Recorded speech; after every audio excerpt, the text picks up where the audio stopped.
No! What happened? I was in the wrong corroding profile, and my camera's not there. There it goes. Sorry, I did not switch my streaming profile ahead of time. My start stream button messed up and switched. All right, either way, regardless. Hello, everyone. Sorry, everything should now be in order. Excited to be here today, and I am joined today by John Lipsky again. Hello, everybody. And yes, your mic is working. Alrighty. And the more exciting part is we're in the same room. Yes. If I can get over here. Aha! It's not that one. That one's That's old. not That's that one. sorry. Yes, that's the out of date one. John made the trek, rode the dog sleds, and made it all the way up to Anchorage, Alaska. So kind of crazy. We're actually gonna be hacking in the same room today. And you guys can decide which screen you want to watch and what you can see as we're working on things, which is also really exciting. So if you guys want to switch and see more of what John's doing and I can be quiet, and vice versa, we can do that. Yes, and I'm wearing my Learn shirt. I like this one, my Microsoft Learn. It's like so soft too. It's my favorite part. It's soft and it's got a cool logo. All right, so the two things that we're going to be working on right now, we're kind of just going to be tag teaming for the next 2 days. And we're just going to work on Comet and try to knock out as many things as we possibly can. Right now, John is coding on the layout and he's fixing layout and writing tests around layout so that way layout works and works appropriately. I am working on navigation, specifically Android navigation is broken. I'm going to fix Android navigation, and then from there, I'm going to just add some extra things to navigation. Dan's really pushing for me to add a navigation.pop, which we should have. I just haven't gotten around to it, so we'll probably add that in today. So for now, I'm just going to default to my screen because that's what I do, unless, yeah, it's habit. If you want, though, I will push the button and you can see John's screen, and you guys can watch layout. It's super exciting. Both are very exciting. First unit test passed, though. Topic does need updating. You are correct. Let's update the topic. All right, topic. What do we say the topic is? I'm going to be working on. I'm going to say what I'm working on. Navigation, right? Yeah, fixing Comet navigation with. Oh, and make sure I spell your last name right, because I know that's your Twitter handle. Is it Lipsky. SKY? Okay, no E. Perfect. All right. That way. Oh, I had an extra character. I wonder what that's gonna do. Hey, it worked. Topic should now be updated everywhere. Yes. Perfect. Thanks, Luce. I never remember to update the topic. All right, so I am digging through the navigation stuff, and I'm realizing stuff doesn't work. I'll just show you where I'm at so we can see what's going on. And then I have to figure out how to fix it.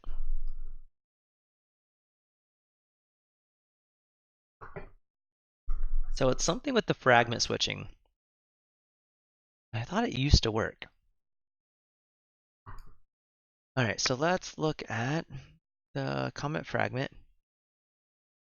Something I did notice that's kind of funny. Inside these Android controls, they're all CUI Comet container stuff, or CUI container. And I don't know when that happened. It was someone following, it could have been me, I don't know. It's someone following the following what we did in Android on iOS, but there's Comet UI because it's UIKit. So that's something I may fix because now there's Comet UI container, even though it's an Android container view. Kind of funny. And content view and image view. Just just those little things happen. All right, so is this gonna run? Oh, I have a breakpoint set. Remove breakpoint. Go.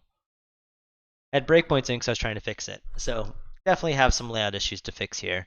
We're getting there. Ignore that. But if I go into one, navigates to the new view, sets our title, sets our container stuff, and then we have a view. Now when I press back, it creates this fragment and we create a new container view each time. So that's probably incorrect because the view already exists. Maybe, maybe not, I don't know.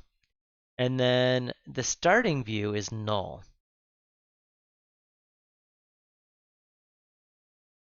So this fragment, something's not caching, and I'm trying to remember, we can save stuff to the fragment so we can, Yeah, we need to save that.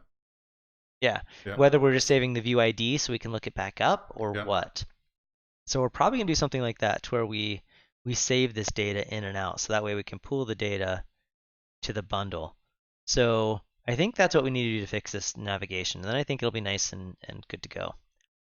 All right, and so I think there is an override for the bundle stuff. When you say like just pressing the back button like on the physical device, so yeah, we'll test that. It should. I think it does because that's all automatic by the OS. Isn't there We like a already support that, don't we? save? Yes, I think so. On save instance bundle, that's the one I do, right? Yep. All right, so what we're going to do here is we're going to say current view dot ID. Oh, excuse me. All right, so let's do that. And sorry, someone's replying on Twitter and I'm not following it, and I should see what's going on. Oh, okay. Just someone saying they're going to come join us. Oh, so you can say like pop to a specific. Why, hello, Jacob. That was your tweet I was paying attention to. All right, Lou. So you're saying like just say pop to a specific page rather than following the stack? Not yet, but I need to add all that. That's the type of stuff I was talking about today with navigation. I need to add popping and things like that. Like I said, right now I'm working on navigation, and if layout's more interesting, you guys, we can switch over to John, who's right there anyway. It's not terribly interesting right now as I think. Yeah, but you get to explain what you're thinking, and that's Yeah, what's exciting. that's true. And I do have one test already working. Nice. Outstate dot put string. So yeah, hopefully today we'll be able to say, hey, pop to this button. So or pop, and then all that stuff should work. We'll say name of actually we yeah. We'll just do const string current view ID equals name of.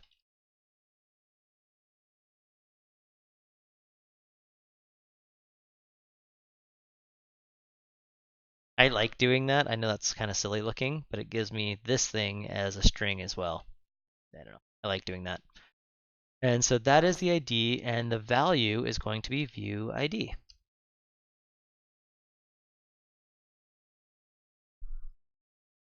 I was on a podcast. Um, yeah, the Comet navigation is not fully baked all the way yet. Let's be completely honest with you. It's there in principle because it works. Well, it's not working right now, but some of it works. And I'm making all of it work is the idea. So hopefully we can get navigation a lot better. Eventually, we do need like URL navigation, so you can have it tie into your site and do the deep linking, but that's a whole nother story Yeah. and something I'm not thinking about right now. Before we get to that, I need to have an app model. Comet has no app model right now. We just have views. And so eventually we do need a proper app model, and then that will allow us to do some of that fancy stuff. You'll also notice I changed my font, and I'm actually using one of the fancy ones that does the custom ligature stuff. I just thought I'd try it, and I actually kind of like it. All right, so now we're saving that view out. So now on create, yes, I'm using Fira code, correct. All right, so now we've got our container view. We can say var old view ID equals saved instance. Now they have the get, but I'm trying to remember, will the get throw a null or an exception? Do I have like a do I need to do like a try get, or I think I just do get key or get string, right? I think you just do get, yeah, I get. think I just do, oh yeah, then you can pass a default. So we'll just say get string, which is fine. So we'll say get string and we'll do current view ID. Now we've never done anything for looking at views by IDs yet, but that's easy enough to do. So we have our old view ID. Now we can say if current view Actually, we can do this all instead of here. Equals null.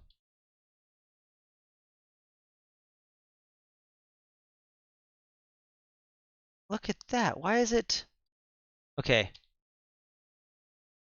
Okay, I've added spacing on because I kept trying to figure out why spacing was creeping in. If I hit enter here, the auto formatting is adding. Oh, it didn't do it that time. I recorded it though. I can file that We bug. saw it. Yeah, it was doing it, and that Yep. was ridiculous. Not cool. Not cool. All right, text and text field now do layout right based on our new. Oh, perfect. So we added a couple weeks ago when I had John on, we were talking about all like the fancy rules about how like in a vertical or horizontal stack, depending on what you're doing, in like a vertical stack, keeping them right, text boxes or labels should extend the full width. That way all the like alignment stuff is based off like the text properties, right? You align your text to the left, Yep. but it still stays in the center because it's not full width. So that's stuff he's fixing right now, which is really exciting.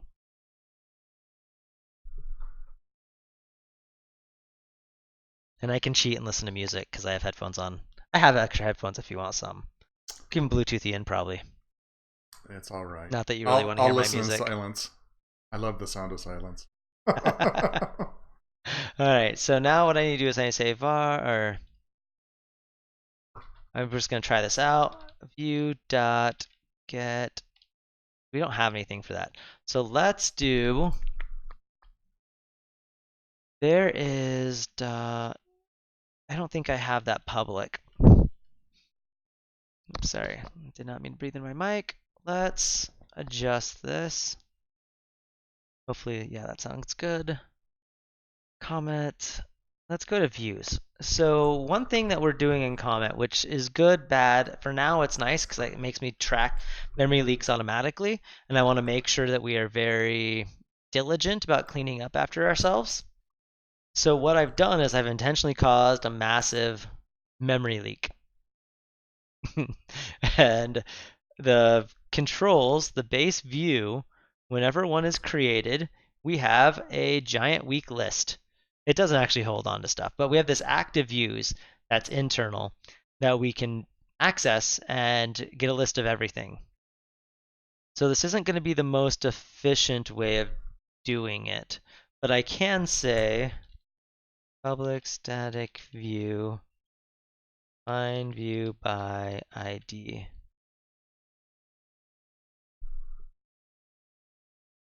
Why, hello, Dan. How's it going? We are fixing navigation.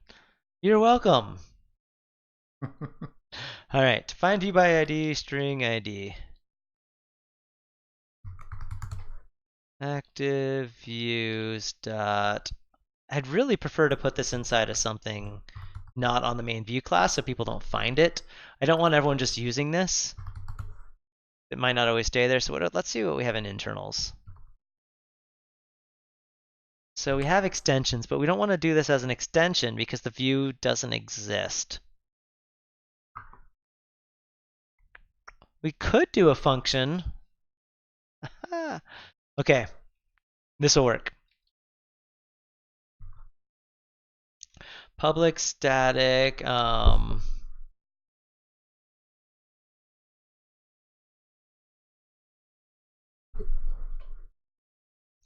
So for now, oh, and we need to do.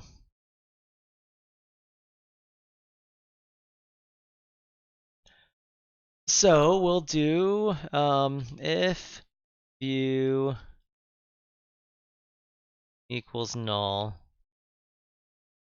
Actually, we're just gonna do this anyway. It won't matter. We're gonna say view dot active views dot first or default dot ID equals ID. Creeping in bug. What? White space creeping in bug? Oh, yes. Thank you for clipping that, David. It's been doing that. I'll show you another one too. See if you're clipping and you want to clip another one. Oh, it just did it again. Did it again. That's not the one I was pointing at though. All right, check this one out. So let's go anywhere in my code. We're on the Android stuff, right? If I comment something out, and then uncomment it. Check that out. Every time you're going to get white space. You comment out multiple lines. Why? Why on uncomment do I get all these spaces? Yesterday when I was showing it to John, it was doing it on comment as well. Writer doesn't do it. Um, Just throwing it out that's there. right. I don't have that Um, problem. why would any? So by the way, are you calling dispose on any state objects or expecting? Right now, I'm not expecting anyone to call dispose on anything themselves. I could auto dispose the stuff for them. You shouldn't have to though, because those things don't really have. They should auto dispose with the view, so you shouldn't have to. We can make the views even smarter when they dispose to dispose everything they know about because they know about all the states. Yeah, So we need if to they're do that. not auto disposing on their own, I'll dispose it for them when the view's disposed. So we'll need to track that if it leaks, and if so, we'll just call dispose for you. So no one should have to call dispose on anything themselves. The whole idea behind this is I take care of all of that. That's why I have this active view thing, and I know what's really there to keep track of things. Yeah, and maybe we'll just if you want to file a bug to make sure like dispose views on or states on views, you can do that just so I don't forget about it. But I should, yeah, it should be easy to do that.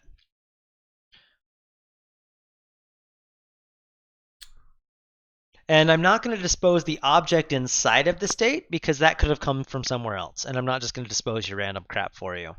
So, but the actual state object I'm going to dispose. And that way, if you have a reference to the actual object somewhere else, it'll stay around because you did that. All right, so now I can do saved instance. Now I know saved instance is null right now, but you can still run extension methods on null objects.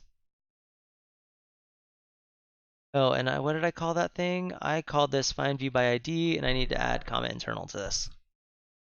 So, like, I'm gonna follow this pattern, like I've said before. I'm adding all this stuff into internal extensions. You have access to those, but if you're using something in internal, it can change. I can change that without caring. Granted, right now in this phase of the project, I'm changing APIs without caring anyway. But long term, I am going to be nice. Why is that not coming in? I don't have Keycaster on.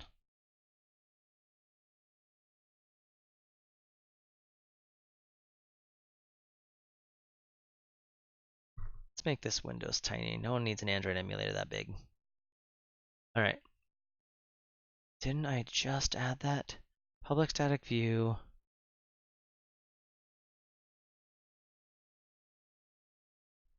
Okay. Do I need it to build before it'll show up? I mean, I can also always just do internal.extensions and call it manually, which might make more sense anyway.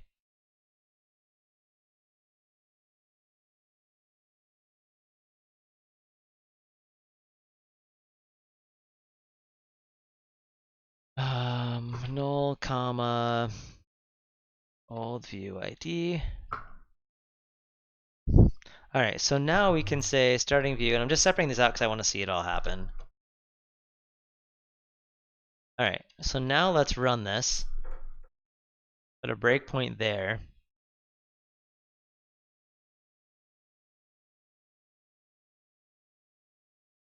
Yeah, adding the spaces in don't bother me too much now that I'm using tabs over spaces everywhere. So it's kind of nice having that view.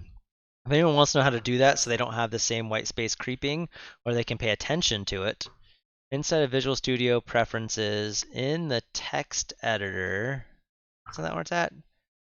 Is it under C#? I'm trying to remember where it's at. Maybe it was under source code. No, that's the code formatting, it's not there.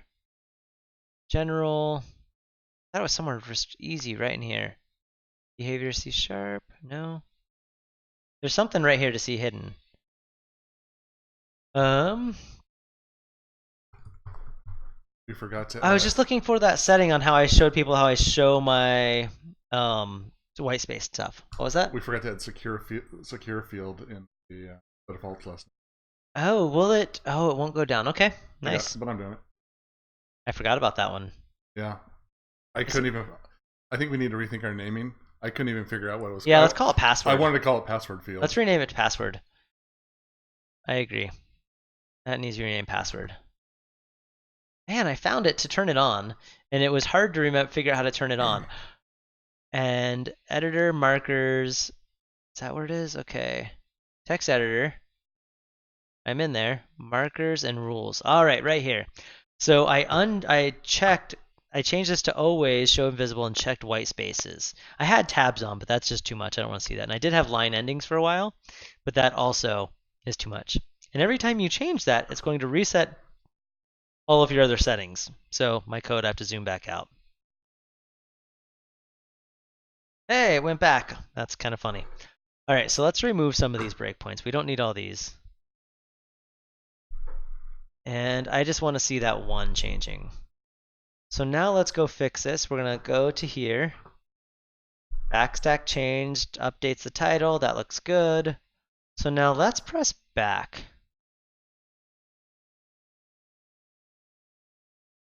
Okay, why didn't this load? Is current view not null? What did I do? If the current view is not null, we don't need to recreate this thing and we won't have this issue at all. That might be way easier than what I just did.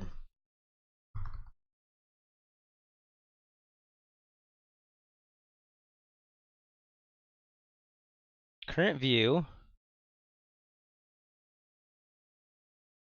is not null.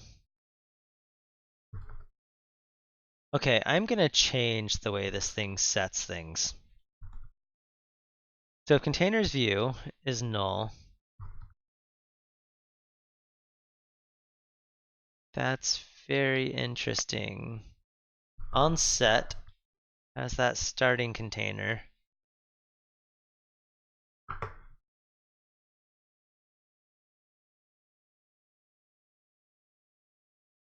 So I don't do it. I want to see it.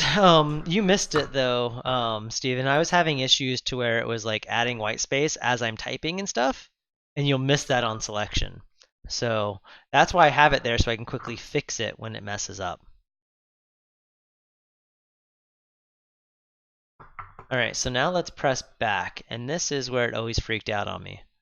All right, so the container view already exists. Super easy to fix.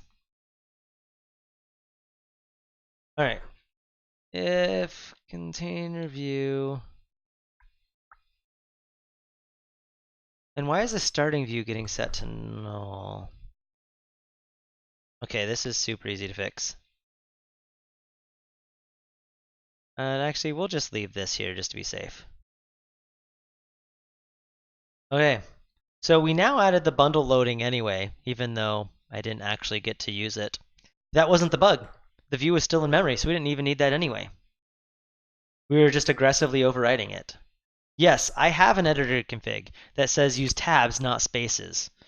And I also have set in Visual Studio use tabs, not spaces. Uh-oh. Container view. Oh, if container view equals null. Actually, since we're doing that, we're going to use the new fancy syntax. Question mark, question mark. Boom, only recreate it if we need to. And then this current view, I think, is smart enough to where if the view is the same, yeah, just continue on. So we can set that as many times as we want. All right, we may have just fixed Android navigation! Woohoo! And it should handle the tombstoning stuff now. Wow, some of this layout's funny. Interesting. All right, and that could be stuff with this whole current view stuff. Let's now commit that. I'm not committing that. Added extra fancy stuff in there. Don't need that. All right. So,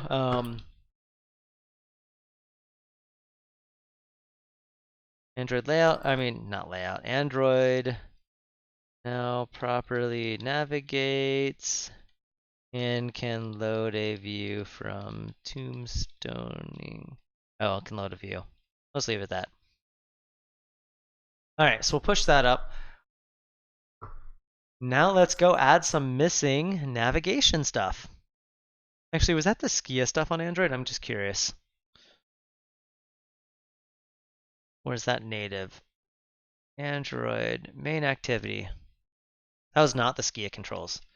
That's funny. I think the Skia controls actually look nicer than the built-in ones right now with their They do. current layout stuff. Mm-hmm.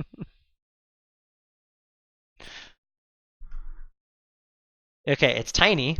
The text is unreadably small. We need to make sure I properly scale things. Wow, that looks funny too. I don't know what's going on there. All right, and I am going to change this not to parallel for each. We were talking about this last night, if I should allow animations to run in parallel or not. And I think I'm going to make it an option, but I'm probably going to just disable it for right now. So we'll just say void, no, yeah.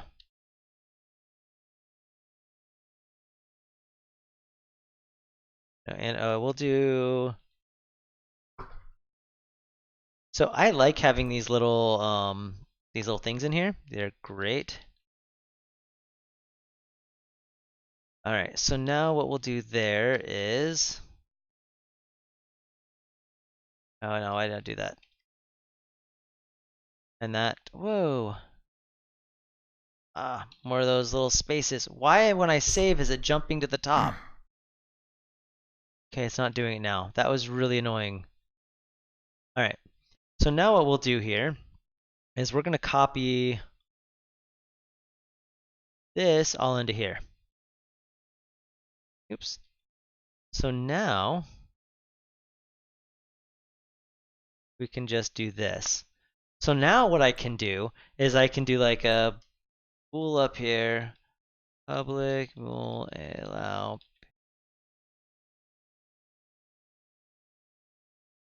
iOS seems to do great with parallel animations.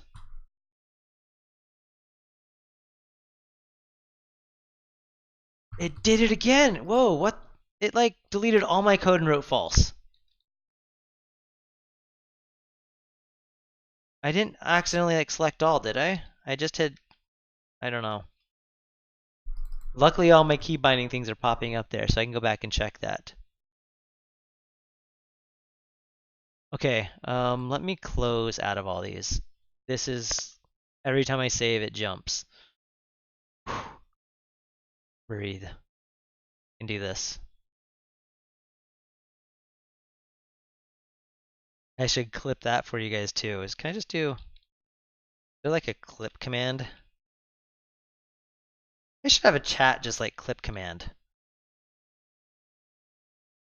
Do I have a button here to make a clip? How do I make a clip? I don't even know how to do this clipping stuff. Oh, I found a report myself button. That's what I should do. All right, I'm not gonna clip. I need to add one to my, ooh, wrong button. Put my preview full screen. All right, ignore that for now. Well, yeah, because that'll be nice for reporting bugs, just to press a clip button on my to-do list.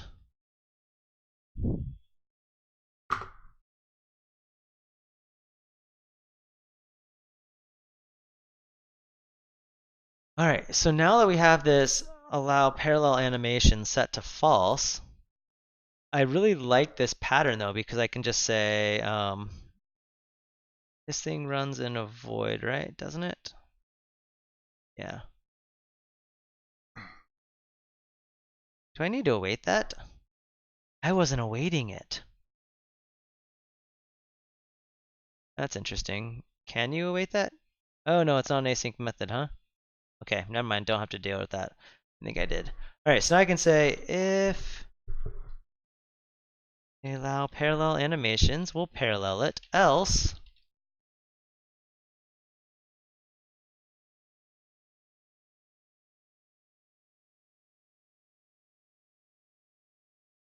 just run the animation tick. Max screenshot. Yeah, not a screenshot, but that's not gonna help me. I've got Twitch recording. Why deal with screenshots? There's a thing to just do a clip inside of Twitch, so that way it saves a link, so I can attach that to a bug report.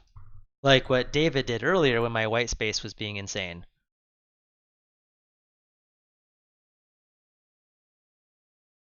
Oh, it's alright.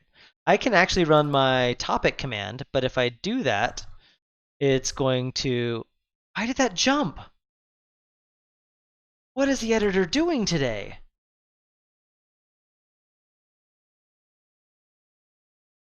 I am on an alpha, guys. I am in an internal preview. I'm on unreleased software. I understand there's bugs. I'd like to find them so you don't, but that one's driving me crazy. While typing or clicking, my code should never jump to another selection. See if there's an update. I wish I could just... Well, that I clicked. I clicked and then did the simplify. So my cursor was in that general area. I don't know. That was weird. Very weird. All right. So now our animations are not parallel, and we can turn that on or off. We'll leave it off right now. And Android just did not like those animations being in parallel. Makes sense. The idea behind the parallel animations, and I might put some locking stuff in there to make it work. I just don't want to slow down animations in general.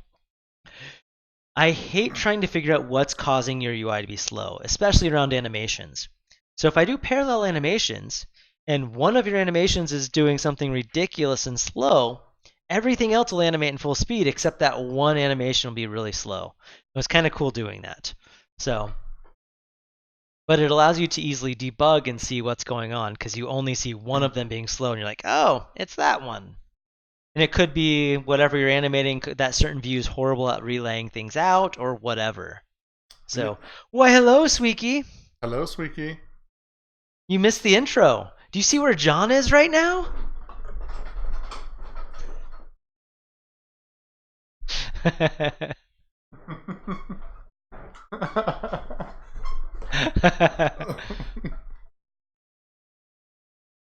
Why is this value done?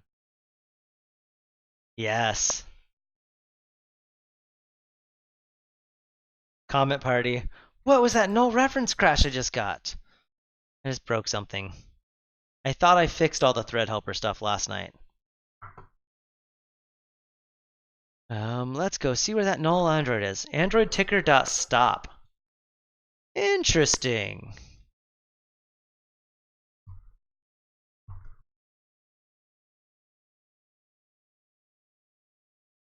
What was null? Thread helper's not null.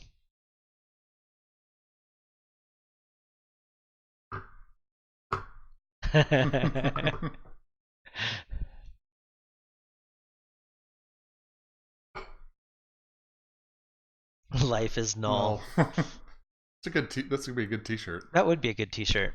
I really need to fix this font scaling on Skia. Hey, animation's not freaking out now. We need to fix those. It actually is. As soon as I stop. We need to fix those list views on Android too. So they actually have sane row heights. Yes, yes. All right, and okay, I'm going to format this for white space. Actually, no, I'm going to first fix this. All right. So what I'm doing is this ticker, I try not to keep the animators going no matter what. I try and turn them off regularly. And the Android one does not like being turned off. Actually, right now I am fixing navigation, and I got distracted by an animation bug. All right, so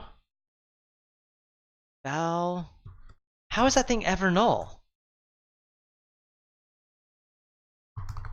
Like,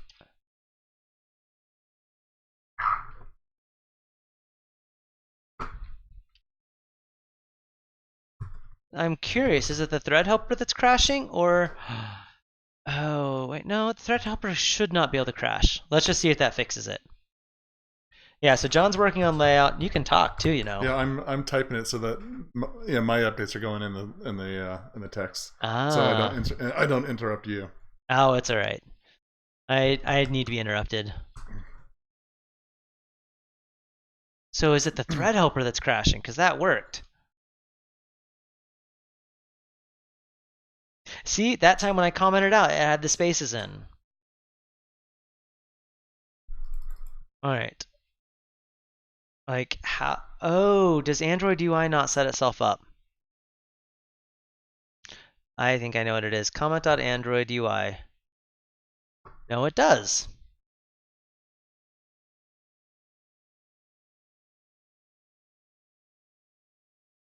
And Android has the fire on main thread stuff set up.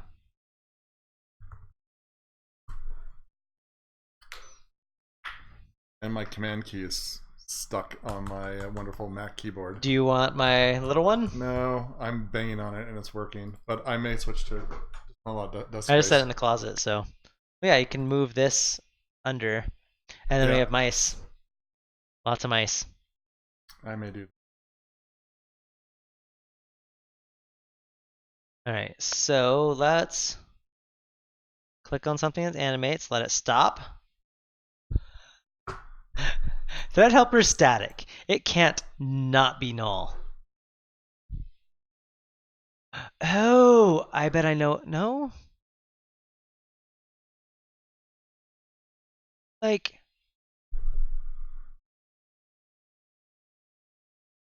all right, this makes 0 sense.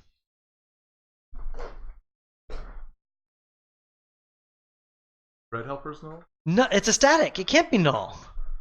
Nothing's null in there. I'm gonna put a breakpoint in there. My face is static.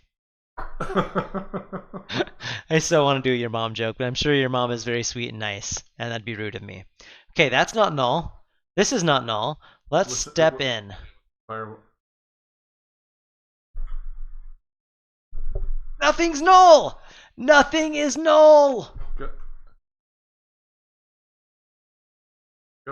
Go within fire on main. Maybe it's the cancel. Maybe. Let's try this.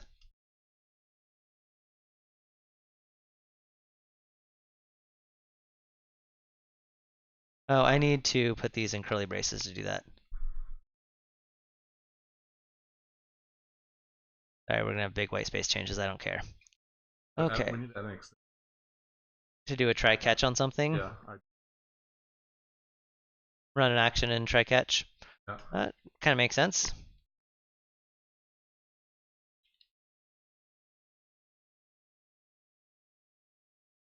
Oh, I'm missing one.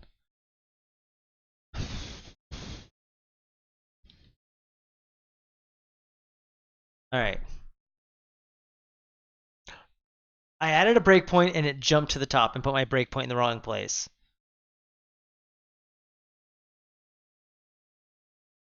I don't know what could be null. What's within fire on main thread though? I put a breakpoint there and it never went there.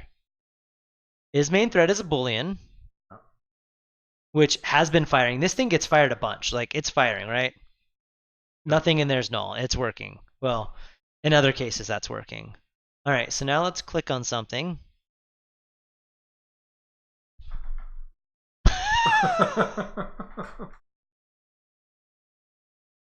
Like,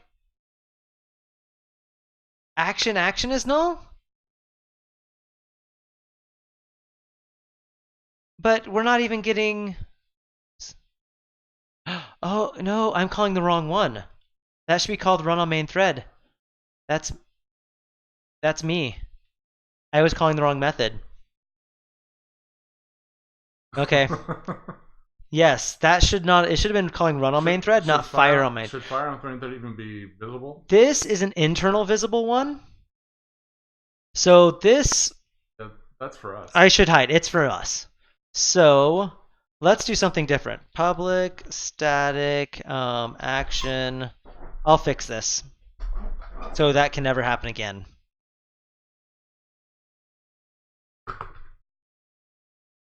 Oh no, this is just a void.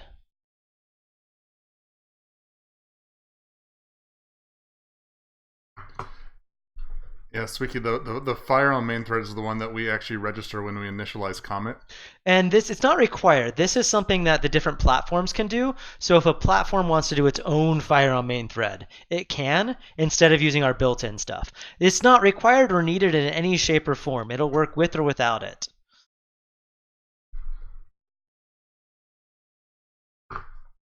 Now it can't be called outside of here. And so we have this await async switch to main thread thing here. If you call this, it'll switch to the main thread, which is really cool. And so you don't even have to do this whole invoke thing if you don't want. But yes. Oh, bad code on my part. And apparently, I did not add one to Android. It just jumped on save again. Check for updates. Are there updates? There has to be an update. This thing gets updated daily. Or I'm going to drop down to stable because I can't handle this jumping around. Or our updater not updating. All right. Okay, so now run on main thread.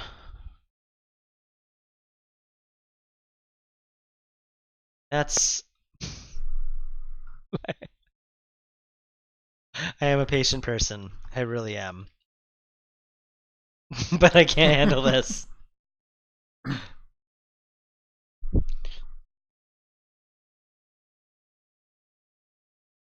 I know I just restarted, so I don't know why the updater's hanging.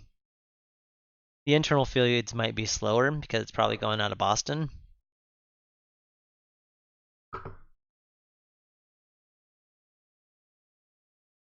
Actually, this should probably also invoke.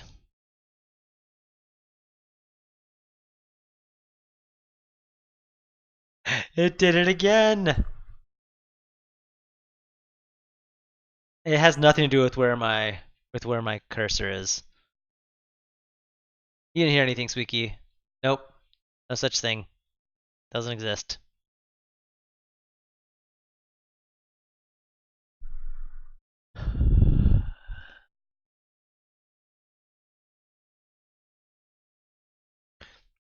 Last night, I introduced John to some proper punk Christmas songs. It was fun. Awesome. Too bad we can't play them in the background on our stream. Yeah, we could, but then the recordings couldn't be around for posterity. All right, internal preview. That's what I'm on. And but yes, there were some good ones. Do you really get John in stereo? I'm like the voice of God. I'm filling the room for him. We added a new one for you, Squeaky. Does someone need a hug? Did it play? I didn't hear it. I didn't hear it either. Well, you won't hear it, because then it would echo. Oh. But normally I hear the sounds, and I didn't hear it that time. Yeah, you guys heard it. Why don't I hear my sounds? I should have heard that. Alright, we're going to run some internal updates, and hope this no longer jumps around on save. If not, I'm going to go down to stable. Because I can't code that way. I am not denying John a good keyboard. I gave him one. His desk was set up with a 4K monitor with Thunderbolt, so all he had to do is plug in one cable to charge and everything with Ethernet and a USB mouse and the keyboard he requested. He is a good host. So, yeah. And then he denied my keyboard and mouse and is dealing with his own laptop. But my mouse is better. There have not been moose yet. There have been no moose. Yet. No moose, no bears. No moose yet. Bears are sleeping. We're not going to see bears. But no moose yet. And the dog, yes, my dog is happy to see John when he comes over. She barks at him and then won't leave him alone. But now she's off sleeping somewhere. Yeah, this has been a slow winter for moose.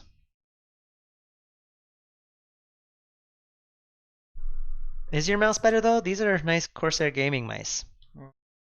This is pretty nice. I'm used to it. I'm trying to think what sound a moose even makes. I've never heard a moose make a noise. Like, I mean, I've heard them like blow like air out of their nose, like to snort at you. Because I've heard that noise, but I've never heard like an actual like from the throat Do they have like vocal cord type things to make noise? I don't know. I've never heard it. All right, now our animations, aside from our button not being there, All don't right. crash. I'm gonna start the work on the get intrinsic size. Oh, okay. So it's gonna mean I'm gonna break every like UWP and WPF won't work once we commit. Okay, we'll fix it. All right, so fixed Android animations. Oh, I need to fix. How did that bill? Oh, because Android's not doing that. Let me build all of these because they're not iOS. My code just broke iOS and Android.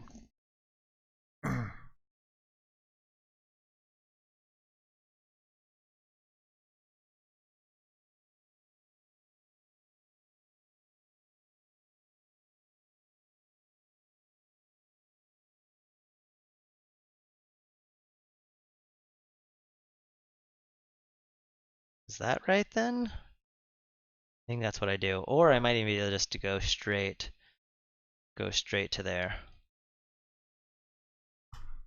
Perfect. Now we need to fix Mac because Mac does do the custom invoker stuff.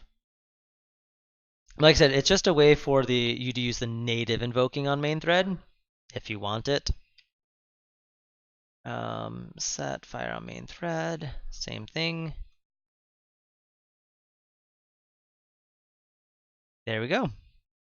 Yeah, okay, now I'm gonna have to Google it. What sound does a horse?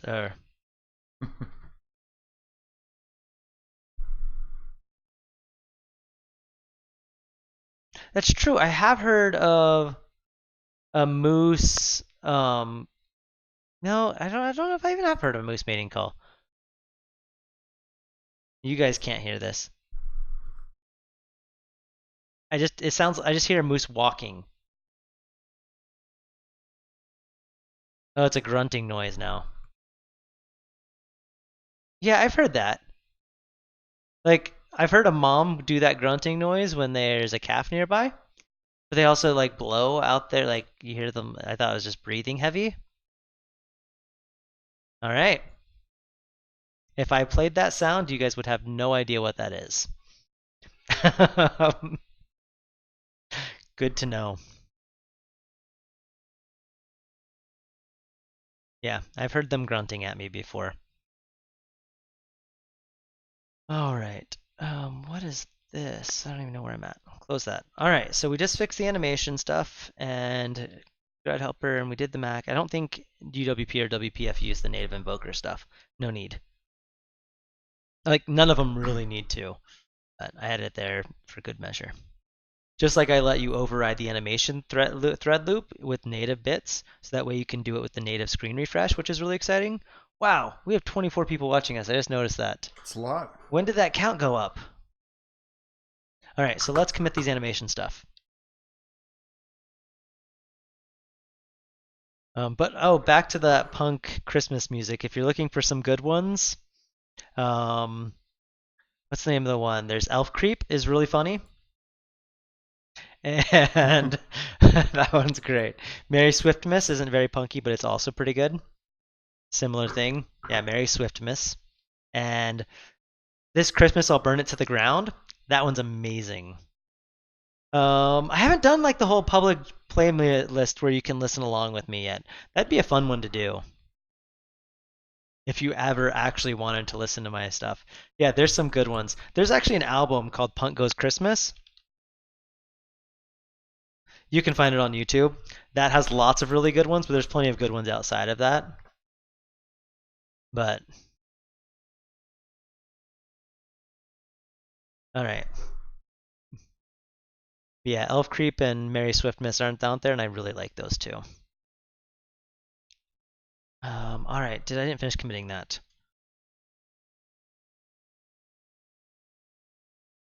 Fixed standard animation crash. Cleaned up helper. There. Now no one can use that wrong thing. Not even me.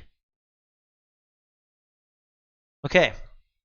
So let's go add the missing navigation stuff then. Let's allow navigation popping and pushing stuff. Start on iOS now that Android's fixed. All right, so if we go into here, we'll find Comet iOS, Comet. We need to go to Comet and add stuff to the navigation. And this navigation stuff might get rewritten anyway because it was just a quick add it and do it. And I don't know how much I like it.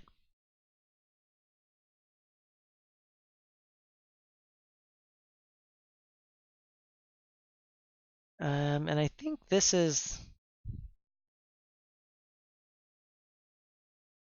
the view extensions do the native do that. So we'll probably do the same thing. Ah, these spaces are just creeping everywhere.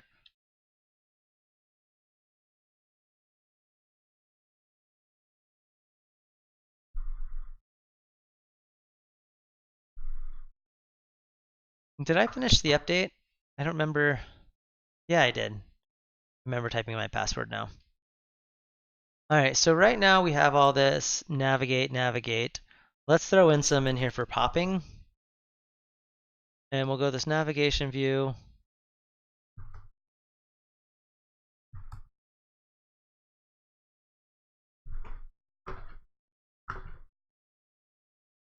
Pop.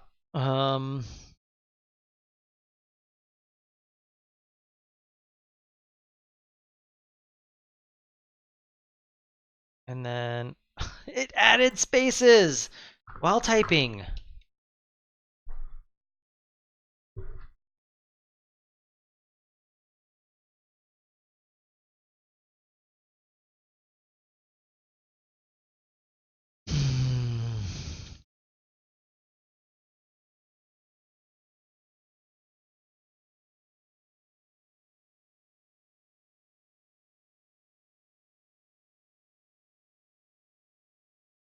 I don't know if these are right. We'll figure it out when I start actually building it.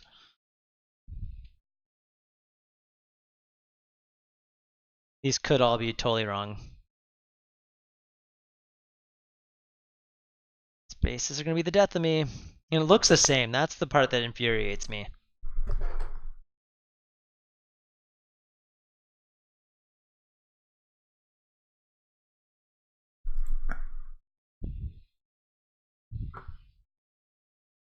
Right. Actually, I wonder if they should be done the same way. Would you do view.pop or would you do...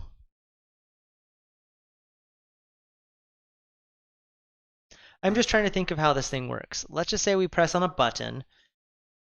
Would we want to do something like this.pop or this.dismiss? Or if it's in a modal, you typically call it dismiss. I'm not. But what if you want to go back, like auto navigate back without them pushing it? So like it's a selection screen. You have a list, they click on a list thing, and then you automatically dismiss back. I did add that action stuff that does that, didn't I? I did. I added that. So Dan, that does some of the cool stuff you're looking for. I did that automatically. I forgot I did that action view.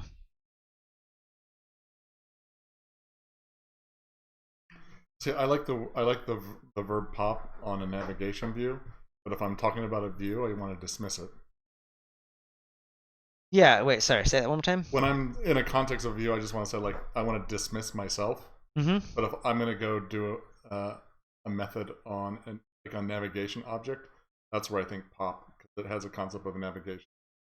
Okay. So I like even if it does the same thing both places. Yeah. All right, so right here we'll do like static void dismiss.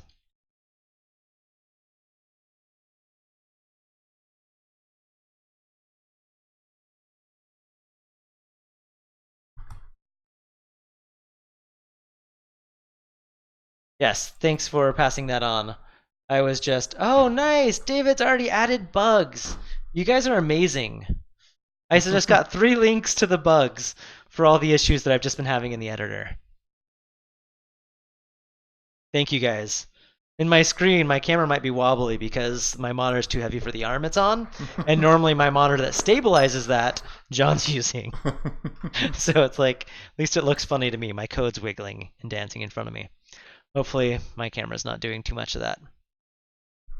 All right, so now that we did that, we have this. Now, I'm trying to remember how this works. What I do with my... What was the name of that control I created that does that? Result view. And didn't I use that somewhere?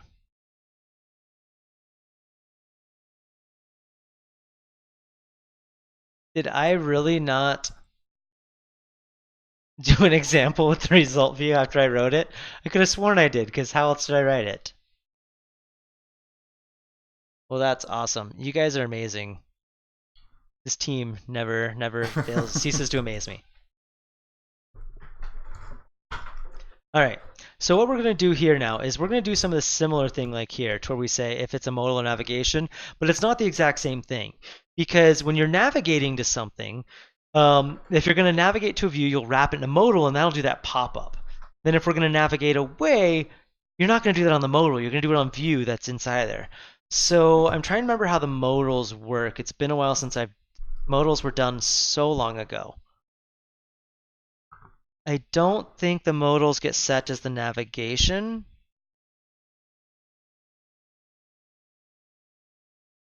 We have all that modal.present. But there's something for this dismissing it.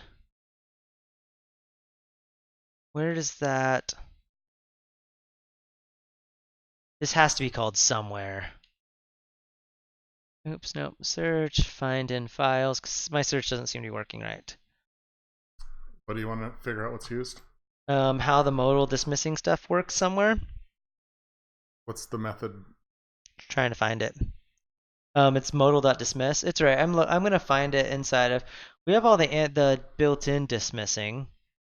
Modal manager. It's never used. Is it truly never used? Modal view dismiss is never used. We use present, but we never use. We never dismiss the modal. Yeah. All right, samples are half baked. Because right now you just do global modal.dismiss. So I need to find out if a view is contained in a modal. So what we need to do is walk through the parent tree and find the first. And I want to change the navigation stuff anyway to walk through the tree anyway. Yeah. Right now it sets it, so it shouldn't be an issue. Navigation should never be null. But I want to find the first modal or navigation. So we'll just do that where we're at. We'll do that here. All right, so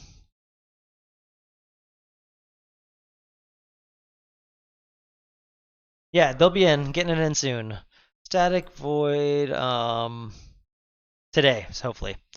No, view find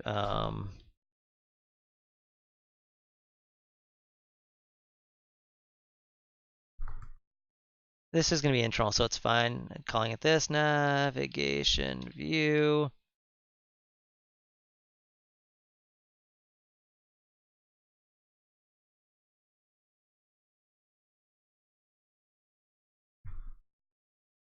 Adding in my white space again. All right, good thing it's logged. View dot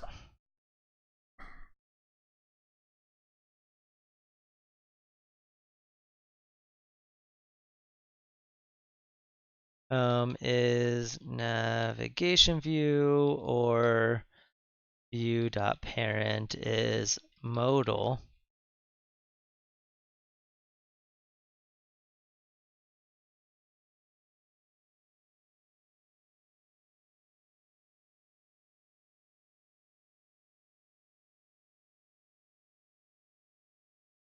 Question mark dot parent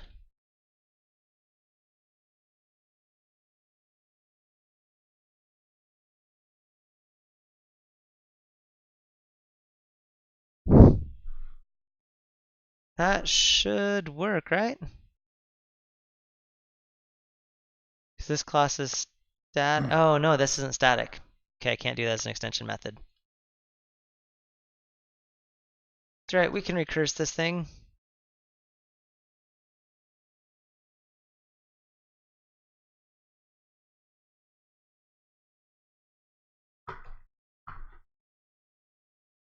That should never happen, but safety first, guys. Safety first. And we'll just do this.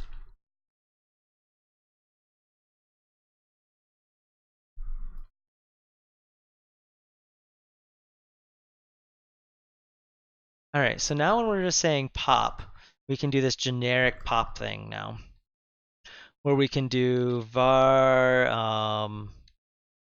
find parent navigation. Oh wait, parent equals if parent is modal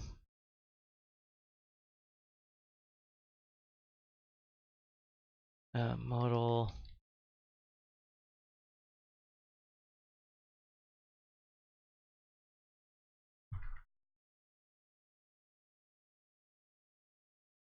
right, so that's what we'll do. Note those white spaces again, and we don't even need to care about this.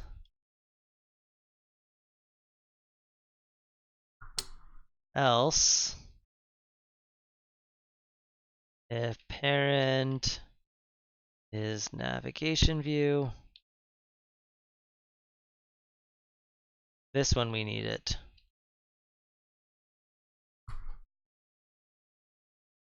Nav.pop. Or, oh, I didn't add those yet, right. Need to do that.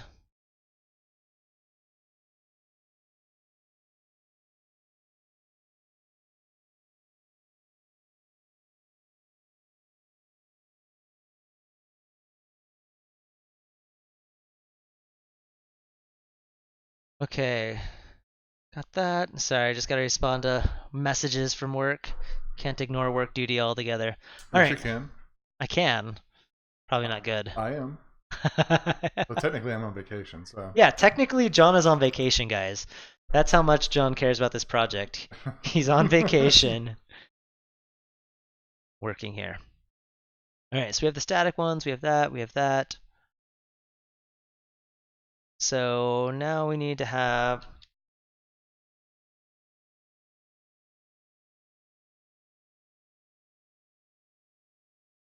and this will do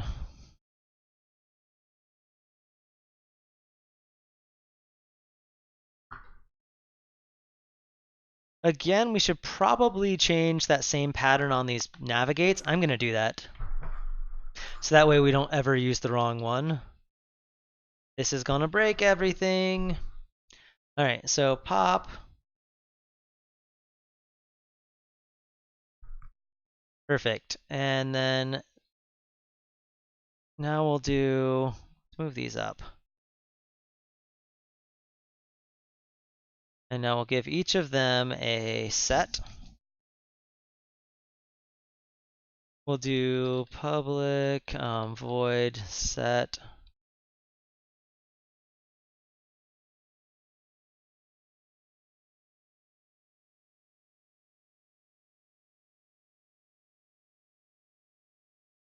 And then this will just prevent people from using the wrong method like I did. And I should follow this and make this everywhere.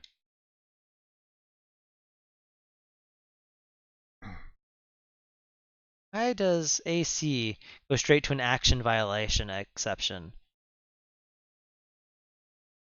I can't wait till we get IntelliCode over here. That'll just make this better. Maybe we can switch to Windows at some point. Just so I can do both. IntelliCode just makes things so nice. Yeah.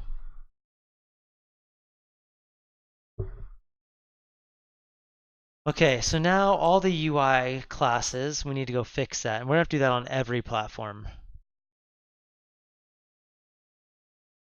So platform, Android, UI.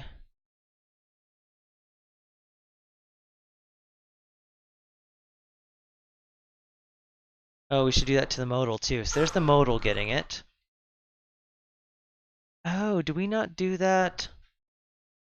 This isn't where those are set, because those are static. So we need to do that to the modal too. That's not in UI. It's inside the individual navigation classes. Actually, we can just build. Let it blow up.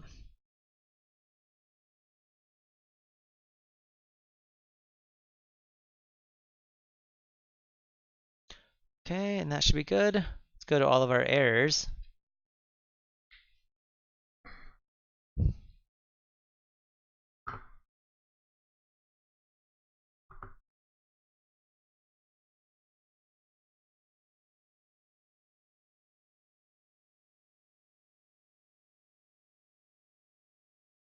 Oh,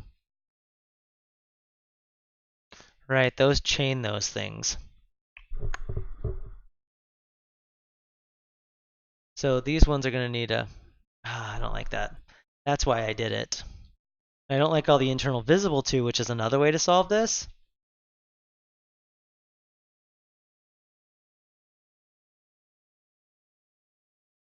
Actually, we can do this differently.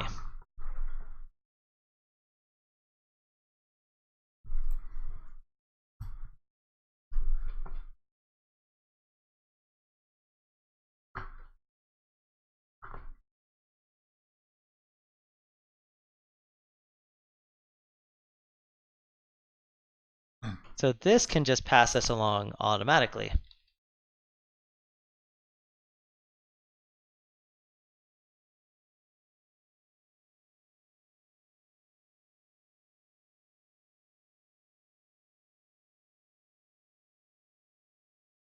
We set these to protected.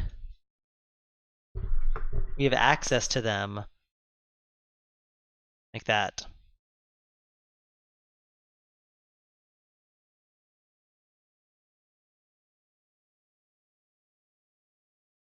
Oops. Form pop. Then we don't have to do anything silly, and no one can accidentally do it. Oh, come on. Copy the right stuff. I'm working on navigation.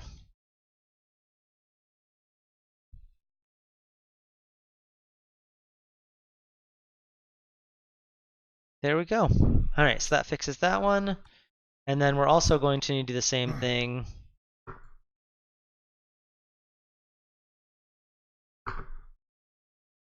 Do both of those.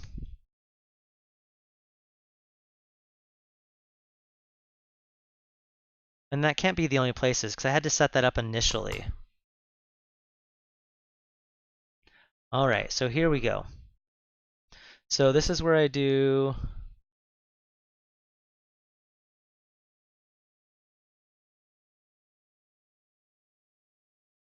And then this is also going to need to go...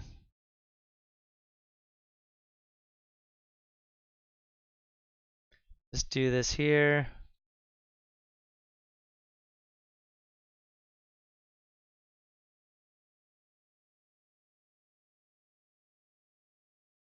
On this, I'm trying to remember how this thing works on Android. So Knives Out, I saw a preview for that, which was actually oddly really, really funny. It was the one with Martha Stewart, where she's selling a knife set from Knives Out. And I'm like, I have no idea what this movie is, but I want to see it, even though from this random fake infomercial. She's like using all these knives and cutting and stabbing everything and like cleaning the blood off on herself. Look, they clean nicely. And you're just like, what is this? But now I want to see it just because of that. Isn't there a, for the animation stuff, to pop this thing? Set transition. Dot. Is it back? On the fragment stuff, can't I?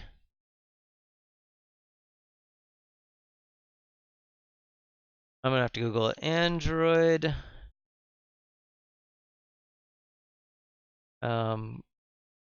Go back programmatically. There we go. Get fragment manager to pop backstack.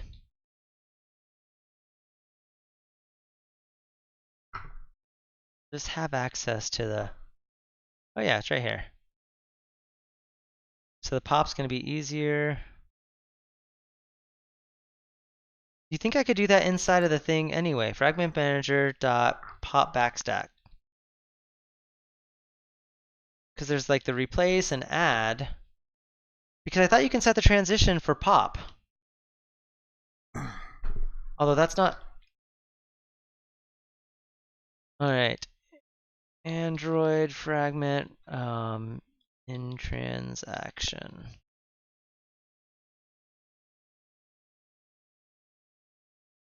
Same thing.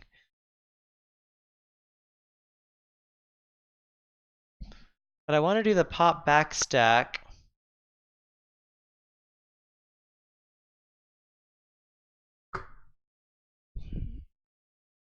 Oh, I think it automatically does the animations for me now that I'm thinking about it.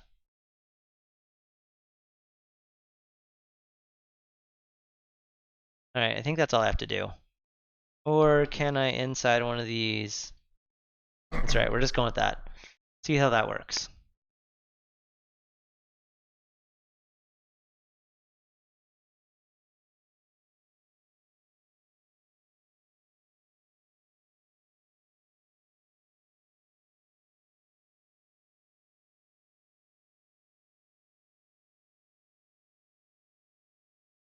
Oh, copy. Okay.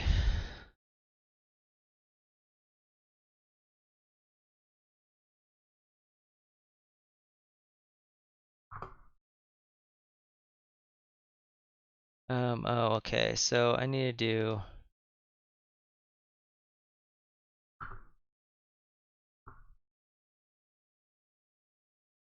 There we go. Null it out, be a good citizen. Okay, Android's now fixed. Android has a pop, I think. We'll try it. We'll have to write a sample view to try this. Hopefully I like the API. All right. You'll notice both of these have a very similar. All right.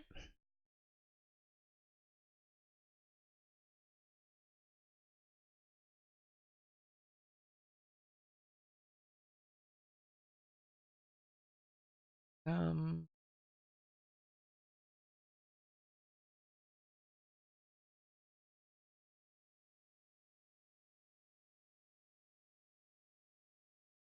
all right, so now we'll do the same thing for dismiss. Perform pop. Now we need to actually make that work for this. Perform pop.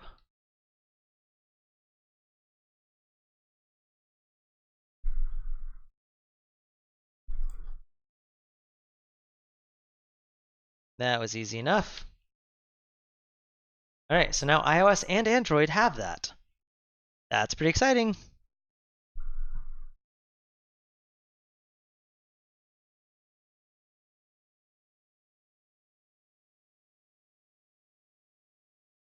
Okay. Oh, come on. Where did I just do that other one? Which one did I just do? I thought I just did iOS. Use. That's going to need to be updated. Ignore the white space. That's right. That looks good. This one, this one. All right, oh, that was on Mac. I fixed Mac. Funny, it's like exact API. It even had iOS comments. That's so funny.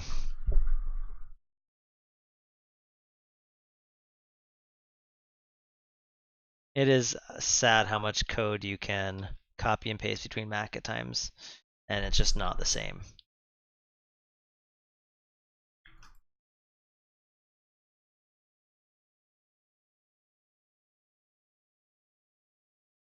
All right, so now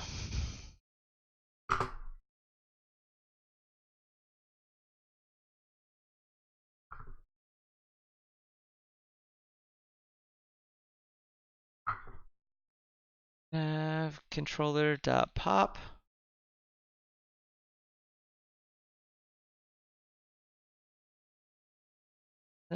Dot. Oh, animated true. Of course, we're going to animate true.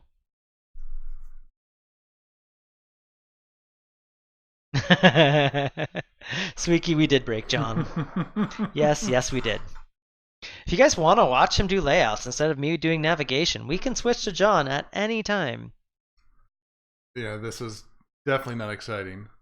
And navigation is?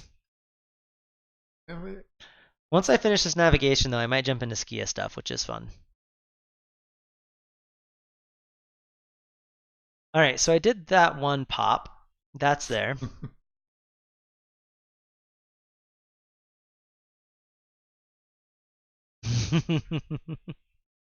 That's true. People did watch you do all of that fun stuff with build progress.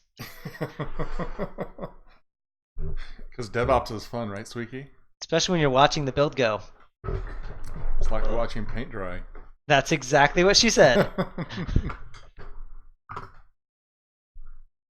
Yeah, so if you guys want to watch John do layouts, I will switch. If not, I'm going to keep going here. So pop to view. Do we have the current nav stack inside of the navigation views? I don't think a navigation view has its pops, has its stack. Which it needs to.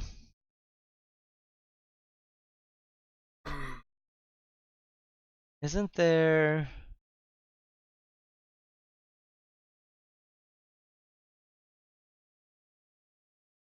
I don't know if I'm ready to build that stuff. All right. Dan, does having just pop, is that good enough for you right now?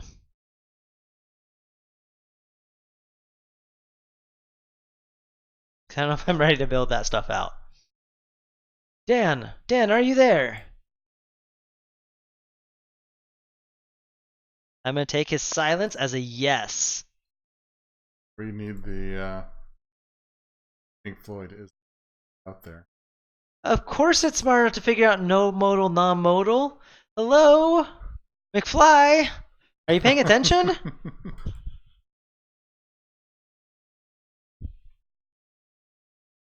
Now I want to play one of my mean sounds that I just got.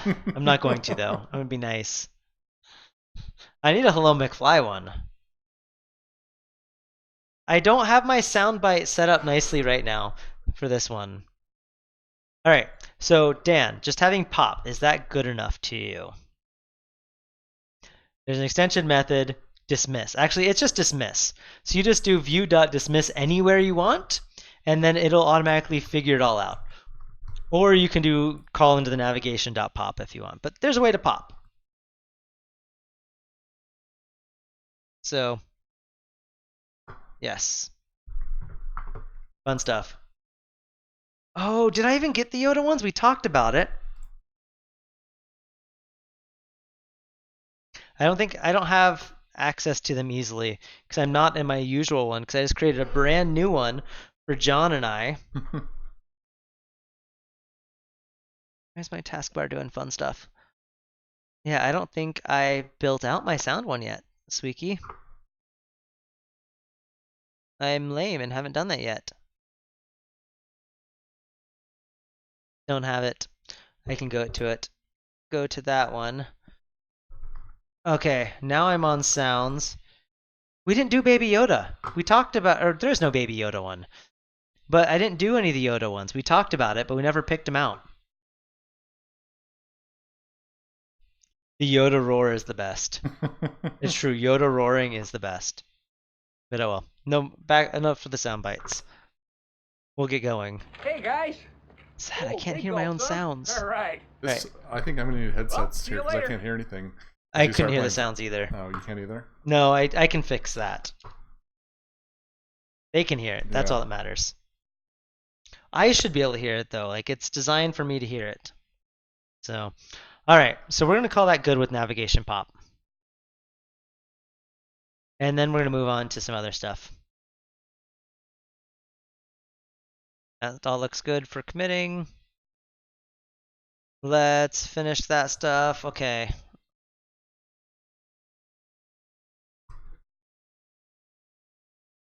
We didn't write a sample that uses it. I should probably do that. It should work. My code always works. 60% Got that of the soundbite. time, I don't it know why works my stuff didn't every switch to time. my... You have that soundbite? My code always works. Yes. No, I do... Why is it... Oh, that's right. I have a 60% of the time. It works every time. Run the test. There is no tests. I didn't write tests on that stuff. We'll get there. We'll get there. I mean, I can run our normal tests, but that's not going to help with this. All right, I'm going to run the tests. While the tests are running, I'm going to take a very quick break and pass you over to John. I thank you. Your screen is live, John. No, it's not. I'm looking at it. It's not live. It is. Oh, We didn't do the Skype. We don't have John on yet. Oh. All right, let me add John. We did it, and we started our setup multiple times. Let's add John back in.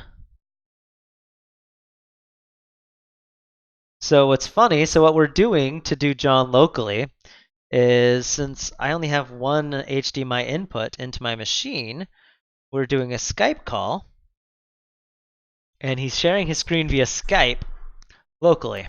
Well, once we start a call again. I'm starting it. All right, and I am muted. And you want to mute your mic? Thank you. If not, I hear myself, and that's obnoxious. No one wants to hear me. All right. Alrighty. So now if you share your screen. Right.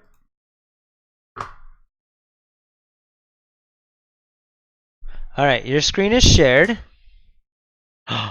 There we go. There we go. That's the important. That's live. Yours is going to always be delayed. Live on the stream. All right, so John's going to talk for right now, while I step out for a second. All right.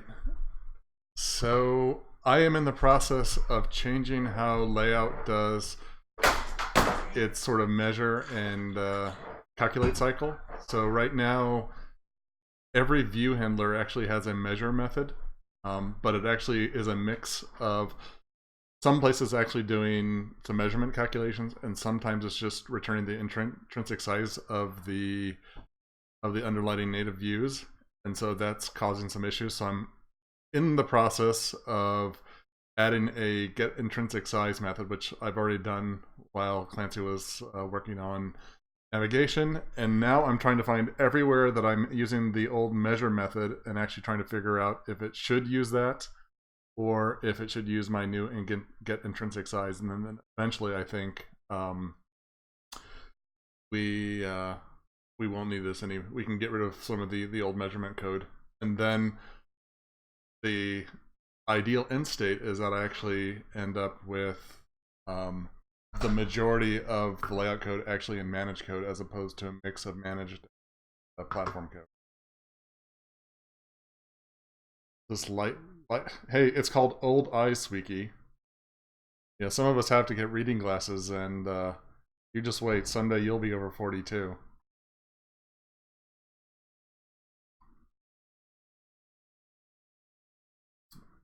All right. Now the problem is as I find for all the usages of this, I have no idea what we're doing half the time here. So now I need to figure this out myself. Let's say get intrinsic size.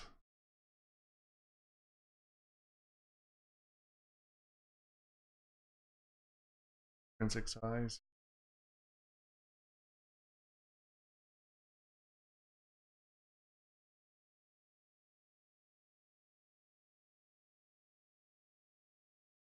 And my command key, as I said earlier, isn't working on my keyboard.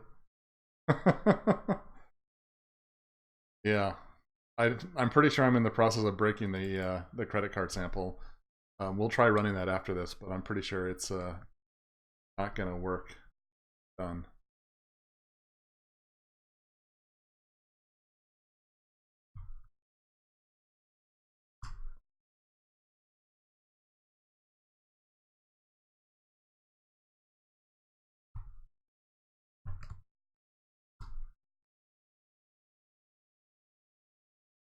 All right.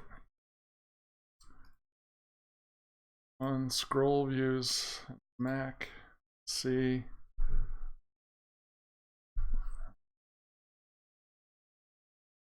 measure on view, so that's fine. Handlers.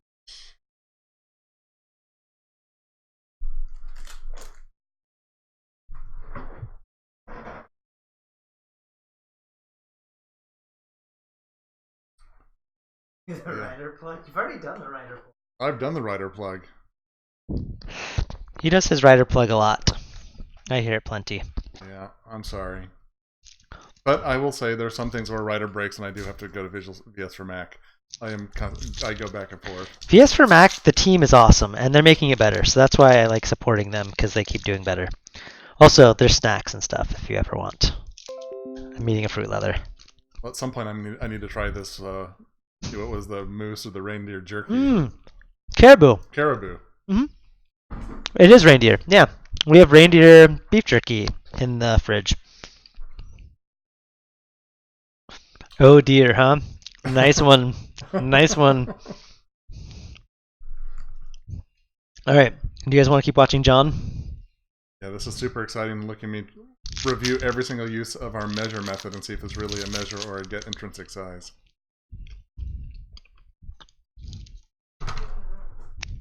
You guys vote. If you want me to switch, we'll switch back to me. If not, we can let John go, and I'll keep hacking.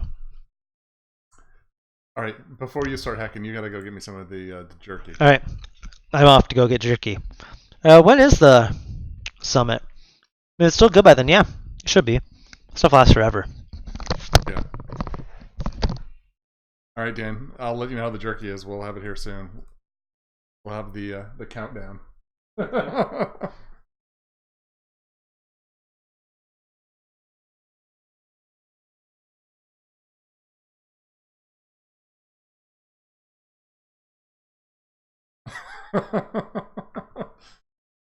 All right, Sweekie, I need that once you get it. Once you get it in place. Ooh, let's try teriyaki. You can have one of each. I mean, you've got lots of them. All right, well, let's start with teriyaki.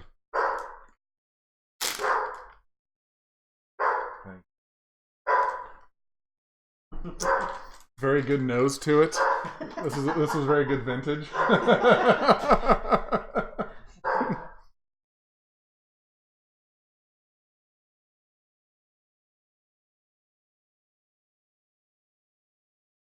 All right, I highly recommend the caribou jerky. It's very good. Yeah, that's fresh. It was just shot, or my father-in-law got that one not too long ago. That's awesome. It's, yeah.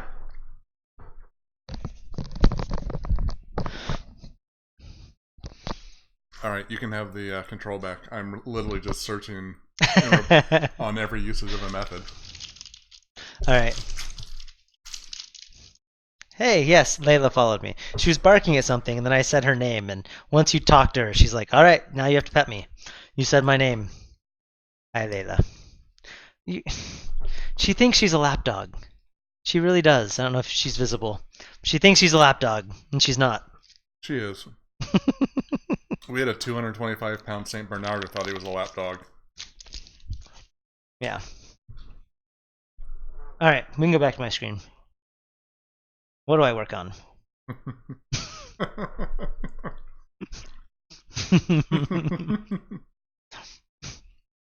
All right, so back to me.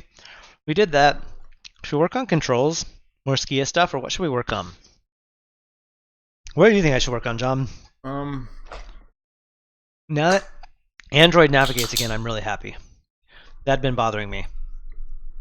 Skia. Sweekie's yelling Skia. All right. Work on Skia, though I'm worried we're going to have merge issues with them, but we'll Yeah, merge issues are doable. All right, I had some code up for Skia, or for, where was that code? I thought I had something. I had, one sec, let me browse for a folder I had.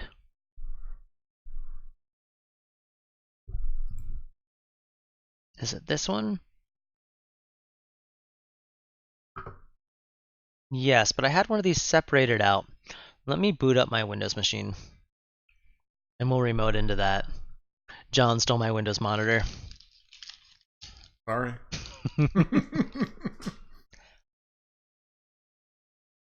So what I've done is ran through and randomly and generated.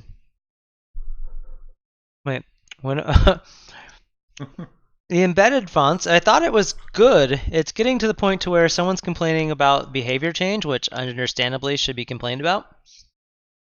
So I don't know where it's at right now. The merge conflicts were all fixed, so that's good. Oh no, that's all the wrong input.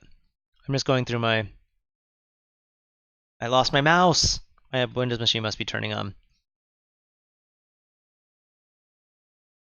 One sec, finding what I'm looking for. Save, I really thought I had this just in a window somewhere.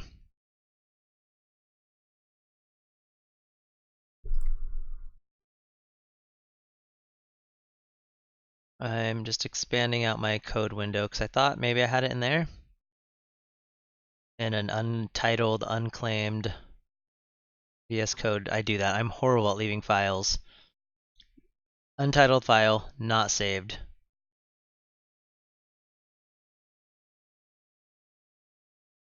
I think it's this one. Alright, let's remote into my Windows machine.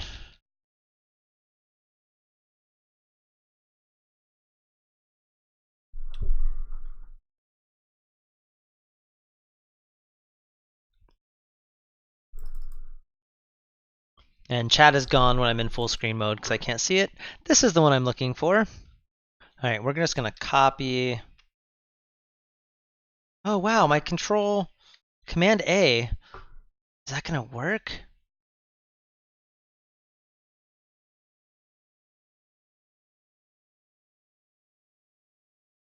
Alright, so now let's go here.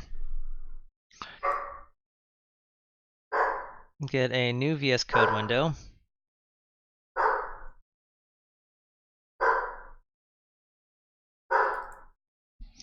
I was just about to mute my mic to yell at Layla, but you're still going to hear it because there's a second mic in the room. I was like, Layla, stop barking! So she is an interesting guard dog because she will sit there and if someone comes to the door, she doesn't bark until half the time till they're already in the door. So we've already opened the door and let them in, then she starts barking at them. Sometimes she barks before they get there. She barked before I got here. But she doesn't always do that. But she will always bark if someone walks by on the road. Like there's walkers out on the road, she barks. And there's always walkers by our house. I don't know why. Did I bake? I haven't done font stuff for Comet yet, but I'm going to. It'll be Comet's, yeah, that'll be no issues at all. Especially for Skia stuff. The Skia is going to make it, for the Skia UI, it's going to be super, super simple to custom fonts. I probably still should have muted myself when I yelled because it would have been quieter on John's. Sorry if I blew out anyone's speakers. Alright, so this code, and let's save it. Downloads is fine. We're just going to call this one is slider.cs. Now it's going to give us stuff. So this is actually the source code from an SVG of the slider. And I did, what's that Skia Sharp Fiddle thing called? Is it just called Skia Sharp Fiddle? Yeah. Something Skia Fiddle. Oh, I have that in my downloads folder. My downloads folder is abused. Yeah, Skia Sharp Fiddle. I should have cloned it and actually done something with it. But I was toying with a Mac version. This is why I should actually fork it so I can submit it, or I can do a pull request for it. See if it'll launch. It did! Alright, so this is a Mac version of Skia Sharp Fiddle. And let's grab this code. and then we'll go paste it into here. Ta-da! Ta-da! And Layla is an interesting vacuum cleaner. Sometimes she does good, other times she doesn't. She's really good about, like, if you leave food on the counter, like, overnight, she actually won't eat it. But if it sits there more than, like, a day, she thinks it's fair game. So that's kind of funny, which, I mean, if we left something out for more than a day, it shouldn't be there. But it's like we should have thrown it away, not let Layla eat it. So, and she cleans up after the kids most of the time pretty good. All right, so we're going to break this thing up into parts. And right now, all of these recs are like fixed. Let's put that like 20. What is that? Ooh, okay, that's that. I was just wondering what that path was. Yeah, I like that. Now, as this height gets bigger, should the line get bigger? I don't think so. I don't think so. All right, and we're going to have to, like I said, we need to fix scaling stuff because scaling is wrong. And we're going to have to expose like thumb size and all that fun stuff.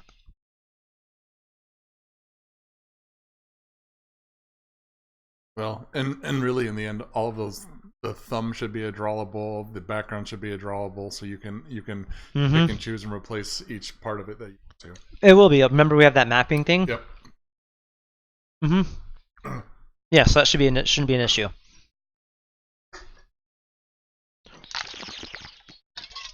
And we can animate just the thumb changing its shape. All right. And eventually I'm going to have to do the text box. The text box scares me, so I haven't done it yet. I think for theming, we got to do something just stupid and ridiculous, like Mac OS 9, or like just to prove it out. Do something really old. Or, yeah, something old. Yeah. Windows 3.1, Windows 95. You're saying do all the drawing code, or you're saying colors? Drawing, yeah. Well, wow. Because those old ones are really, really easy to do. Okay. That's just a lot of work. It's not that much work. Sounds like a lot of work.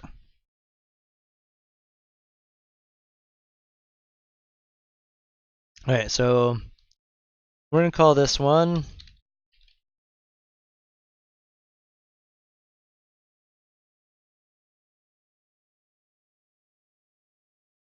add new class. This one is going to be SK slider. Now the reason I'm doing these is that way you have a way to opt in to a Skiadron slider without swapping out every single control. And all I need is the constructor.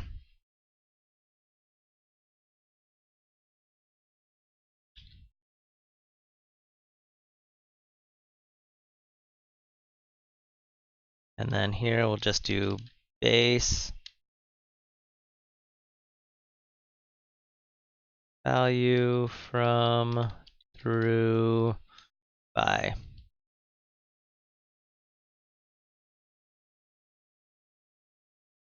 All right. Oh, and I gotta do that one too. Missed one. We can enter that down. All right, so now we have an SK slider, so you can specifically use just that in code, which will be nice. Also, templates, it does this on Mac and Windows. The templates just use a C# file, so if it had spaces, it's going to use spaces. So those will always be wrong, which you think they'd be nice and change them automatically. But they don't.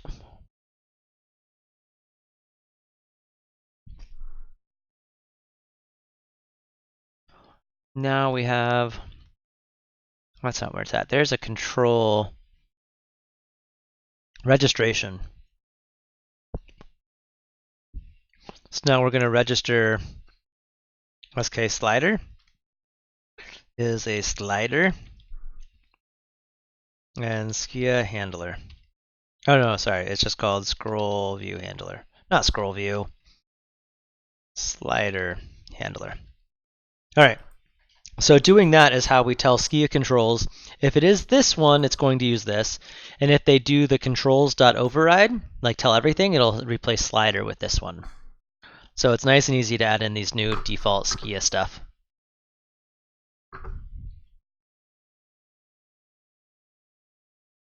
All right, time to do this. Let's do a sample really quick. Do we have a Skia controls one? We have Skia button. Let's do a Skia control one. And I'm gonna not do it inside that Skia because it's not the same. Add new class. Skia controls sample.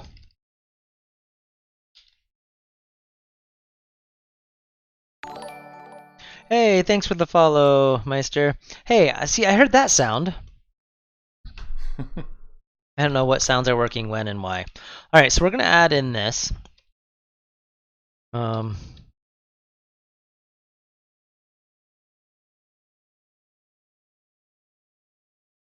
New vstack, and we're just gonna put all these controls in there. We will do new sk. We need to add using Skia. Comment.skia. I think it's just comment.skia. And that should now give us sk button.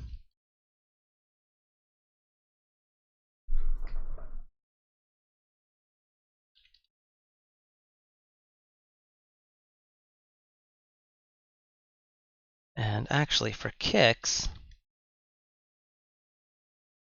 this dot dismiss. New sk slider.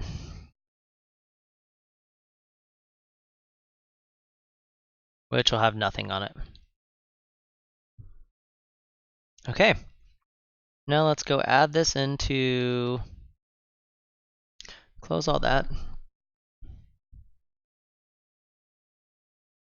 Oh, sample, we need to add it in. That's what I meant to do. We'll go to the sample and we'll add this to our main page. I'm gonna add it up top because I like putting them up top because I don't have to keep scrolling down to find them. This one is called Skia Controls Sample. All right, that's perfect. Now, yeah. Let's run it.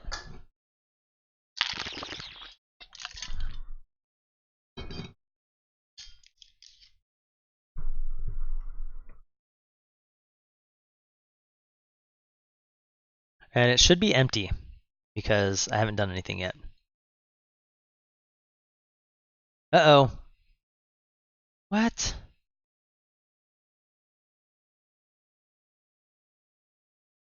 SK slider.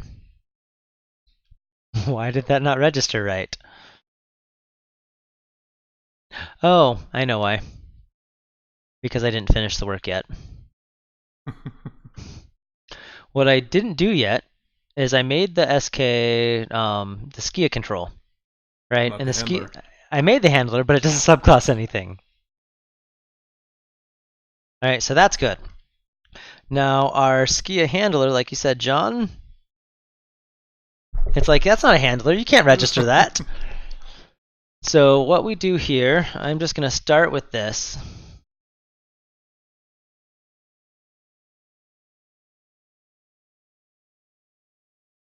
Oh, and this one's not a text handler. We don't care about text. All right, we will implement the abstract stuff.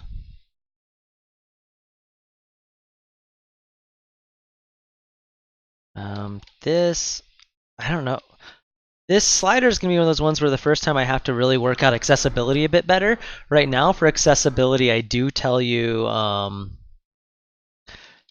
like the name of it, but it needs something different. Yeah, it needs a slider value. For now, it's just going to return the value, the string, right? Yep. But I need to add more. So what's really cool, and I've learned a lot while doing this, if I open up Xcode and I look at the Xcode tools, the Xcode tools will tell you exactly what's going on. All right, David needs my logs. Open log directory.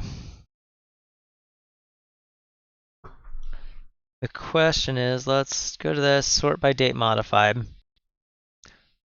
Do you remember around what time that was? Because I have a couple different IDE logs because I restarted. It hasn't been doing it since I updated to the latest alpha though.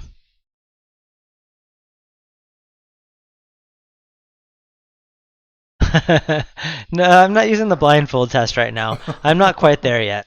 But I am using the simulator. So that Apple does give you some really good tools. I'm not sure which one it is. Today at 8:50, it would have been after that, so it's probably this one. 53, could have been any of these.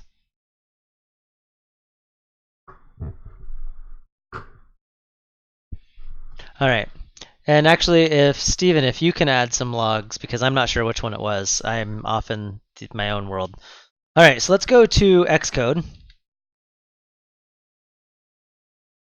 And Xcode has some really cool tools.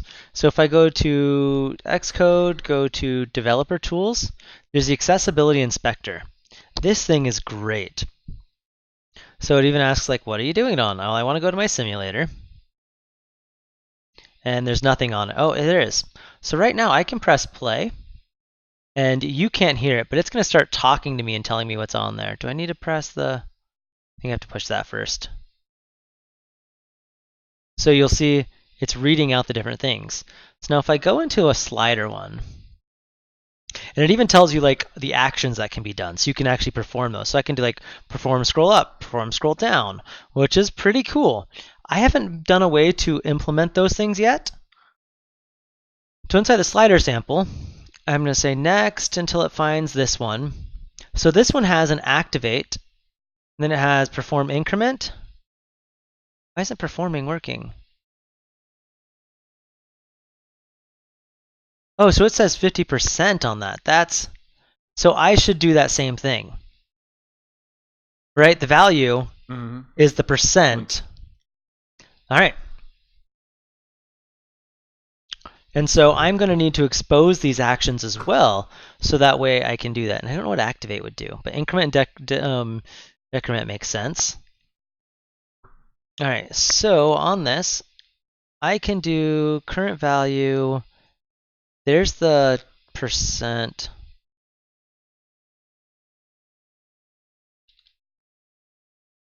And I think you can do it to where it'll actually do it. Just stop P. There we go.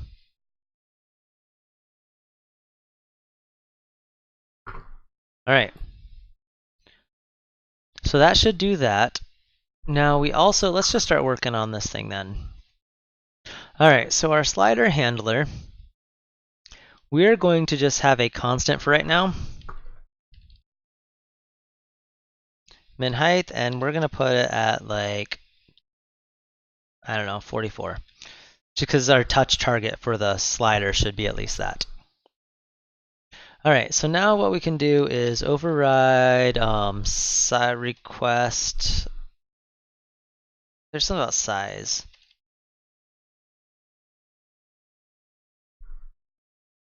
Measure. All right, and let's bring in all these things that it doesn't have.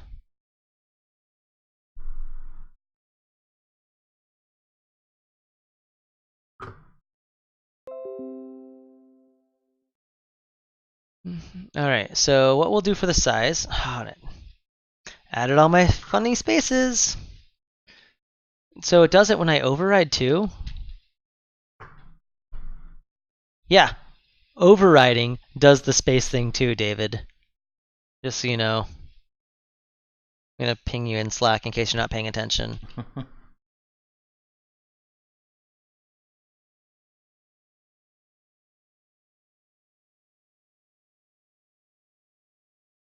I do. All right. That's just interesting. All right, so for our measure, what we'll say is, show the sliders, we already said they'll take as much width as possible.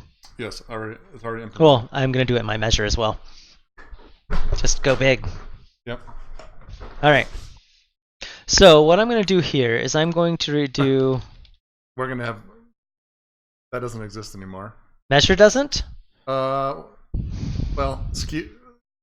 Skia handlers, because they are... You're actually asking for the intrinsic size here. You're not really... Right. So we'll fix it. It's going to have a different name. Okay, I don't care. Still gonna be same methods, right? Like just pass an available size. Yep. Yeah, that's fine. Okay, available size dot height. We'll do. Oh no, I don't want to do math dot max.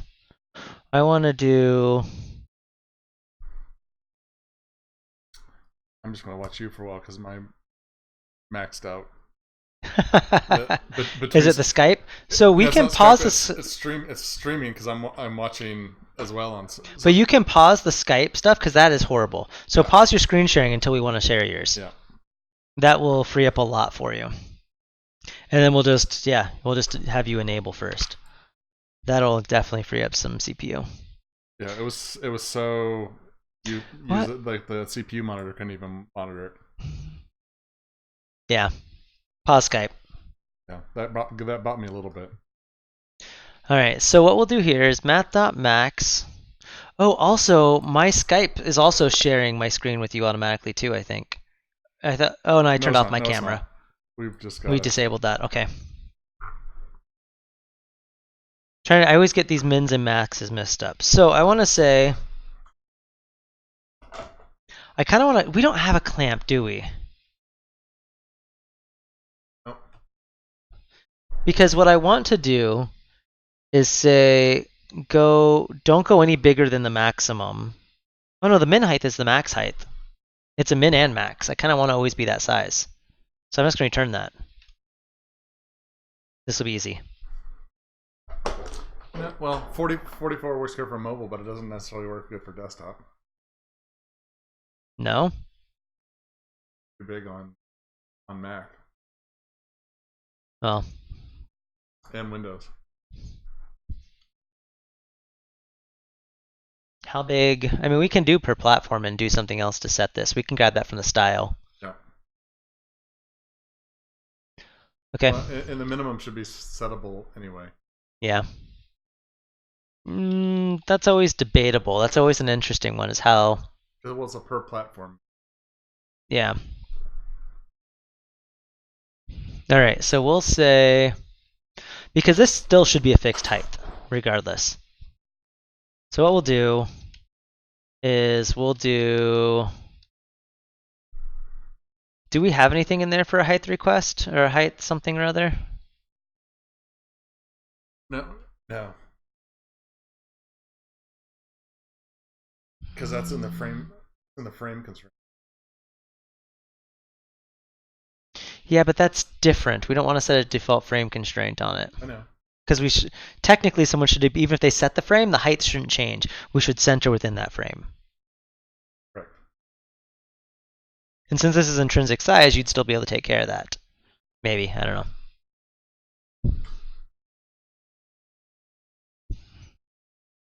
All right, so.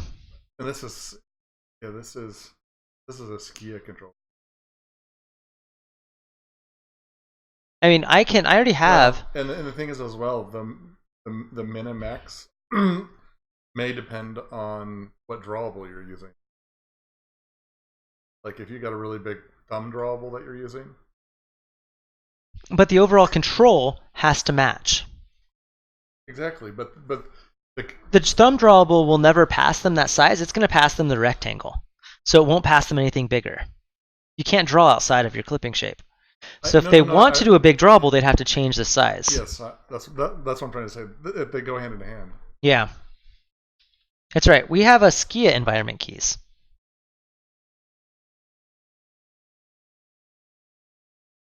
So, but you've already got a default measured size of any Skia control of 100 width and 44 high.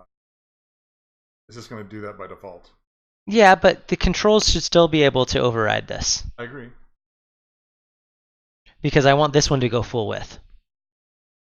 Well, but that's just the intrinsic size. But because of what we just added last night and what's on my branch, it will automatically go because it's going to be at least in HStack. Oh, a slider. It's because a slider's going to have a preferred So, So it's going to fill as a preferred horizontal. right. Yeah, but I still have to worry about this height constraint, though. Yeah, you have to worry about the height.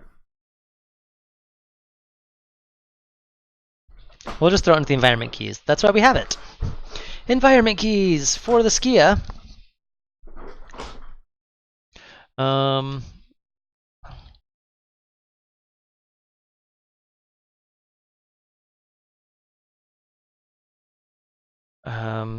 do I do a min and max height? Yeah, but should we only need really a min? No, because some controls should never get huge, because then the drawing's going to be funky on it. I mean, I can force drawing at a certain height. I'm just thinking like a scroll, a slider should force that line to not be.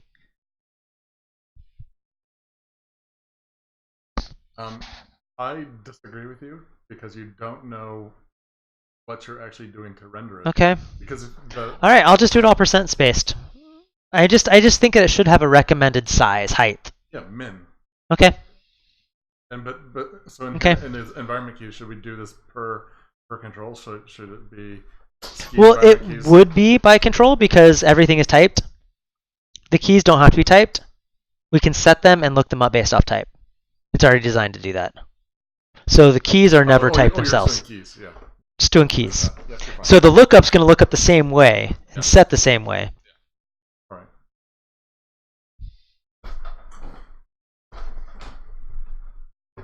Failed to restart Visual Studio. And then we'll do a Skia UI or style that'll also apply automatically whenever you init the Skia controls. Yep. Just like we're doing. Okay.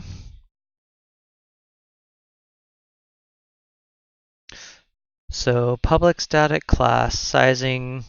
I don't know if I like calling it sizing. I just think it's just, well, this is almost just intrinsic size.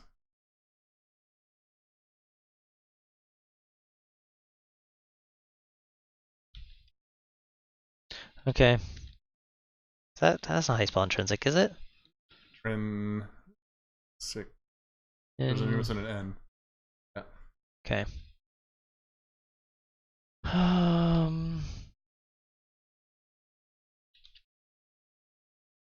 Yeah, and this is this. I made a comment of this anyways. I'm doing this for vectoring. I thought I don't like it that we just have a default control once, and then if we do this, then we can actually make it off of control type. Yeah, well, this doing as soon as we have keys types in here, everything is typed.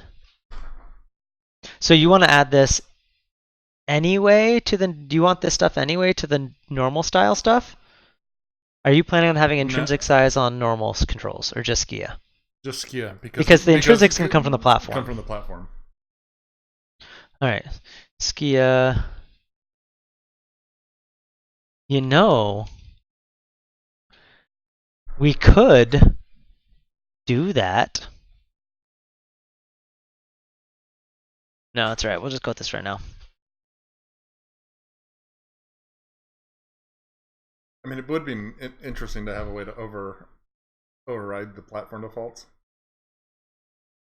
But the platforms don't always let you. Like, well, no, but it doesn't. But it doesn't matter what the platform. I mean, we ask the platform, but if we just go and override it and never ask, and we just return our own. But I mean, when you're laying certain things out, like let's just say they do something really small, iOS won't let you make certain controls smaller. That's true. Slider's a great example of that. You can, it's not going to do, and you can make it bigger. It's not going to do it what you think it does. Like, Slider's the prime example. They don't let you resize this crap.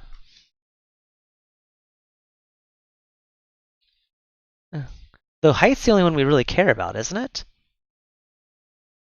Maybe we can do width just because. You care about width. It's because it kind of goes like to the button one.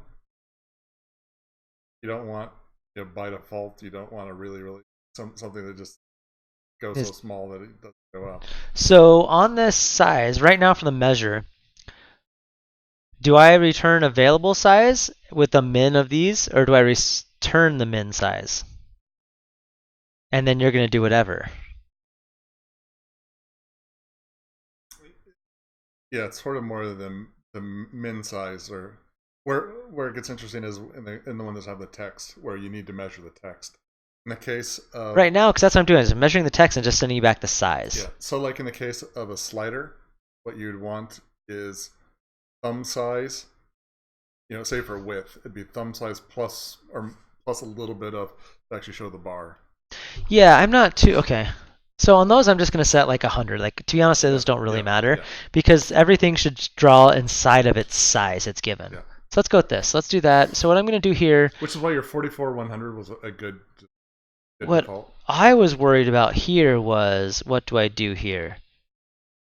So what I can do, var min, or I can do return size math.max available size dot height, and then actually let's get the var min height equals typed typed virtual view dot get, and then actually it doesn't matter, then type no, typed in, no, it'll do it automatically. It automatically falls back to type or get. So then I'll say key is environment keys dot intrinsic size dot height. And then we'll do the same thing for height or for min width.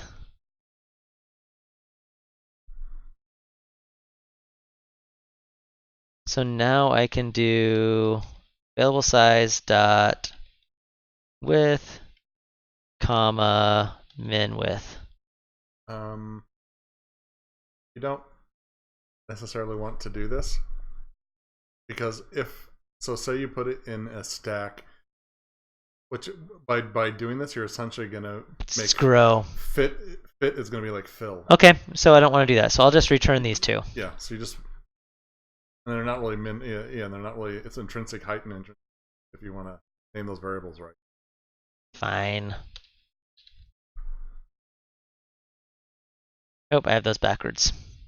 I hate those bugs. And then I can then type these. The float. Yeah.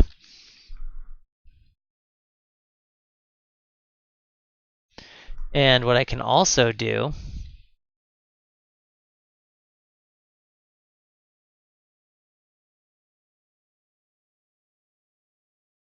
float default height. Well, if they send something in, yeah. I know what you're saying. Okay, what was I gonna say? You were gonna, I don't know, maybe I don't. No. I was gonna say this should actually just be in the abstract control header, not even in the slider, because this is gonna apply to every control. Not text. Yeah, I can put it. We have it at another level down. Yeah. And we can add it there. Well, the reason I was doing it here was I can set per control that default without having to go through and do all this setting the style. Yeah. Doesn't get environment have a default? Oh, I guess it doesn't. And this should be a nullable float then, and then I just like, I like that I can do this. Yeah. Well, we could do that by doing putting that on the. No, that'll just do the default 44, but not each control then can't override that default. No, if we do it as a virtual property. Virtual property? Yeah. We can. Otherwise, we just end up with. I just like the less memory allocation of doing it as a static. I know. I just like the less code. Do it in one place. Performance versus less code. I get it. I just worry about performance.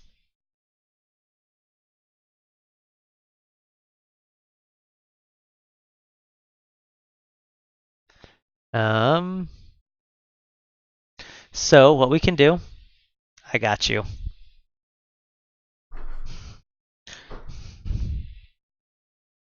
Okay, so what we'll do is on this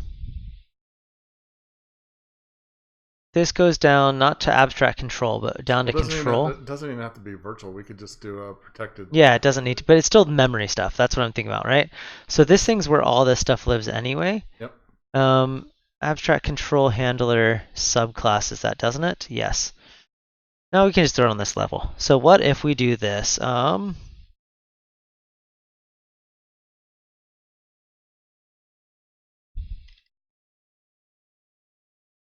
No, sorry.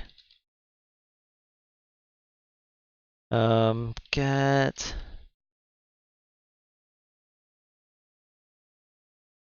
intrinsic size, def int. No, these are floats. Float. This we can do the same thing without a memory hit. All right, so what we'll do here. Okay, that'll work. I'm okay with that. No, I was doing this on here, right? Now what we'll do here is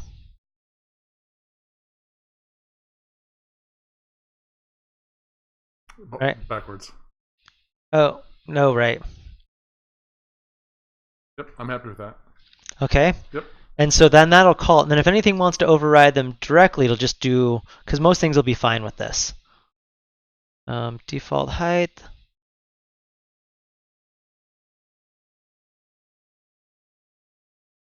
All right, so now what we'll do is we'll just override measure here, right?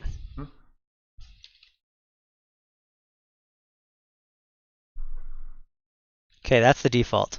And I'm going to stick with that on slider because I have no reason not to.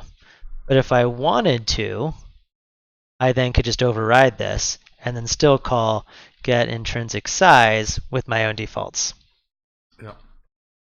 So now we can override it, and text does override it because it should. It should. And same with button. Button does as well. Although button doesn't have a min size. Oh, it does because the padding stuff, but we should still be bigger than that. We're gonna fix. I'm gonna mess with all that here soon. Okay. Either way. So we can get margin and padding actually right. Okay. All right. I like that.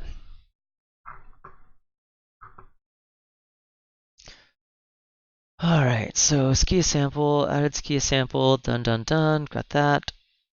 Don't need to do anything with that. All right.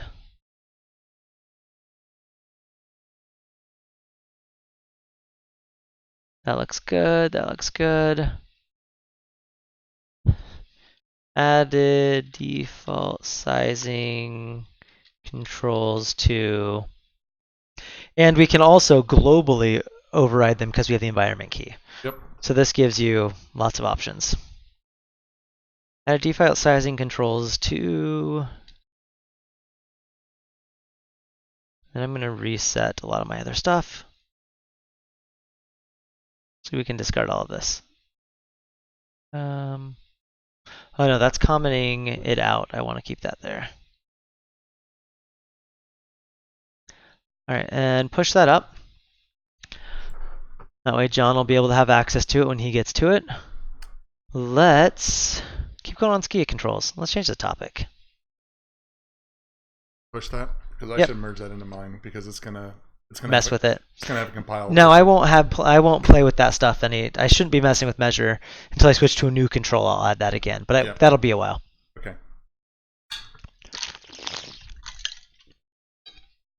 All right, so topic. Building skia slider. Topics updated. Let's keep going on the skia slider stuff then. We've got the basis there. We've got the initial control.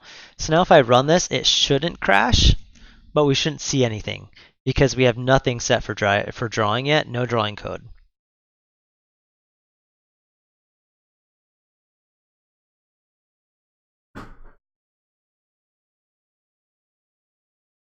All right. Oh, my screen reader stuff's still on.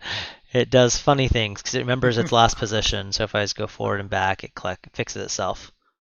All right, so let's go to Skia controls. Did I not add? Is that really what my sample looked like? Oh no, it's right. I'm looking. It doesn't look right. Not what I thought I did.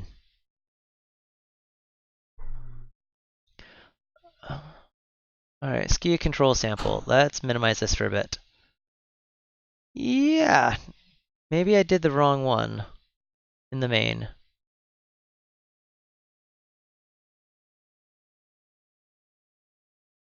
Do we have 2 of these?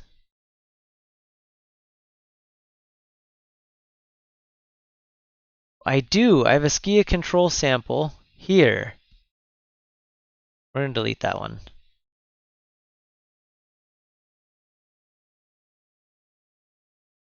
And yeah, let's go back now. Oh, wrong one.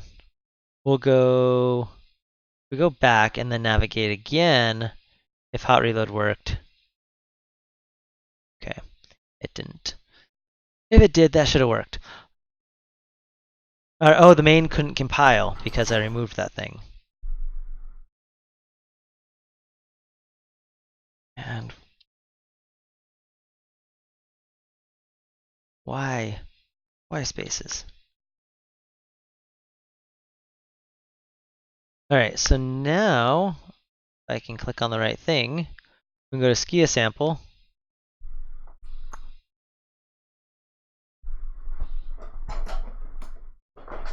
Oh, yeah, I got a bug in that because I haven't done any things that weren't text yet.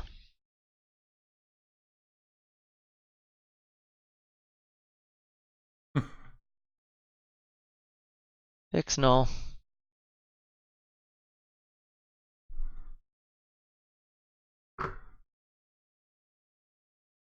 Alright.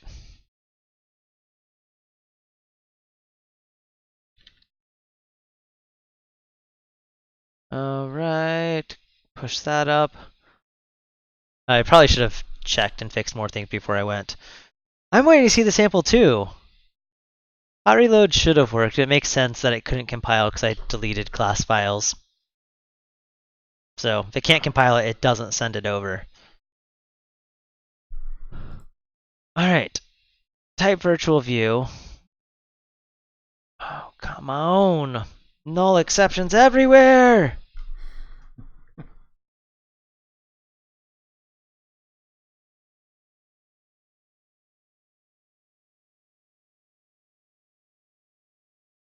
Oh no.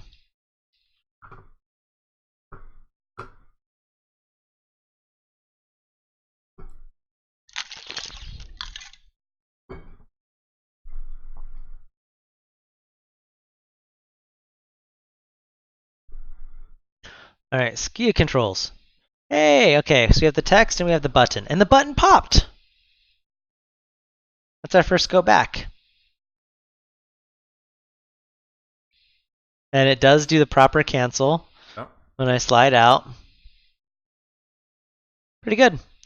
And do you guys see those fancy animations? Still proud of my animations. Alright, so slider. Nothing's there. Exactly what we would expect.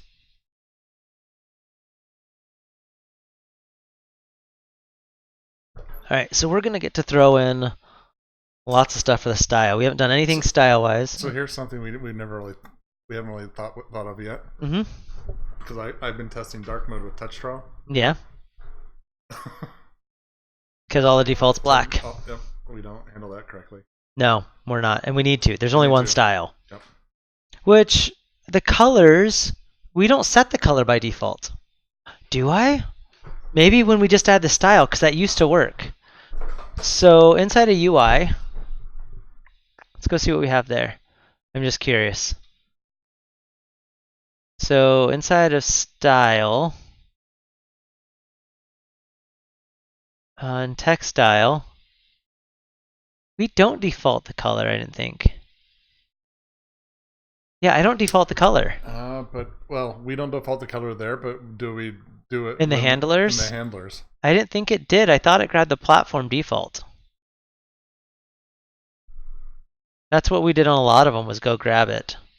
Draw Baby Yoda? I can't draw Baby Yoda. I can't draw. I can't draw these controls. I can draw what someone else did. I have spoken. Get me an SVG. Go get me an SVG of Baby Yoda, and we'll draw it. That's the soundbite you need. You need I have spoken. I have spoken. I need a bigger stream deck now for all these sound bites I'm supposed to have. I'm just going to go to light mode for right now. Okay, I'm actually going to check on that really quick because I'm really curious. But I thought we had... So, handler, text.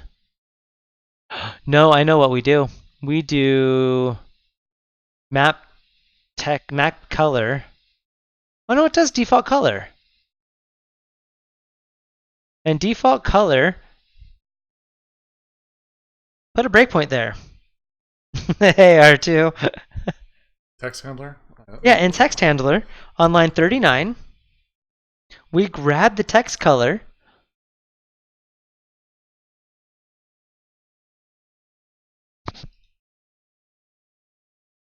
Yeah. I need my iMac Pro. I need more horsepower. I've got a Mac Pro sitting right here. Trash can. Got a trash can sitting here. It's not even turned on. Maybe tomorrow. Tomorrow. That was in Text handler on iOS, line 39. All right, got it. Yes, I do not have a $50,000 Mac Pro. I just got the old crappy trash can that's worth Hey, what? I don't have a fancy one either.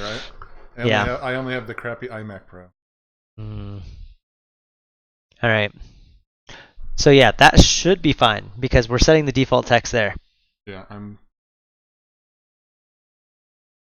All right, so let me go back to what I was doing. I'm drawing.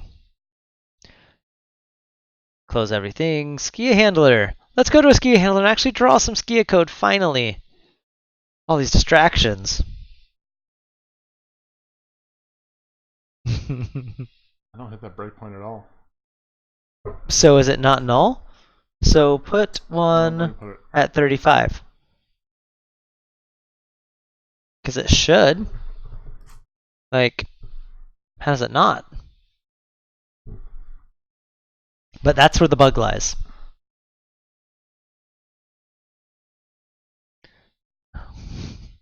Going back to those punk ones. Santa Has a Mullet by Nerf Herder.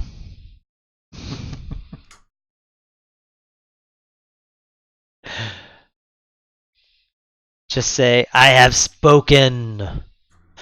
There you go. Alright, now let's draw. Stop distracting me, Squeaky. I'm gonna draw. I don't hit that at all. How is that possible? I don't know. This is where I switch to VS for Mac, make sure it's not a writer debug issue. I'm gonna put a breakpoint on it now. Skia controls are enabled on yours. I just disabled it on that. Go to your app delegate and disable Skia controls, because those are not context aware. But we should. Completely agreed. But I need to build the style stuff first. We're not there yet. We will get there. So, yes. What I want to do is, right now our styles are just whatever I set them at. But what we can do is make it to where we can do style from iOS and let iOS fill that stuff out for you for light and dark mode. Yeah. Just not there yet. I'll get there. Okay? Okay. I'll get there. We'll get a dark mode. Or we'll just build proper dark modes for Skia, and we won't even care.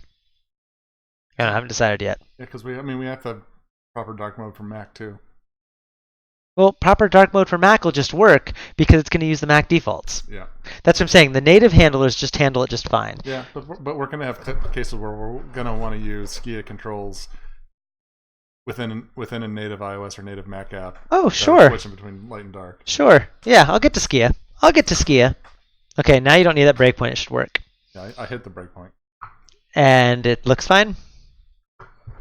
Yeah. Well, it's messed up. That's my fault now. All right.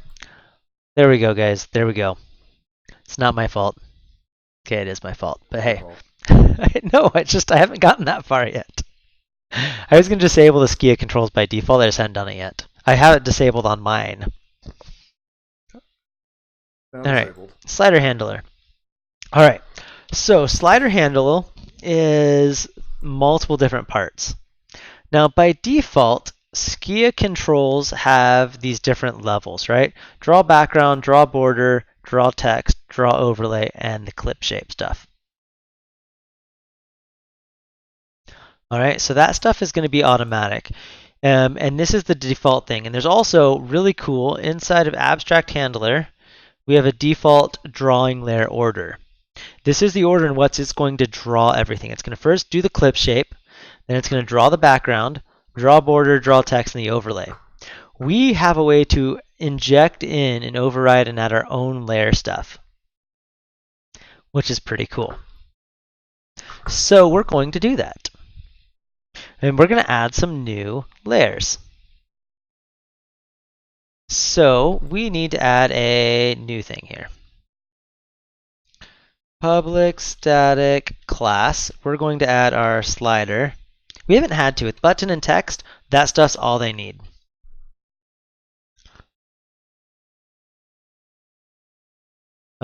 We'll do class layers. So background. No, we need to add track. So we'll do public const string track. We're gonna need two. We're gonna have track. You have background. You have track. We have background. I'm gonna leave all the existing ones. I'm just thinking about the specific to the slider. So we have the track, thumb, and then progress.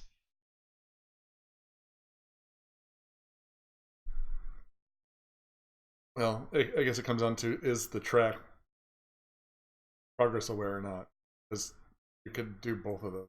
I could, The track could do both. but if we let them overlay, do them in their own layers, Yep. then they can choose just to override one color draw. So I think we'll go with that. Public const string track equals slider dot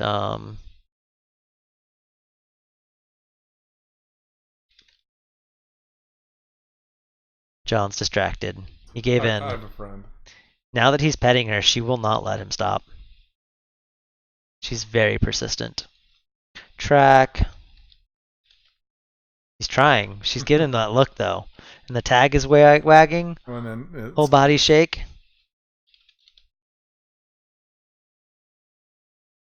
Alright, so this will let you do the individual layers and whatnot. Now we also need to have the colors. And I wonder if I should separate those things out or if not. Slider dot. Okay, we'll just do slider dot. Public const string.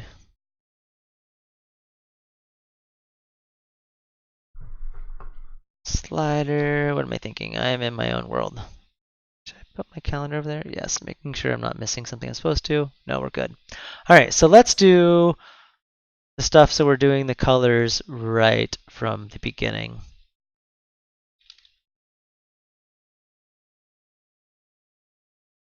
Actually, are these going to be in the style anyway? We're not going to add them here. We don't need to. Because we'll be able to get those from the style. I haven't built those style things, so we might build them now while we're at it. But we'll get that from the style. And then we'll fix the material styles, since we're already using material styles. Which will just make it work. Oh, that really hurt. Alright, so we're just going to stick with the layers. And I probably don't need them nested in that deep. I thought I'd have more things.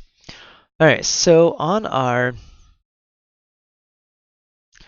slider stuff, so our slider handler is going to have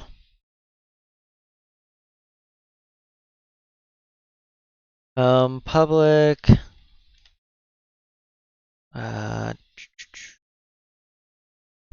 I was going to override these on the buttons, and I had that at one point, but then I didn't.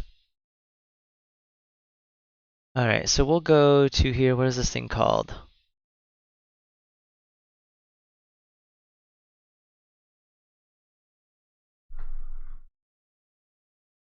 Also, while you guys are in here, is there anyone else doing Advent to Code stuff? Or Advent to Code is what it's called. That stuff is fun. I've been having fun with it. I'm only through day 8. I need to catch up because we're what? It's the 12th? 4 days behind.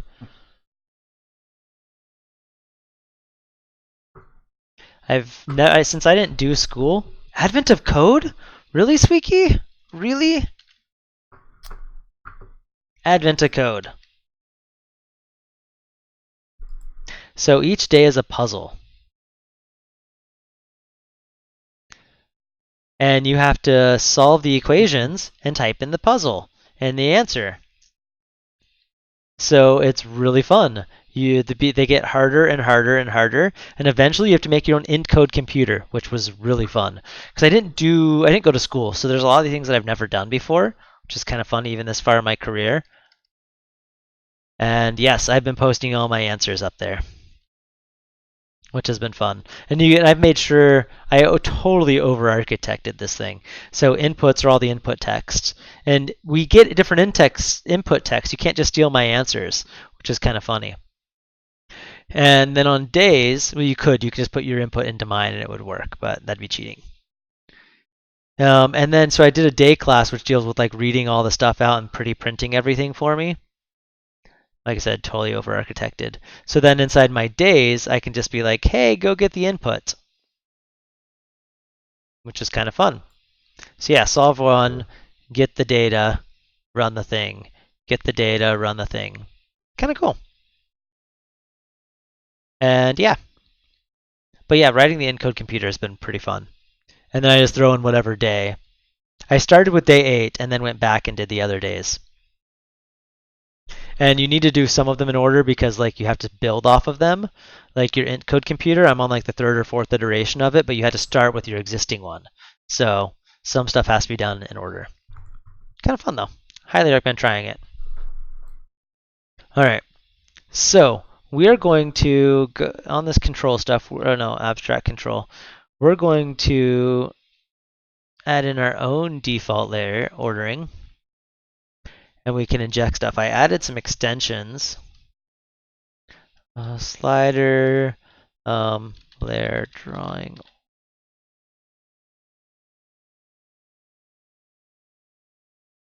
Layer drawing order. So this way people can inject their own stuff in, which is kind of cool.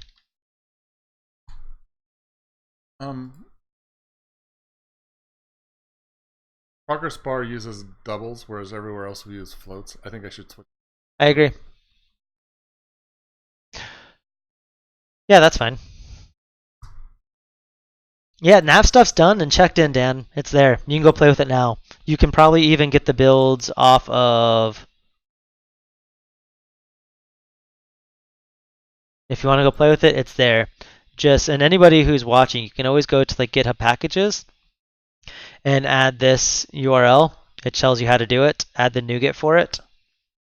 And then you can just use this NuGet URL, which is really cool.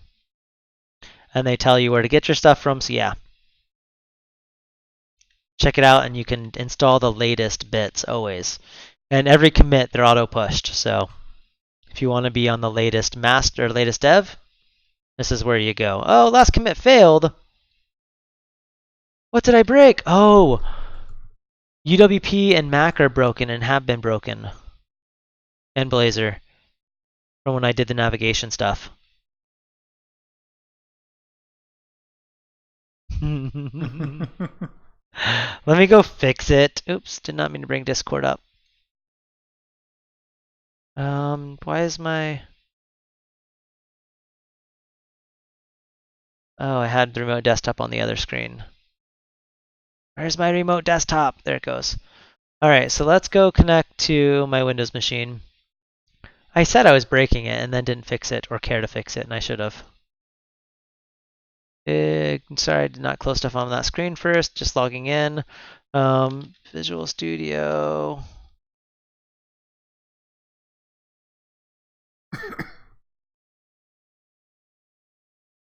All right, so let's grab the latest. Let's go fix the build. Did it not tell me? I thought we set it to tell me in Discord if I break stuff. Why didn't we get any Git notifications for that? Interesting. Let's go fix the build. And then you can get the navigation stuff. Me doing navigation is what broke the build, so navigation won't be on there. I don't know how we want to go. I'm getting hungry. I'm getting hungry. About 3 in the afternoon for me. Yeah.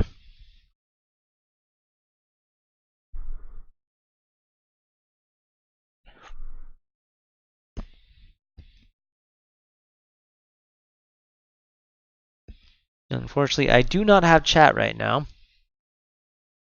Guess I can make this window smaller. Oh, not that one.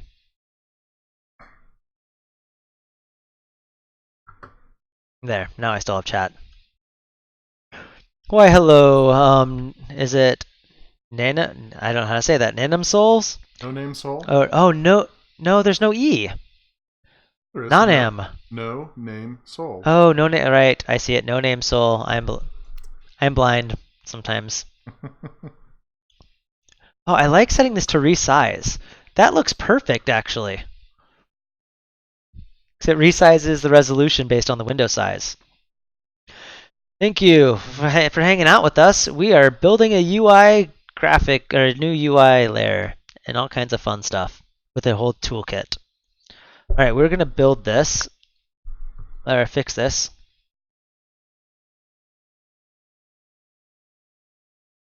I have officially borked layout. An all-time low. Layout's at an all-time low. Yes, we're on an all-time low. Not working is better than we have now. Oops, wrong controls though. This, okay, that looks good. We also need to do nav.set perform pop. All right, and here we'll go like this.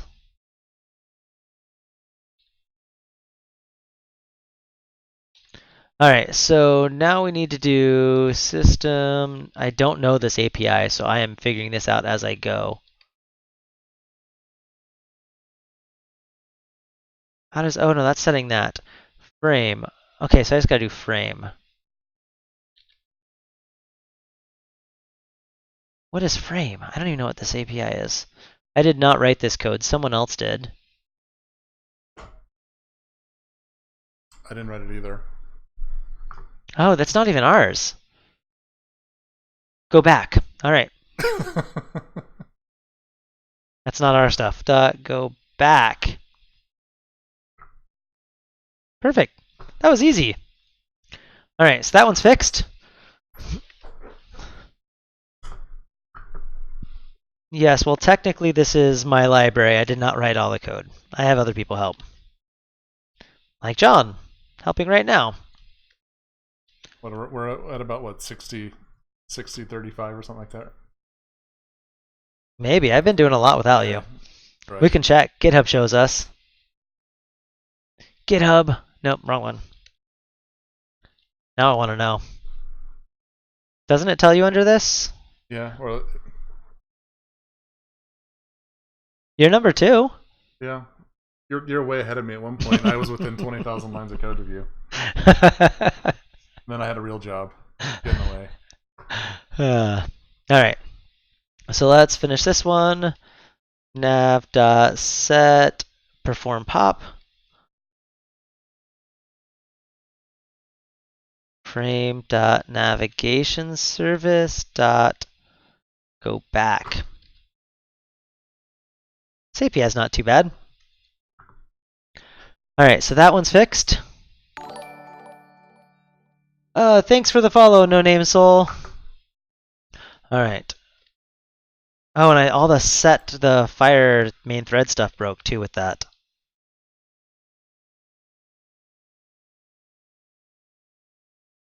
Almost there. Build will be fixed even though I have not been working on these ones. Oh no, that should be it. Let's see if it'll build now. Alright, Windows build should be fixed. Let's go check out the Mac stuff, what we were doing here though. While that builds, I'll keep working on the Mac stuff we were doing. Alright. Hello, Abby. Hopefully I can remember that. All right, so we're going to do public static. Oh, I did not give that a data type. That's why that's not working. So we have our SK control. And this thing is just a string array, I believe, right? No, control handler has that. Yes. Let's just copy and paste because I prefer doing that. All right, so we've got that. And now this one is going to be equals new. No, what I can do, I added some new extension methods. So I can do sk. I thought that was on.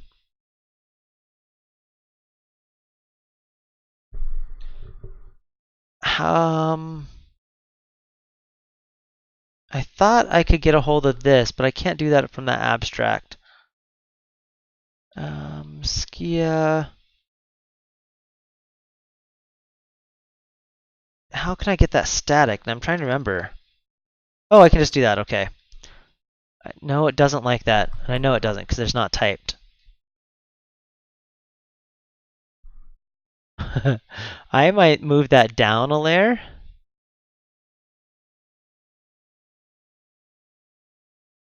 We're totally moving that down a layer. Then I can actually reference it. All right, so now save that. Don't need this. We'll go. Actually, it doesn't matter. Let me undo this. I'm not thinking things through. I don't have to statically type that, and then it won't matter. I still kind of like it there.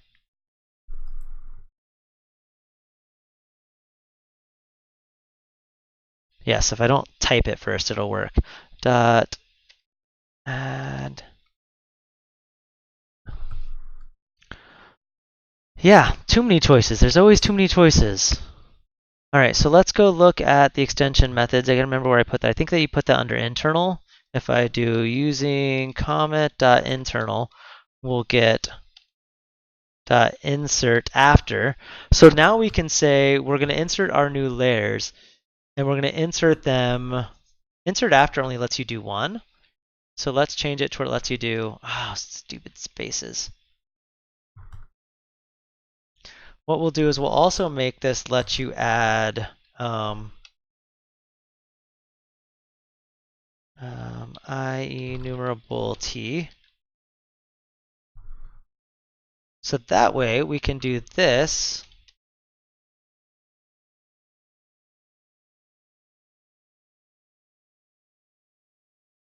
Actually, we'll do that. So now we can do for each var item and item. Let's make that plural.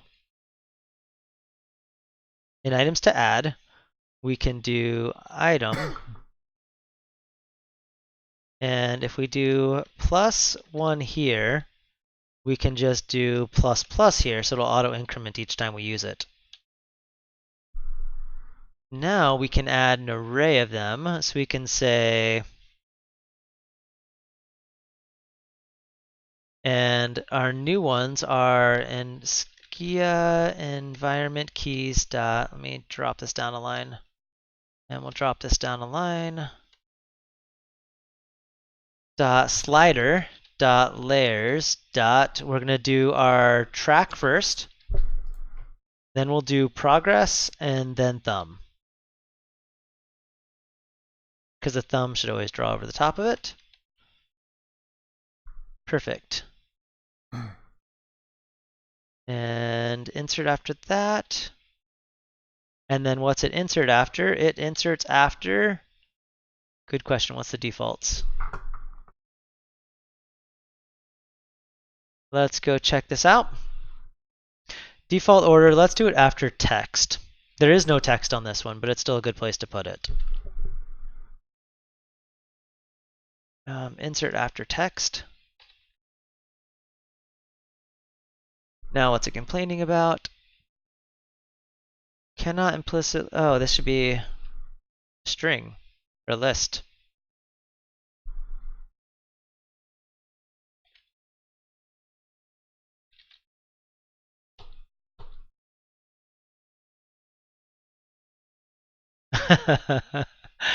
Unfortunately, no, sorry. I'm not.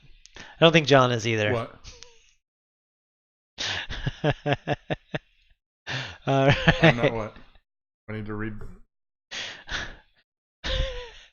Actually, let's change this thing so that way it shouldn't return an iList. It can because it doesn't need to be an iList. What we can do is put this on a. No, that'll be fine. All right, so that works great. Now we can override drawing order, layer drawing order, and we will just return that default slider list orders. And I just don't want to calculate and take the hit of every time we draw, reinserting this stuff in order. So we're just going to go with that. And this is, wait, why is that an array?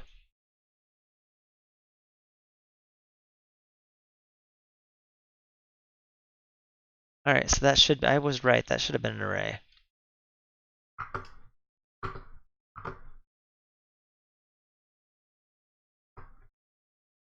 Okay, so we do that.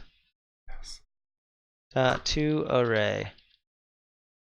Most expensive of the ones.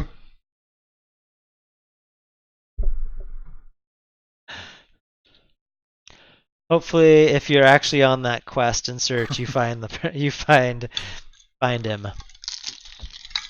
Oh, I should refill my water last time I got up. All right, so now we've added default order stuff. Really nice. Now, what we need to do is go do all the mapping stuff to actually call these controls. So we'll do protected virtual void. We will do draw. What do we want to call it? Draw track. This will take an SK canvas. Or Skia canvas? I can remember. Let's actually bring the. Then I get all of the IntelliSense. Is it SK canvas?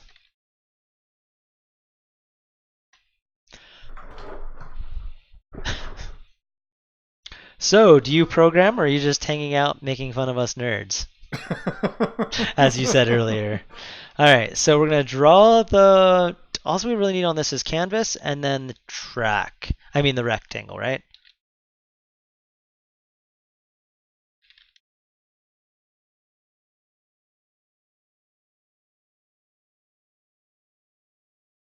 I think that's all. We'll double check on the other ones. We might need to add more.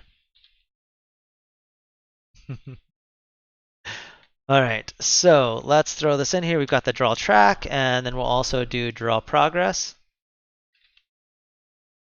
And on progress, we'll probably pass in stuff, the percent on both of those.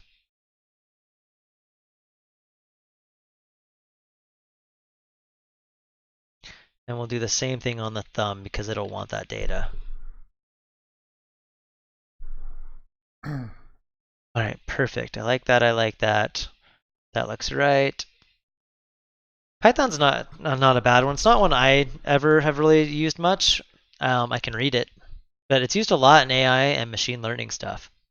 So it's got lots of applications. All right, so now that we have that, we can go and grab some of that initial code we did a long time ago, snagged from the sliders. Now I have to remember which one is which. For now, I might copy this for kicks. We're going to remove this and do proper colors, but I want to get this thing drawing and scaling before I start fighting colors because we haven't done anything with the theming to save these yet.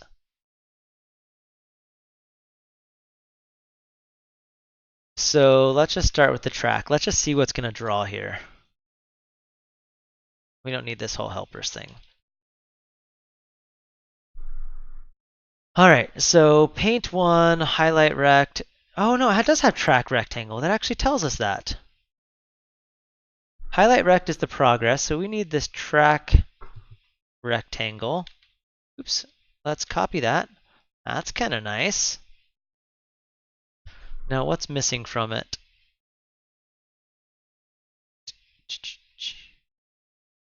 Static. Oh, I didn't put that inside the class. Move a curly brace down. Or do I have too many curly braces? All right, so that's better now. That's happy. All right. Let's just see if this thing draws anything.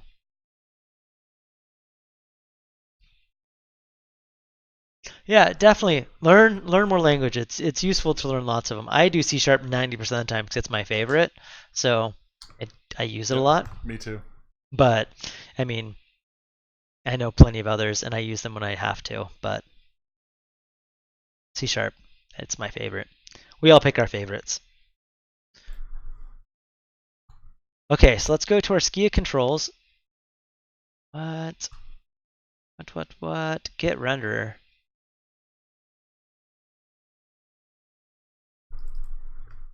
Where did that exception come from?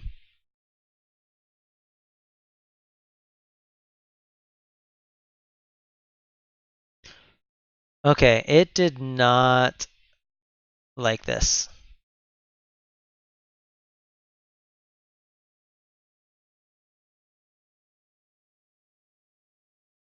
Oh, because that's an array. That's right. What I need to do is go back to our slider handler. When I first create this, I'm going to .toList. Then I can insert it, and then I can toArray it once we're done. You can't insert into an array. Makes sense. It worked like it should have. I kind of like that insert after, just like put this thing wherever that thing's at without me having to search for it. It's very useful for these layers. All right, Skia controls. Okay, that should work this time. I'm just going to press play and assume it worked. Sweet, but we have no slide. Oh, all right, I didn't finish tying it in. Let's close everything but this. Close all others. All right, so we have this. Actually, we need to do is go look at SK control, or Skia control. So now we need to add a draw mapper, just like this one, a little bit different. Yes, definitely. If you have questions, ask. I have no problem answering questions. All right, so this is slider draw mapper has its thing now. Now,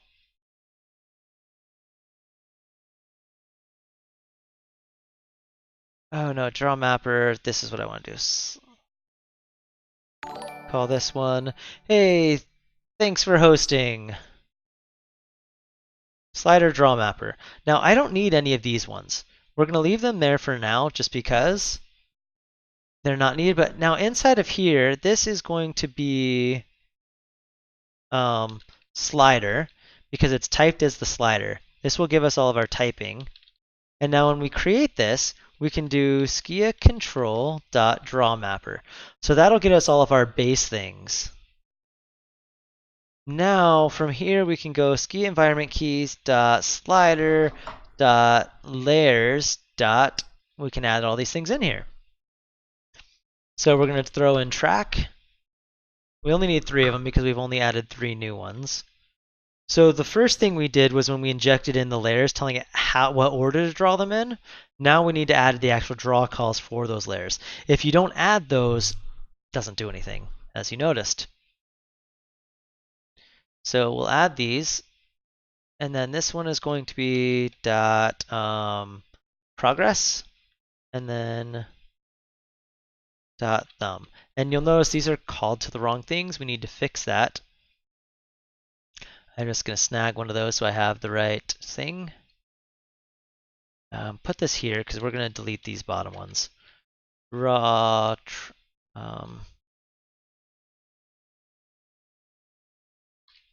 Alright, so now we have draw track. Let's do draw track, draw thumb. And let's just get them all hooked up so that way at least our calls will start working. Draw track, draw progress, draw thumb. Alright, so now when we instantiate this thing, we can do public slider handler case, we can pass this map. One of these lets you pass a mapper along. And we might have to implement 2 different mappers. For now, we're just going to do draw mapper. And we'll just pass in null to that one. Because we're not doing the property mapper yet. We'll probably get to that. Let's just get it drawing though. All right, so now we can just do control dot draw. Oh, these need to not be used. These need to be. But that Skia control, I thought these got mapped on the draw mapper. Maybe they don't. Okay. So we'll just say var slider equals control as slider handler. If slider equals null, we'll just drop out. Else, and actually we can just do this, slider dot draw track canvas dirty rect. And now we don't need this null check, so we'll just use the question mark. And let's actually just I just want to share I'm motivated to get layout done so I can do fun stuff like you. get it done. I think family's getting home. Layla is getting upset. That's a she recognizes somebody. All right, you'll get to the fun stuff, John. You'll get there. You're doing the graphic stuff, and that's in my wheelhouse. It is. We can trade. I mean, well, not yet. I'm not. You don't want to do layout. Trust me. Okay, and then let's actually do these right. Oh, I didn't add draw thumb yet. No, I did, didn't I? It's all right. We'll leave these commented out for now. All right, so now that we have that, let's see if it draws something. It did!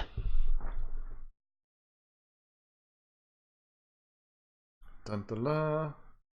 Now it's not sized appropriately. Blame layout. Well, also I have hard-coded rectangles. I'm not doing anything with paddings or marging or bringing anything in. It's just the fact that it drew something, though. That I'm excited about. And yeah, my sizes are probably bigger than the actual control. Yep. Let's do this really quick. Override.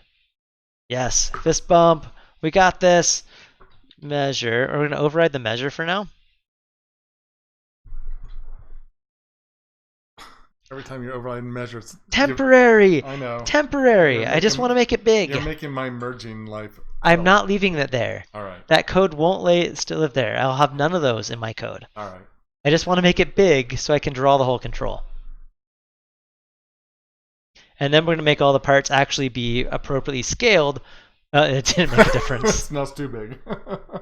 Well, no, that looked right, because that's about the same Yeah. size-ish. Yeah. On the left-hand part, the progress. Oh, did I do the wrong one? I did. That's the track path? They called it the wrong stuff. All right, so we're going to move that over to draw progress.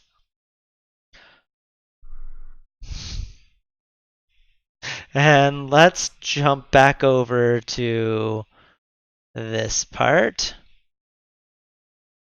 All right, so every once in a while that won't let me scroll. That's all right. It's not a real app. So let's go do, they call that the highlight rectangle? Let's copy that. Oops. Let's see what that does.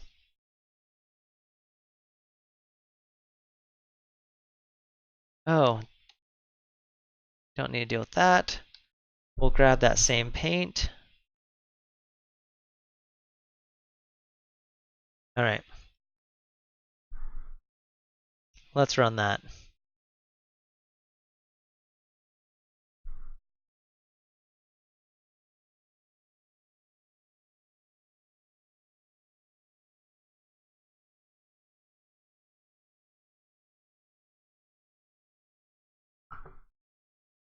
All right, that's better. That's the right size.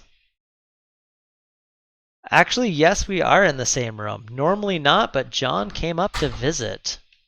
So right now, we're in the same room. We're in the same room. Not usual. Not normal. No. All right. So now we've got that drawing. Let me get the progress drawing appropriately and the circle. And then we'll get this working. Your layout working? Oh, I got it working again. Yes. Oh, yes. Writing your own framework is hard, guys. Don't recommend it. All right, so then, wait, what's this states rect? Oh, they had all of these. I thought they had like heart shapes on those at one point. Yeah, those are supposed to be like hearts and stuff. Why those aren't drawing in my... Did I not copy those over? I don't know. We're not going to add heart. Well, no, we're not going to add hearts, are we? No, we're not adding hearts. The material stuff has icons. You can add icons to the sides of sliders. So you're going closer. Yeah, we're not doing that. And they made them hearts. All right, let's grab the thumb. Here's the knob. I'm just going to drag the slider for the next half an hour while it works. I'm so happy. Should you want to share your screen and show what you've got working?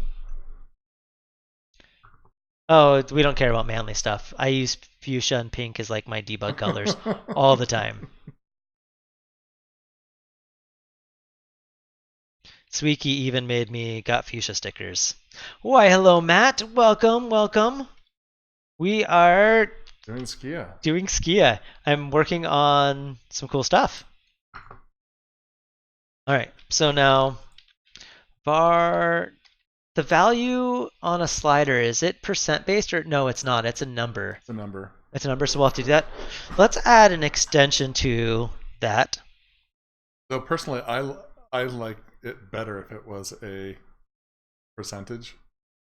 Right. But you might need that value. Yeah, you need a way to get the percentage out. Well, either way, you're converting one way or the other. Yes. So I say we add both. We'll just add it to the core. Well, even credit cards demos working after all my refactoring. Credit card demo is still working? All right, so what we're doing now is we're working on a slider, and I was showing off the Skia fiddle for Mac that I started on. I haven't pushed the code anywhere, but we're putting the drawing code now directly into what's it called? Comet. All right. So in here, we were controls. That's what I'm thinking. Controls. Slider.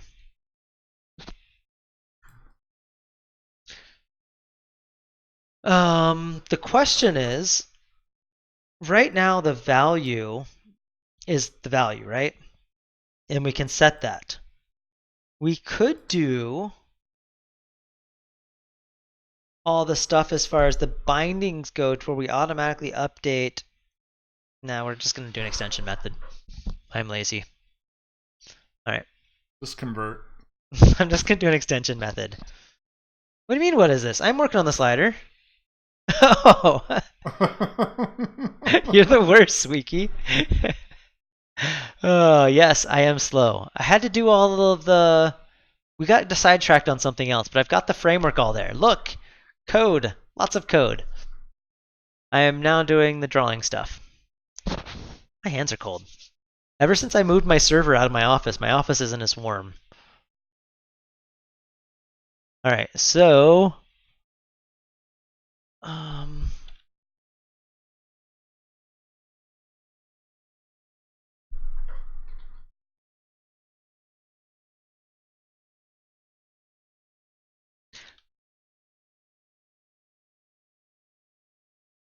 All right. Let's jump into the extensions. They live in helpers, right?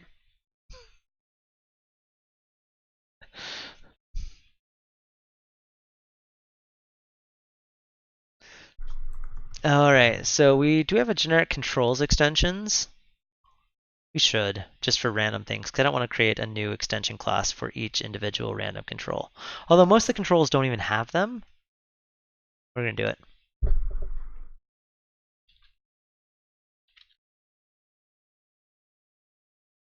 All right, so we have controls extensions, public. Let's get rid of all the spaces. All right. Oh, wait, let me properly select this. All right, so now what we'll do is public static float.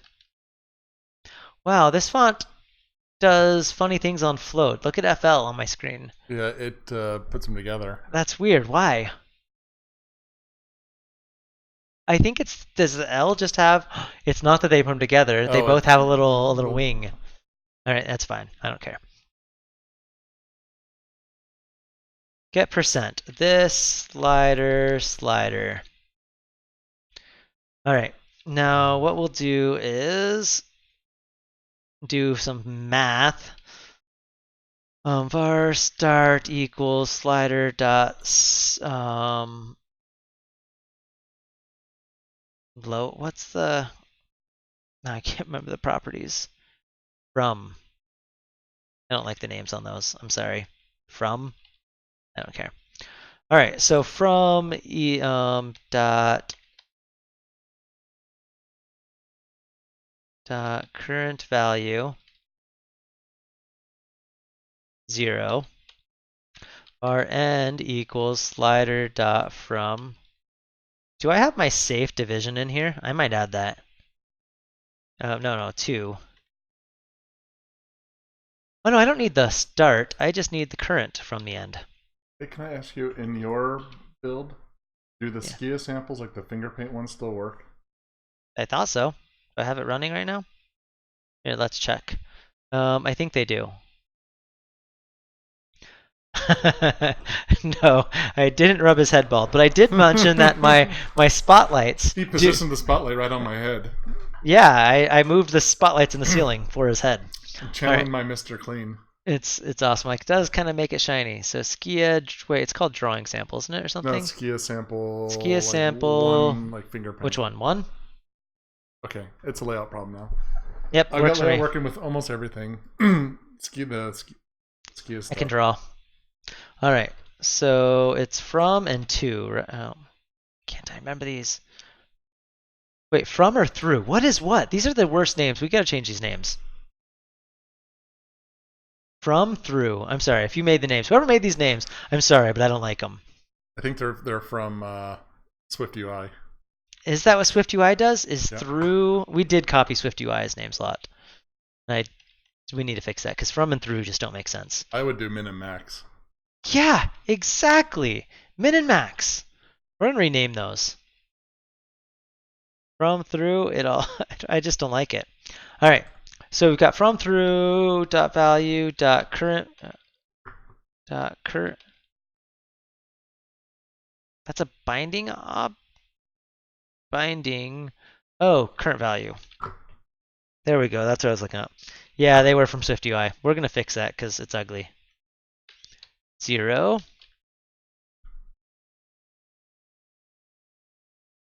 2 question marks.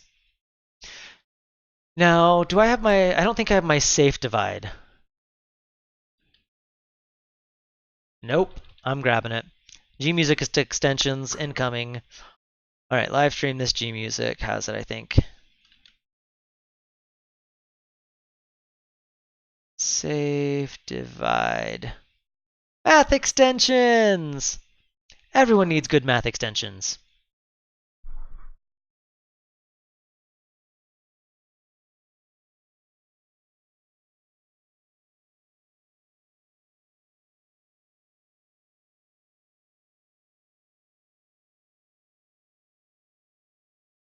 All right, so now the nice thing about this is I don't have to worry about dividing by 0, which, yeah. All right, so now var current equals slider dot value question mark dot current value. So So now I can just do return, and it's the small one divided by the big one. Yes, current. What did I? I can just do. Oh, that's on doubles, not floats. You now get to live on floats too.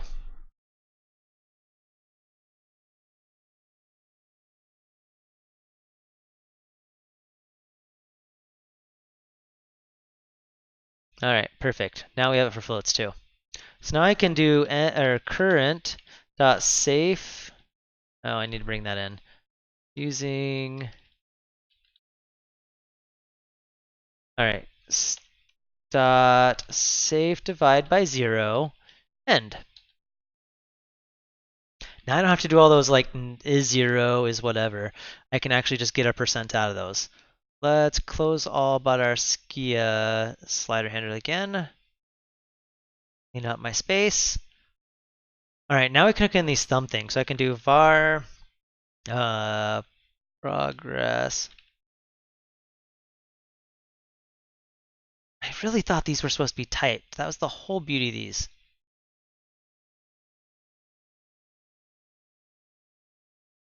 I think that's gonna work. Oh, that sounds work. All right, so now progress equals slider dot get. What namespace is that in? Because whatever namespace that's in, we're going to bring out and expose to everybody, because everybody should get that. Control extensions, just in Comet, I should have that. Get percent. Oh, it did uppercase.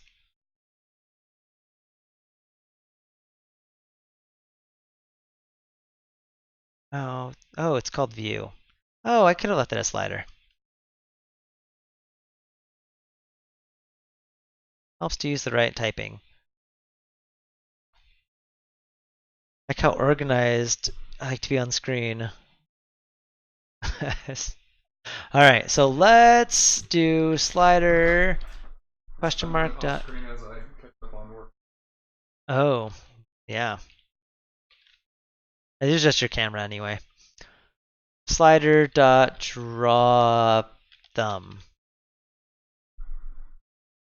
And this gets canvas, progress, dirty rect.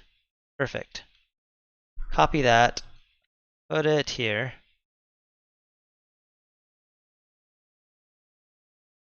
Make these all sliders as they should be. All right, so now let's make sure it builds. This time we should get a proper looking slider. Progress and everything else is all wrong because we're not actually taking any of that into account yet. But we'll get there.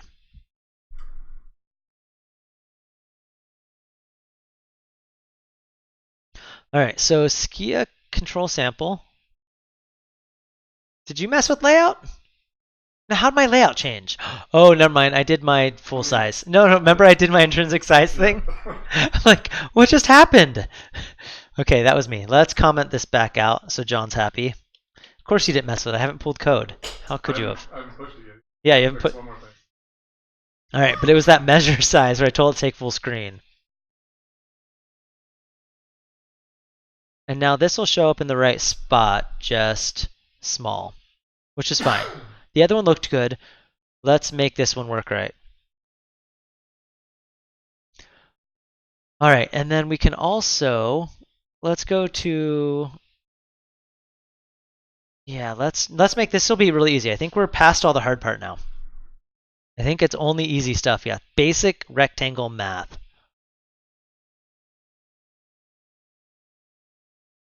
And then we have to deal with colors, because colors are just on these default colors.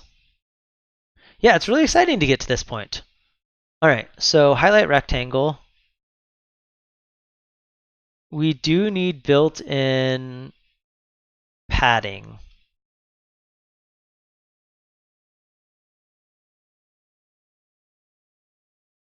Let's give it a default margin of 8 and 10. Similar to what we did.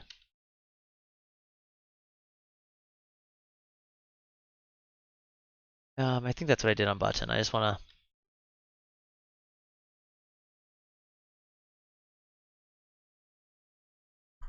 All right, and horizontal padding is not 40 on this.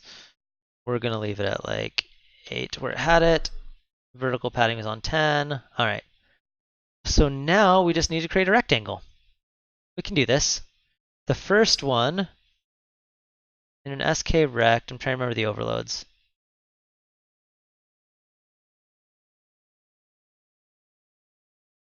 New SK rect. Left top. Oh no, this gives a wide. Do they both have that like 38?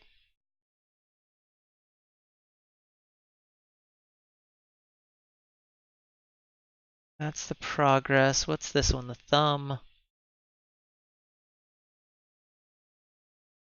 John's adding padding. That's different. So the thing is with the drawing the controls, have to respect the margins, but their frames are going to be different inside than that.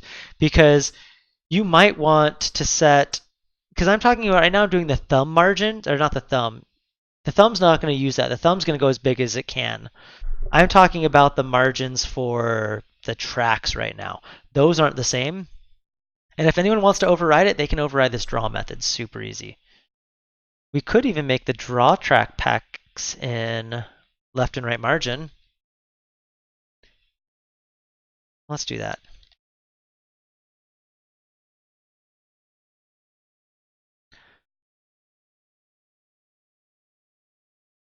Side space. That way we're not doing weird names. We'll just call it.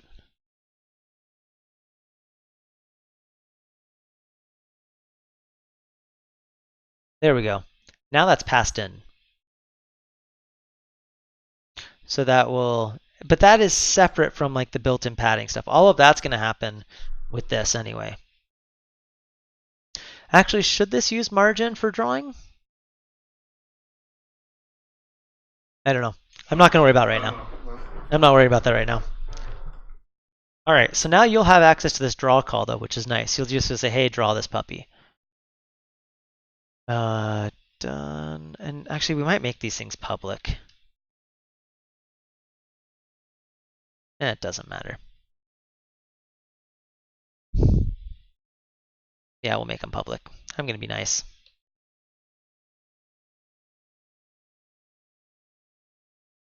I think they should be public. All right, so now we have this SK rect, and we're going to do left is going to be H space. Actually, check this out. Apply padding. I added this.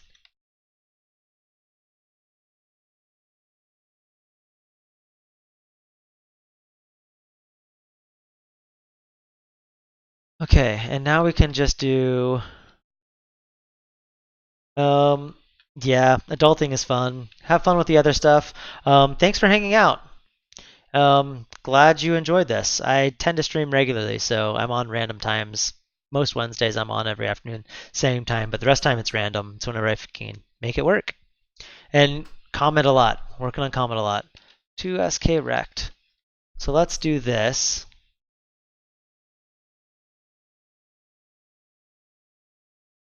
So that'll give us that rectangle like that. Now in this default, we can pass in that H and V padding.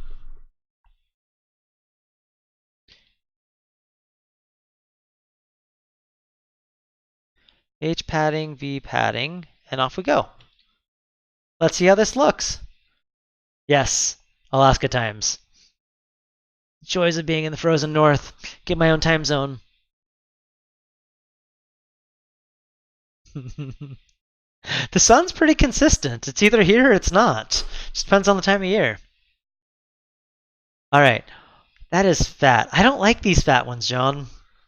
They look hideous. These fat what? I made it match the height that we were allowed to have.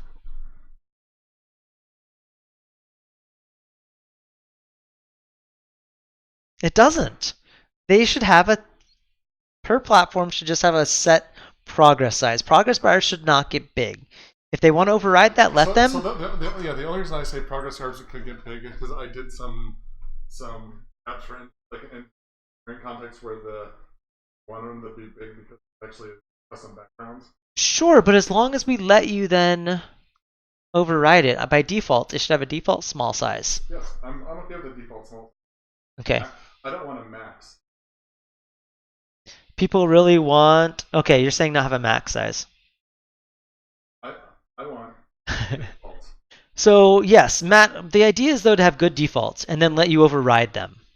I'm not going to let you not override it. I mean, that just looks bad. I don't know, don't you think it looked bad? Oh, I almost did the sound bites. Hated it. I wish I had that one right now. Did I save that one? I might have. I don't know.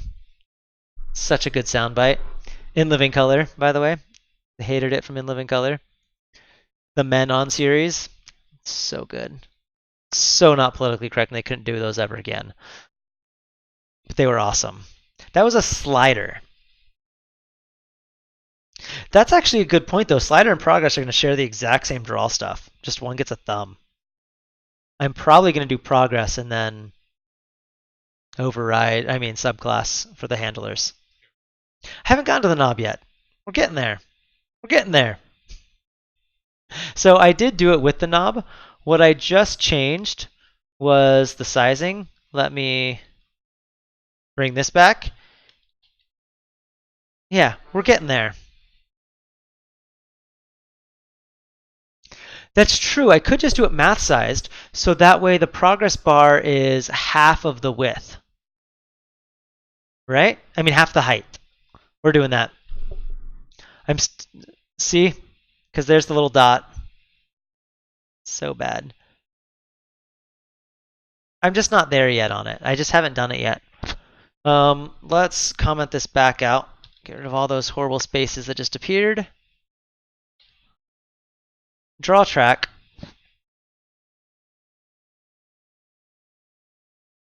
And yes, it will be bigger. I'm going to go at like... I need to put sane defaults on that too.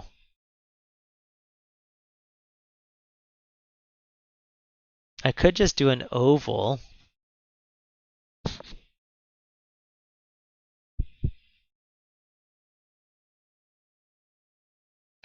Just thinking that through. The thing is, though, anybody can override this draw method and do it their own self. I'm not stopping anyone from doing that. Or injecting in the draw calls. You don't even have to subclass to inject your own draw layers. That's the whole architecture behind this.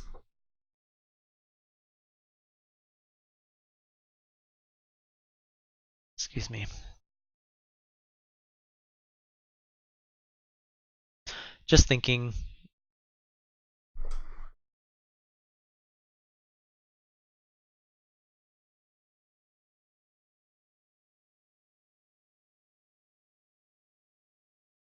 And right now on that big where it was giant, I had it taking up, giving it that entire space, asking for that whole space.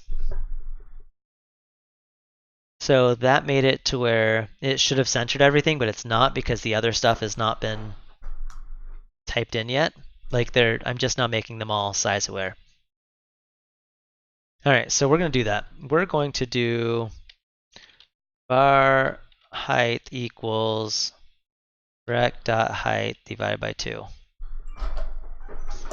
Because we don't care about the vertical spacing. We only care about horizontal spacing.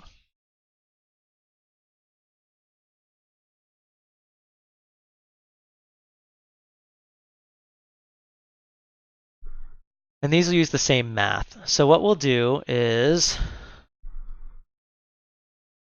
we'll do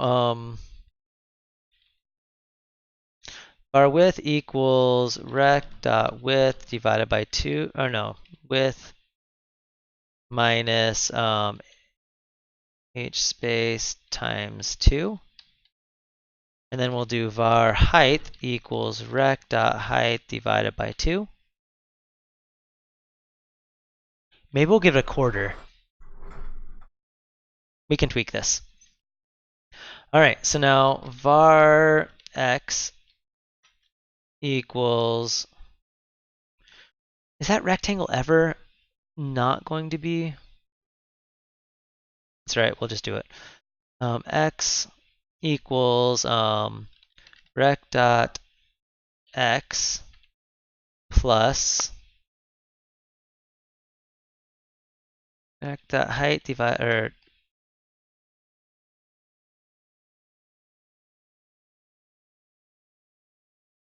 height, we'll make sure we do this right. EHEIGHT divided by 2.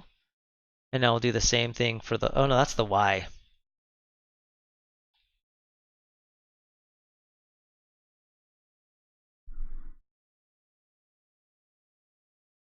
And then the x is just that space. So now we can do new sk path. The left is the h space. Oh no, that's, let me undo enough code. Because I had a rectangle there. Actually, I could go look at the other code. All right. How did we get that highlight? Oh, okay. Oh, does it even use this path? What's that path?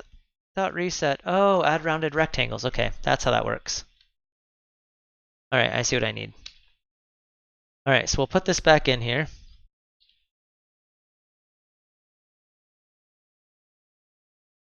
Rect equals new sk rect, and it is h space. Top is y, and then the right. Oh, I need to do these in right. All right, I don't want to do that math. I'm gonna be lazy. New rectangle. New rectangle F. This one is more sane. We will do H space and then the Y comma with height dot to sk rect. I'm fine bringing that extra thing because of math.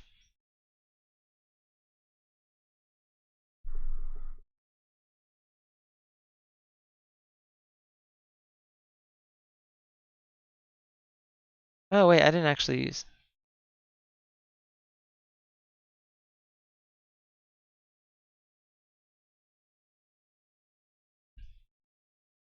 And then this one's complaining.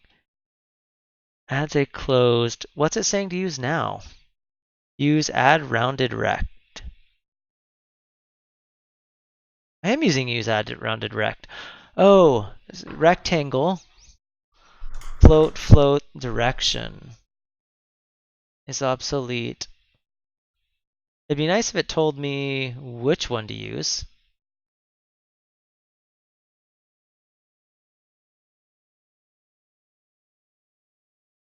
I don't know which one I'm supposed to use.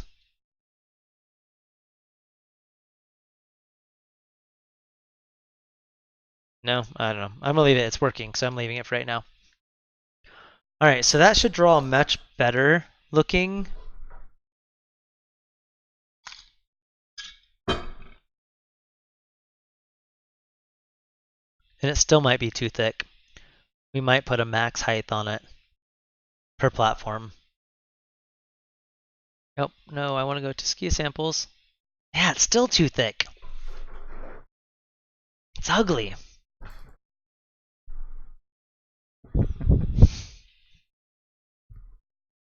How high is it right now? A fourth? It's thick. I did a fourth of the height. See, I think you're doing it wrong. I think you do it. You set a height, and then you center it within the. Right, but then how do you make it grow vertically? I thought the whole thing was you wanted to make it grow bigger and thicker if people needed it. Because you're saying you want a big one. No, well, no, but I'm saying I don't want a max height on the view itself. Sure, but so you don't do a max height on that. You just always still center this tiny control in the middle? Sure, I think that's what a default one should do. Yes, I, unless I you think, override. and, Okay. and if you wanted to do something else, All right. you Okay. you do a different drawable. If you want to get ugly and fat, then you Okay. put your own drawable. I'm okay with that. What's this old height? Let's do the math. Actually, I have it right here in front of me. So if this thing takes in left, so top and bottom, so it's only 2 pixels. Yeah, 2 pixels sounds 2 or 3 is probably what I would guess.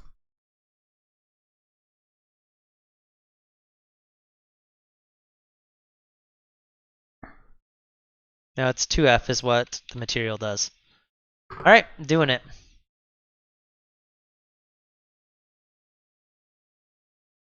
All right. I thought you guys wanted that thing to get wider and wider. No, I want the control, the Okay. bounds of the control. I thought you wanted the draw because I was like, that's just so No, I don't. ugly. I want it to look good, but I want basically I don't. In case they want to insert their own, fine. Okay. That looks better. Yes. And actually, it might be a little. Are the material ones that thin? No, it should be a little bit. Let's go 4. Although the scaling should take care of it. Maybe the scaling's not on right.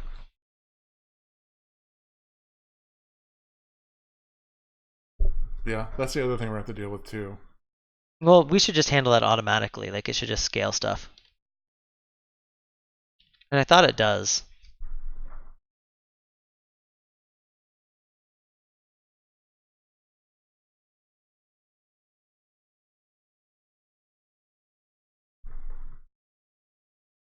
There's progress indicator. Where's the slider? There it is. There's a pretty, I mean, that's bigger looking, but it is small.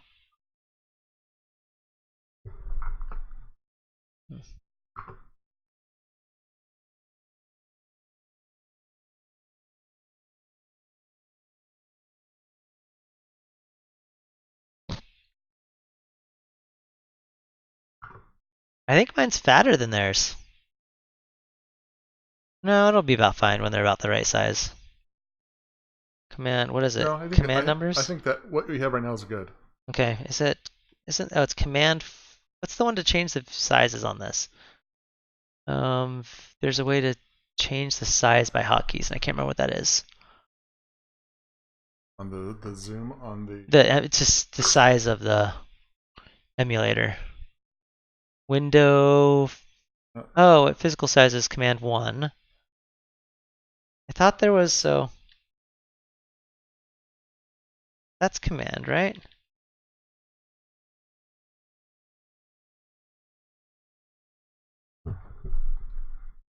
Why are mine's not? Oh, there it is. Okay, wrong one. You can't get any bigger than that. What's the difference between those two? Point accurate and pixel accurate? Oops. Okay, yeah, I mean, that's drawing that one. Maybe my math was wrong, because that's about the right size. All right, we're going with 4. Done. All right. And we're going to need to still clean some of this stuff up.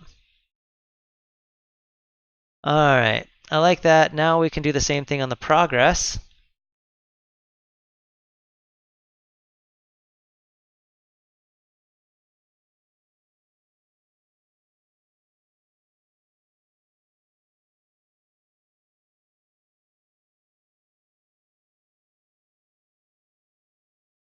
Actually, these might hot reload. No, they won't read register. Maybe they will once I do this. Let me do that.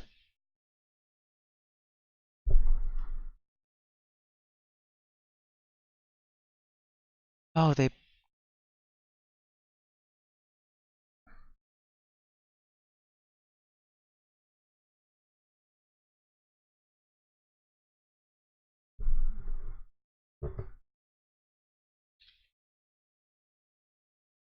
All right, so now we've got that. I do think these will.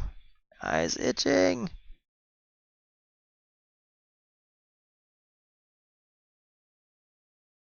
All right. And maybe we'll change this track radius. We'll make that to where it's per platform. I don't know. Let's go with this for right now. All right, so now we'll copy this to the track height, and I think I might be able to hot reload this stuff. We'll find out. I don't know. If I did it right, I thought I made handlers hot reloadable. Thought I did. Ah, it's Mary Swift Miss on.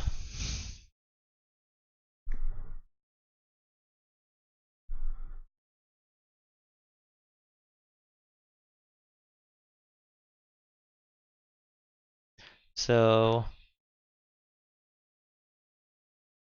I'm gonna make this small really quick.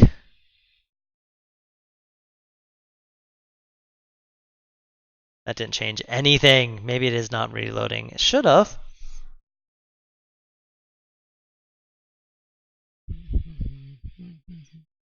All right, so that needs to be different. So now, what's the progress coming in on here?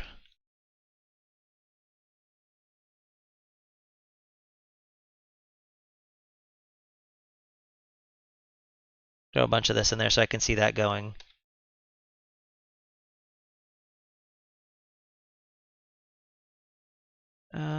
Maybe it's not.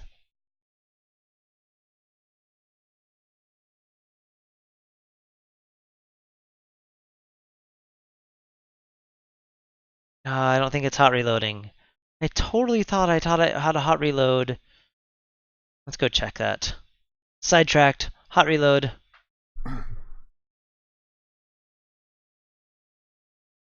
Alright, so I thought whenever it got a new type.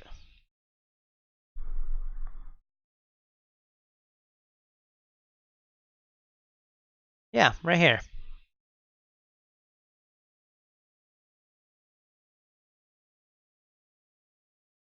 Oh, I thought this was view handler. It is.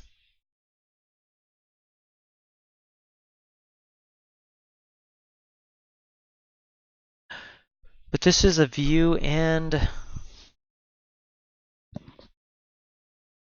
we're watching it rebuild stuff.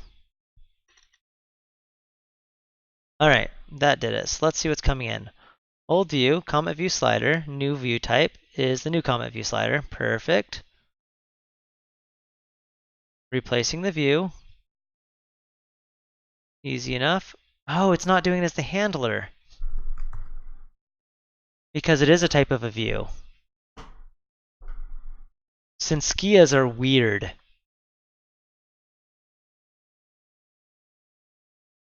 Alright, so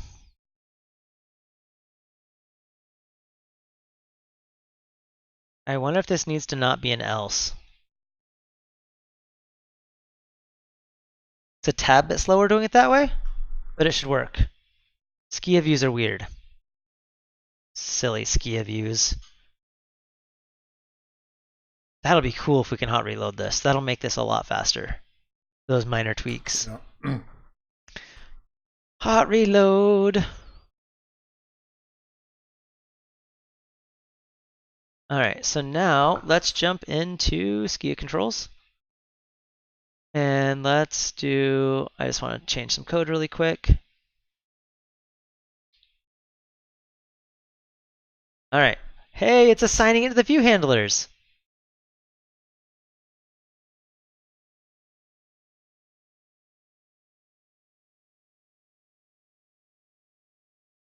Did it? Oh, I didn't put a breakpoint in here.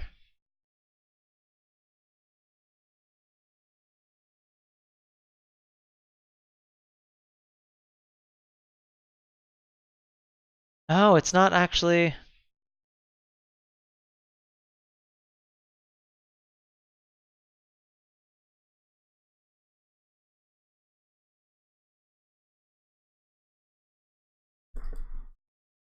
Alright, so let's step through this. That should have done.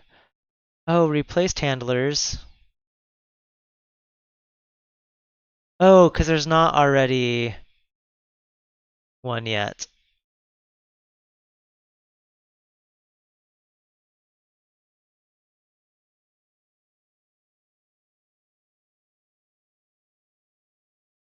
And then that should have a question mark. Fixing bugs, fixing bugs. All right. Hot reload. Getting better. So I have a static init whenever you're doing handlers. The reason is if you need to do some crazy registration, like in the case that we're talking about with like overriding things, you can put that init there, and then it just helps. All that stuff gets called. All right, Skia. And it's just nice while you're to add that in during hot reload time.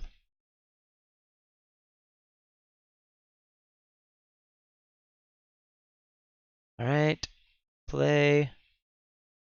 No exceptions this time. Let's see if it worked. So the easiest way to check if it worked, return, and then return. Draw nothing. It's not hot reloading. Come on. Why not?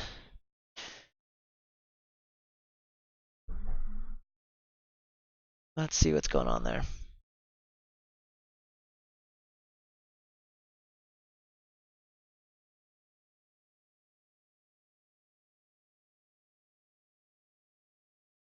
All right, it's drawing nothing like it should. So, hot reload helper.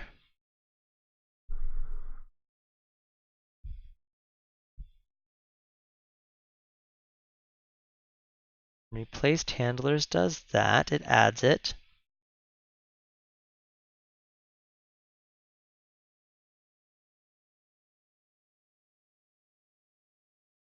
All right. So there aren't any existing ones. Okay, so what's this doing? This does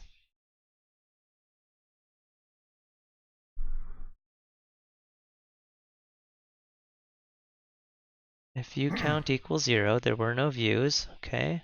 You do that static init, views.registered. Huh.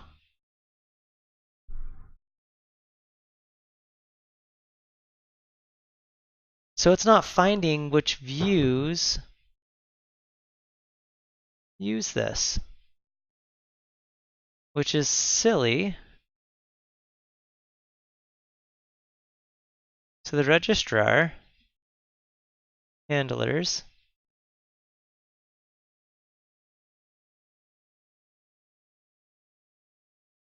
it does have SK slider. Oh, because these things are funky.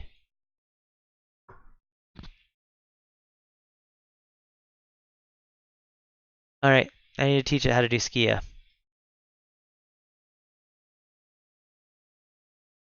Yes, works again. Nice. All right. Hot reload can't work with Skia because it doesn't do that directly. So I'm going to teach it how to do that. Elsewhere,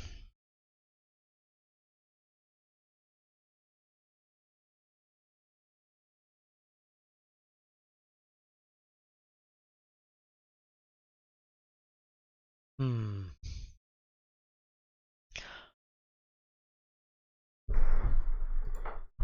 Can you tell me if one of the Skia samples still works for you? Yes. Which one? Skia sample 6, shapes with gradient. Oops, okay, Skia sample 6. Shapes with gradients. Okay. Good. We have consistent results. Yeah. We're gonna take a break for. Yeah, we're probably going to break and end soon anyway. All right, so the thing that I have to deal with now.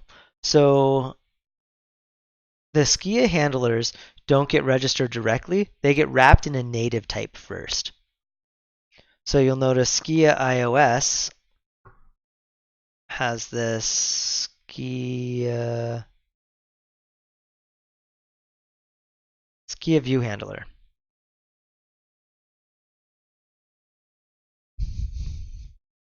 And so what I do is this gets registered in the UI as generic register default view. It's this generic thing.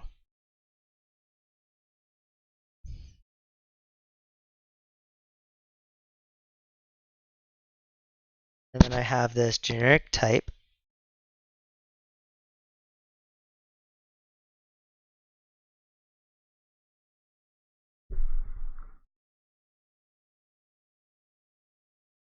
What I need to do is check if they're generic. If so, get its type and create a new generic of that.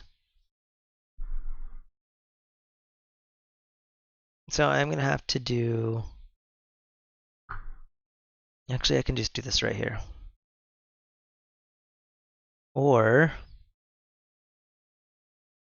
x dot value is... Isn't there... Is generic type. Oh, it's just a property.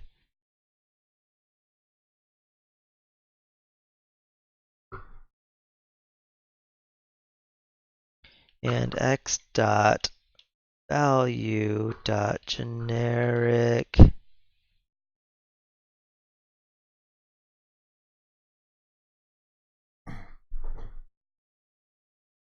How do I get what the generic?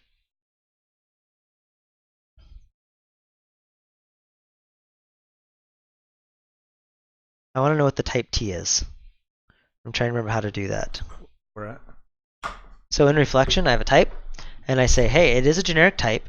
And so then if the generic type dot, so just Google it. C# generic type get. Is it the generic type get type from parameter? This is the one I want.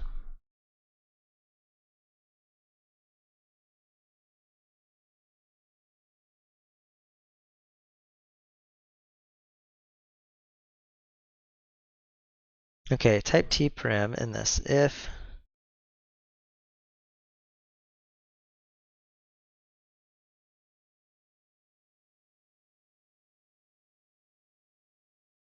dot generic parameter position.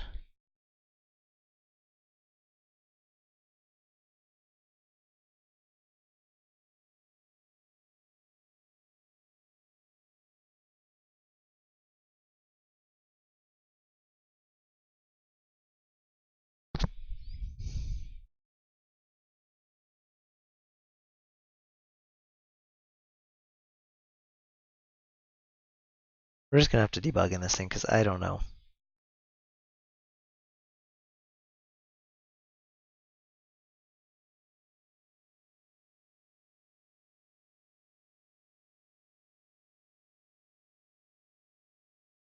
So we're here with the generic parameter position. That gives you an int, but I want to know the actual type. Oh, dot get generic arguments. That's the part I'm missing.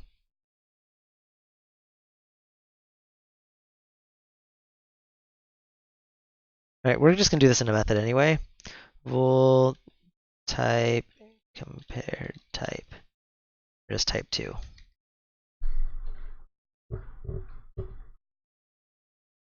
All right. So if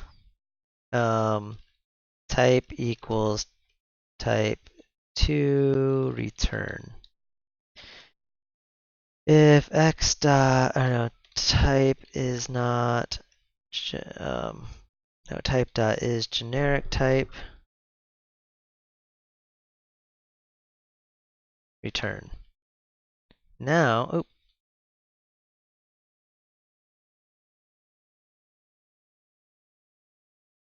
all right, so now I can do var parameters equals type dot get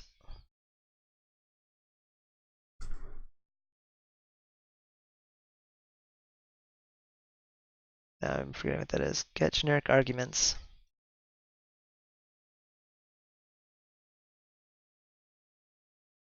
All right.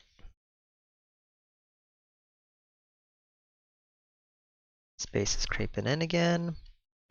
So now I can just do where x is type x dot value, comma type. And I can put a breakpoint there. And get only when we get into that weird odd condition. And then I can register that in. And we're probably, after I finish this, we might be done because it's 2 o'clock. And we're eating dinner at 5 anyway. Grilling salmon tonight, though. I need to go prepare the salmon soon. It's got to marinate for an hour.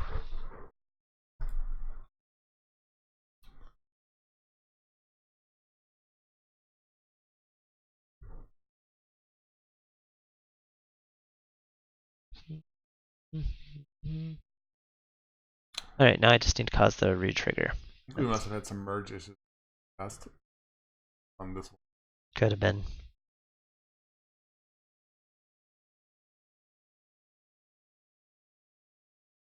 All right, parameter.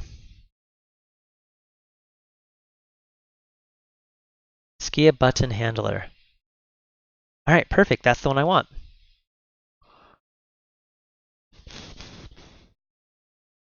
I'm going to now need to do one where I replace the types where it does the same exact thing and then does create of this. Salmon that my pet polar bear caught? Yeah, pretty much. I mean, yeah, I don't know what a buck is, but I understand. I understand. I mean, John had to take a dog sled to even get to my house, so. That's right. I lost a foot too. Too funny. And yeah, our polar bears are out playing right now in our yard, along with the penguins. They're playing with the penguins too. I'm drinking Coca-Cola. The best is the penguins, because we don't even have penguins in Alaska.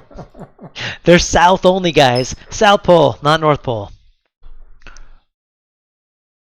We have puffins. Lots of puffins.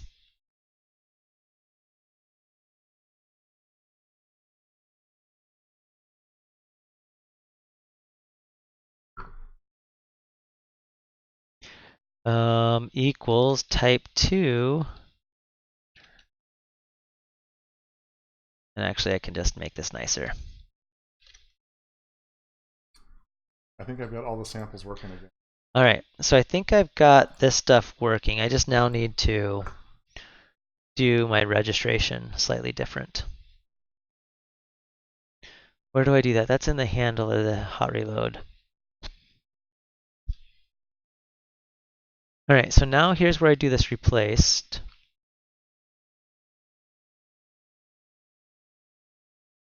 That's the one I just fixed, right? Yep, did that.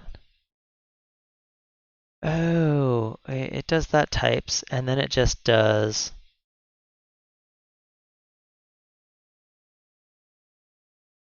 keys. Okay, so that gets the views out.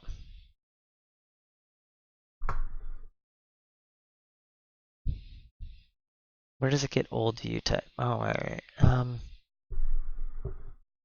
gonna need to make a way to regeneratize this thing.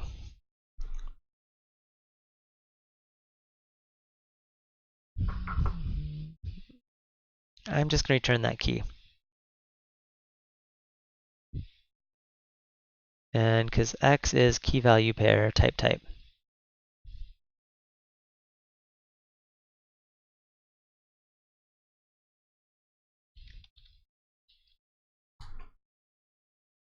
All right.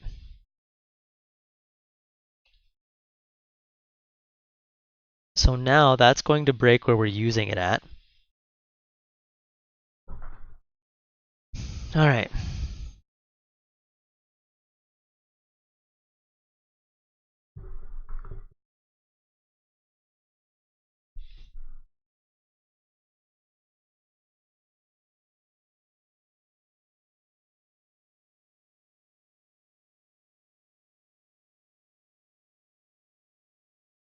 Yes, I plan on doing that, but I need to have that type to be able to do that. That's why I'm making it return the original type as well.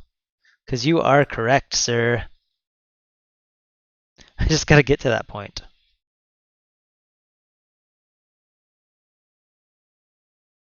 Not too many?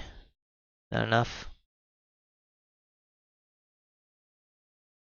Does this one not have enough? No, not enough. And that one has enough. Alright.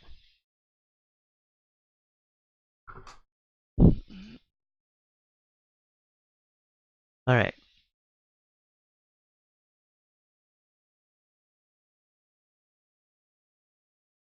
Alright, if replaced handlers has it. Oh, that's still not working right.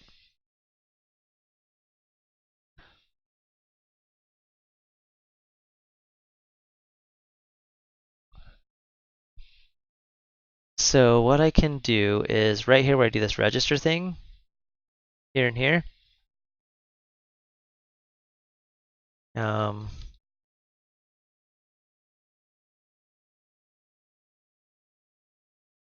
Register handler, and the first one is going to be key value pair type, and the first one is the right one. I know that's horrible. Pair, and then the second one is going to be type new handler. All right, so now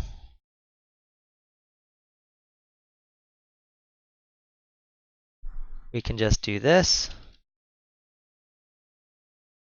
H comma new view type.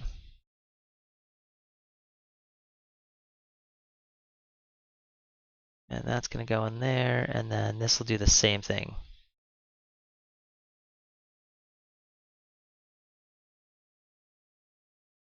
All right, and so in here, var view equals pair dot key. All right, now var new type equals handler. Did I write handler? Should be D. Yep, thank you. Fix stuff so I can rename. All right, handler now has a D. All right. So what we're going to do is we're going to say new type equals new handler. Then we'll say if pair dot value dot is generic type new type equals pair value dot make generic type, and we will pass in new handler.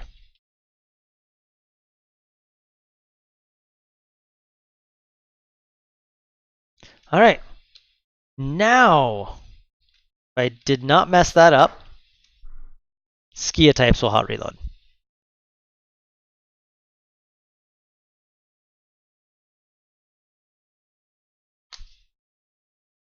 All right, I'm ready to merge yours. Sweet. You can push it up, and then I'll deal with the conflicts, because I've already pushed my stuff up. I don't have anything that... I'd say it's easier if I do it. Okay. I'm not ready, but I'll do it. Do it anyway. Whenever you're done. Because, because right now, all I have is adding, do you know what I mean? I don't touch the sizing stuff. Yeah, but did you add some measure? You didn't add any... Not since I pushed it. I did one, but it was temporary, and I removed it. Okay. That's just saying, I have no measure code. So it should be fine. All right, so ski handler.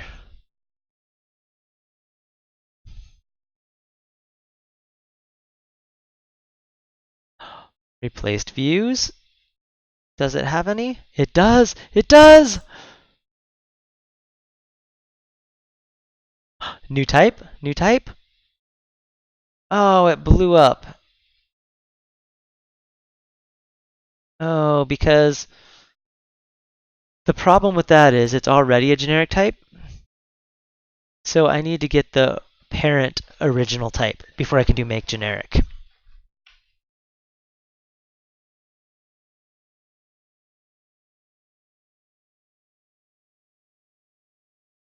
I think that's what I need. Close. So close, guys. We're gonna have generic stuff hot reloading. So Skia will hot reload. I should have fixed this a long time ago. This is how many streams I've been doing Skia controls? I have not had hot reload for Skia.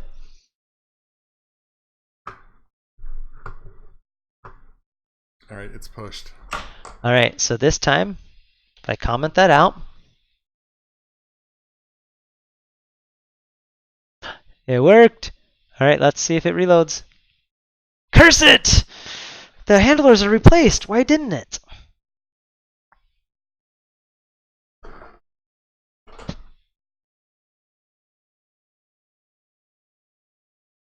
The new type is, that should be good, for SK slider.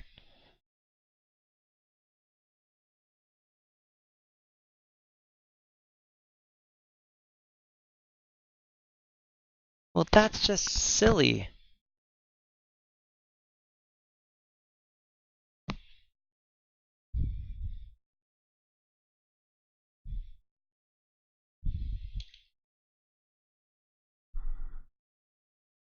So handlers, if we now look through here, I should have that Skia slider now uses our new funky one. That looks right. So let's go to the views. Now that that happened, that's the questions, what's next? So that's the register replaced view. It does that. Registered the handlers. Now once that happens,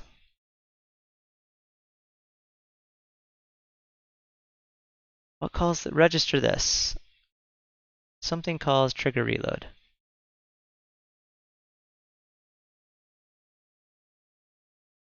Which is being called. Does the await to the main thread. I love that. And then it goes through each route and calls them out. There's only 2 routes. Skia control page, and it's going to call reload. Now reload, I wonder if reload doesn't call read. No, but it's reset view. This goes through and gets all these new replaced views. So right, so populate from environment.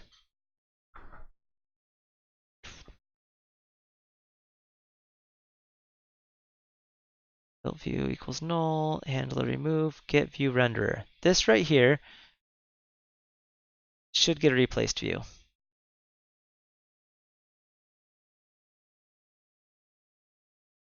Yeah. No. Why not? Why not?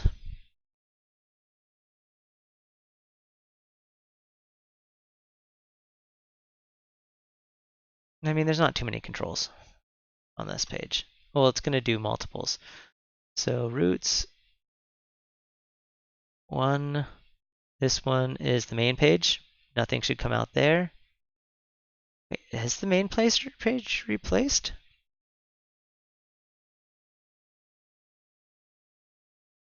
Oh, that's the not. I don't care about the not.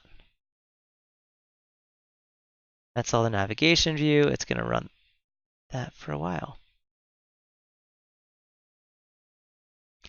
I wonder if we can do it only for the second one, because why isn't this thing being called? Actually, what we can do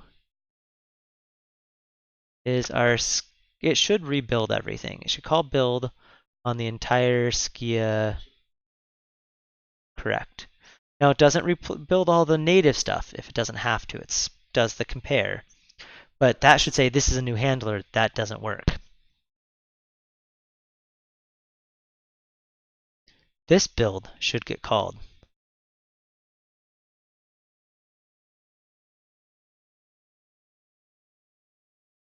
Remove that breakpoint.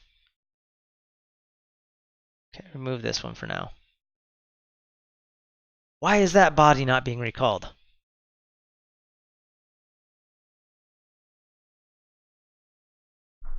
All right, so let's go set a breakpoint on the reload, so that way, because there's only 2 of those that get called. Okay.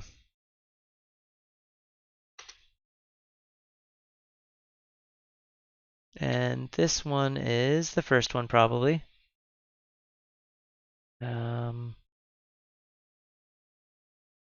Course replaced view. This built view is the navigation view.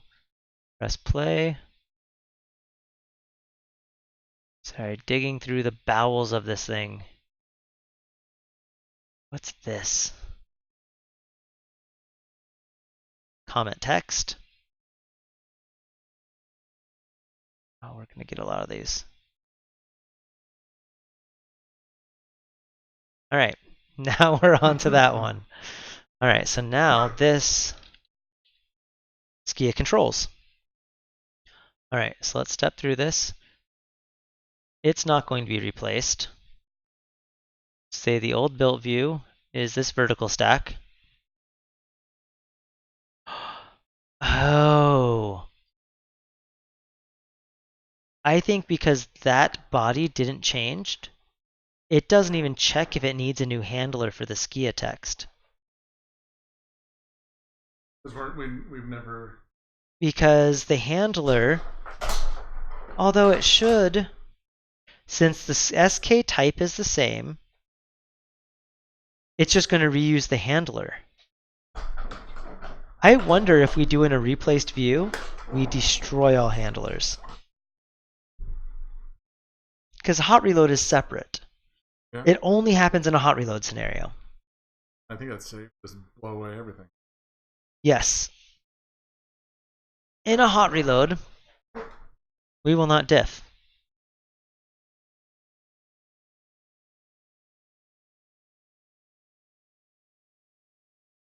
Because resec gets called a couple times.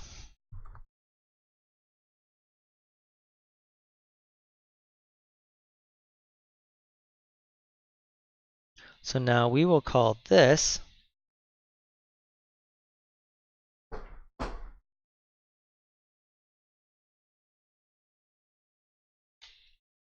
that should fix it. Let's start with an empty. Oh well, we'll comment it out to where. All right. Yes, a handler is the native view. Oh, someone's asking that. Oh, okay, that was you. I answered. Yeah. Well, he was making fun of handler, I think, Handler? because I misspelled handler. Yeah. Then we're gonna go take a quick lunch break and eat some pizza. And I don't know, maybe we'll come back, maybe we won't. Maybe not. Maybe it's been enough for today. All right. So now we have that.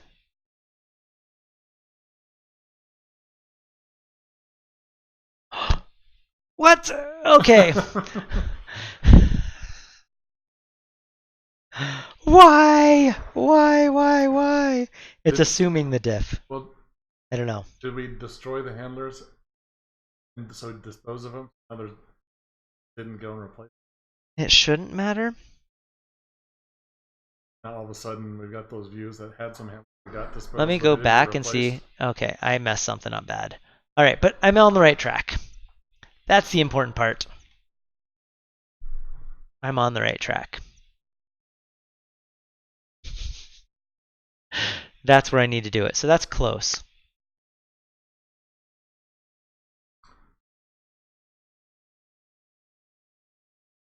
Oh wait, why do I do get render view? That's why. I should not call view.getRenderView.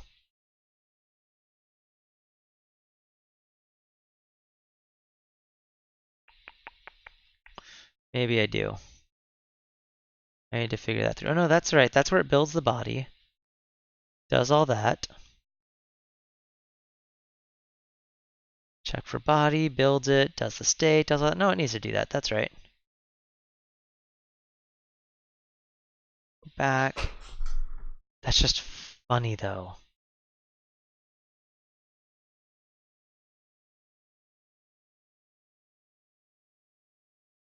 So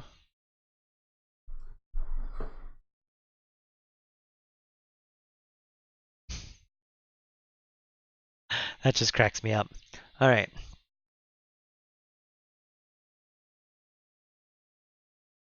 Keep disposing of all the. I don't think we. This disposes the old view. Yeah. But you didn't keep the disposing of all the all the handlers do. It should dispose all the handlers, because it should recreate them. So if the diffs don't match, let's just say the diffs are crazy, right? So what it does is it goes through and says if the diffs are good. If the diffs are good, it assigns the handlers. And so it just reassigns the old handlers. But we're not going to do that because we just don't care. Oh, I never checked if I finished that build or fixed that build. Hey, I did. Remember we were doing that?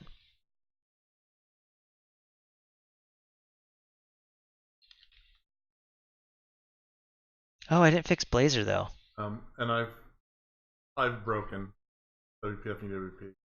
I tried to fix what I could just by finally looking at the code. Okay. It's alright. I still want to fix the build. Wait, okay. So right now, yeah, I know I talked about one of my other streams. So there's two things, and I'm gonna change it. So I have working versions of two different ones. Right now, I'm actually using the mono C# compiler thing, which is I can't remember what it's called. It's the mono.c# library. That's what I'm using right now. So it's got a couple different parts. It tries compiling locally, making there's things good, sends it over to the device compiles it locally. I'm changing because that doesn't support C# 7 and above, and lots of other things. So I'm going to switch it to doing, I do have a branch that does Roslyn on device. I'm not going to go that route either. I'm going to switch it to where I Roslyn compile in the extension, ship the DLL over, and then inject it in. So I'm switching that to Studio side. Haven't done that yet. I have a branch that does that, but it's old and out of date, and I need to redo it. Because we had that working at one point. Yeah, but hot reload's changed since then, and the extensions have changed since then, so that doesn't work. But I have a branch that does that. It's just a little bit slower when you go with that route, but I think I have some ways to speed that up. All right, so let me view, no, repository.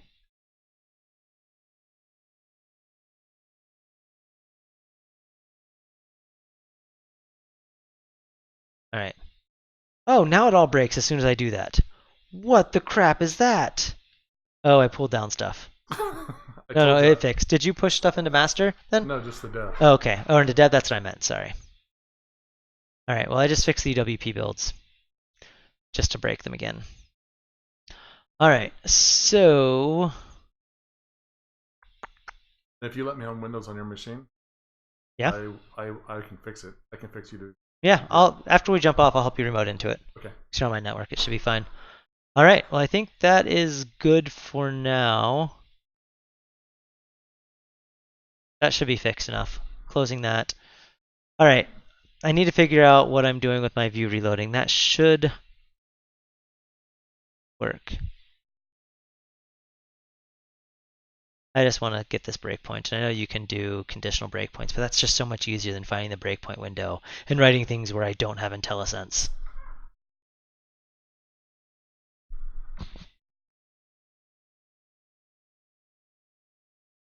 Yeah. A lot of the stuff's already in memory. Are you talking about on device in memory, or are you talking about on the IDE? Also, I don't compile the entire solution, so it doesn't matter. My compile times are lightning fast. So I do some black magic to make it to where I compile down one file and one file only. So it makes it really fast.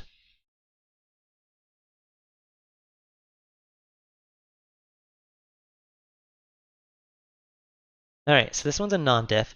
So our view is a navigation, which has a list view, so that's the first one. Let's press play. And then this one is our second one, our VStack.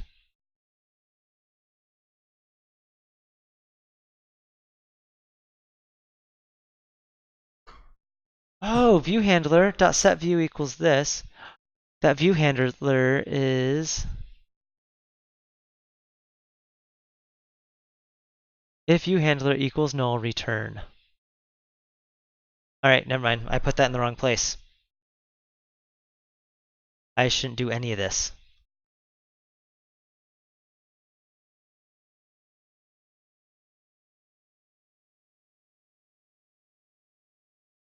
That'll fix it. Yep. No, but I'm still compiling the same way. I mean, it's not really that black magic to compile one file of code. Anyone can do that. But that's one of the little secret sauces to compile one file of code. And you have to do some stuff to make it to where you can still load that new DLL into it. You'll notice that like those views, as we were inspecting them, the new one has a GUID attached. The name has a GUID attached to it. So I do some things like that. It's not that black magic, but yeah. It's not that crazy. Oops, wrong one. Ski control sample.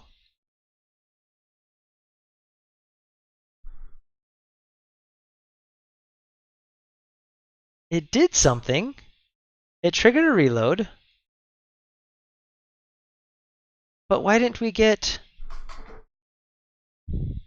Navigate back. I'm wondering if we don't redraw. It should be doing this one now.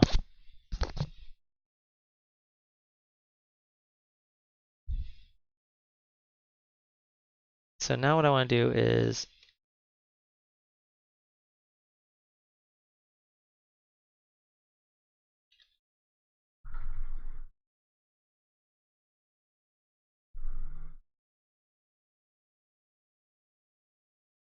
Okay, there's only one other place that could do something like this. So let's go check in view. Why is my phone blowing up? Wow. There's like a nonsense of Azure DevOps notifications. It's just like, I just got like 100 emails. Sweeky, this is your doing. What have you done? What have you done, Sweeky? All right, so now in this get render view, that never fired.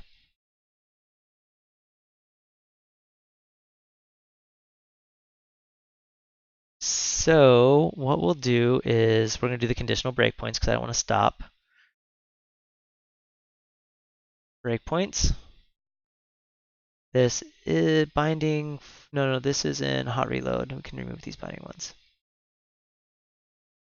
Let's okay. My phone won't stop buzzing. And I'm making John not eat. I am so mean. You can go eat. There's stacks. I can help you. I know it's my house. It's kind of weird to say go eat. Yeah, but I wanna see this work. Okay. I do too. So we're gonna add this one. Now we're gonna edit breakpoint and say when view dot I don't know dot get type dot name dot starts with. That should be good, right? Valid C#? Yep. Okay. I have to validate that crap too.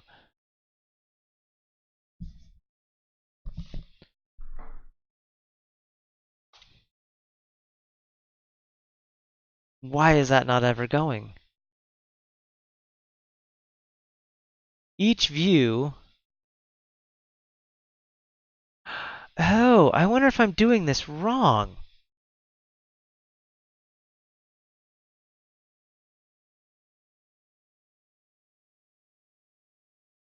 All right, this is, I think, what we need to do. It's inside the hot reload helper. Remember I have it to where it does both for those registrations? Yeah. This one's odd because it is both a view And the handler. and a handler. But that shouldn't matter. What's concerning me is that when that Skia view reloads, now that we fixed the thing, it's doing that right. Why? Well, the handler is itself. Yeah, but that's not an issue. So that's one thing, right? That should be fine. When the SK slider Yep. goes, actually, why didn't I put this in here? Let's do this properly with a breakpoint I know will work. In case I did my C# stuff wrong. All right, so when it says to go get its view, if you dot get type dot name dot starts with SK, so all Skia ones.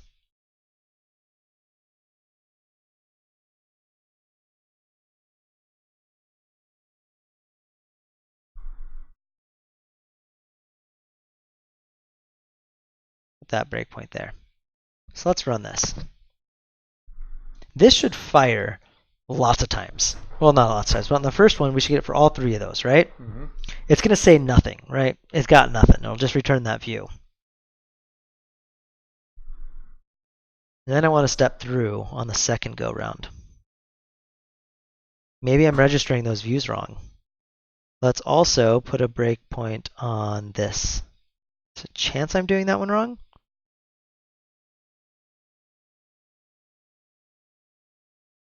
Oh, okay. So new type, view, SK slider is being replaced with that. That is perfect. All right. So now when I click into ski a sample, all right, there's the text. There's the button. And this is the slider. Why does replaced views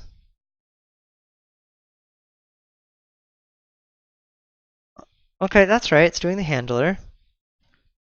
Now the question is, oh no, that should be fine. Now when it goes to get the handler, it doesn't have a replaced view. I was wrong on that. We don't ever have a replaced view. It was the same. Right. The question is, and we've replaced the handler. So when it goes to the view,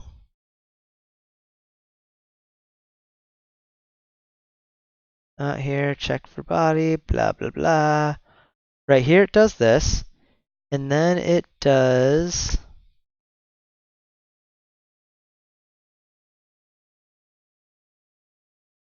where does it set the view handler? Right here. Where the view handler gets set, it should look up and get the new view handler.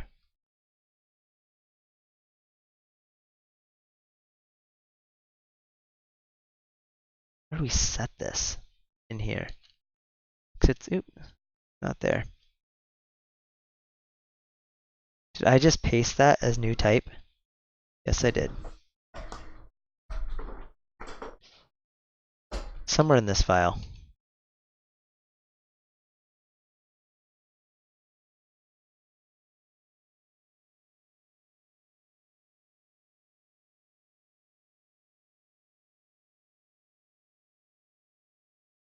There's the disposing.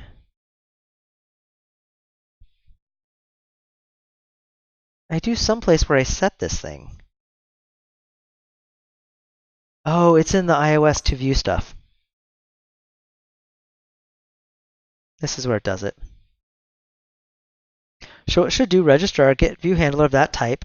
And this, unless the handler is not null, let's do that breakpoint again.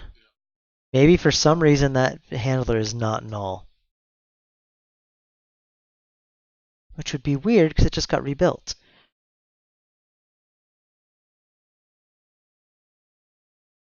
And then I really need to go get the salmon marinating. We should eat a snack. Did we ever see that hello flyby? Oh no, not till we click into here. Ignore that for now. Why did we not see that hello? That I find odd. Unless we're getting down to there's a hello. You see it? Down the bottom. Oh, I was looking in blue. Right there. Found a Skia hello. Okay, so that is working. So now let's go back into here. And this time, iOS extensions. We are going to put a breakpoint. I don't know if we need one there. Let's go comment out our draw there again. All right, so we're registering it appropriately. Oh, I didn't put a breakpoint on the found a Skia. I wanted one there. Oh, I do. Why didn't that breakpoint hit?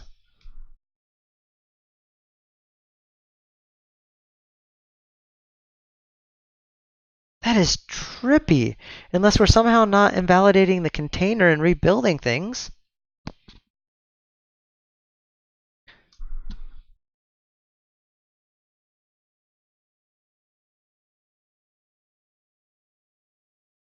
Why doesn't that have a breakpoint? Hey, thanks for the follow, Rafiyoshi.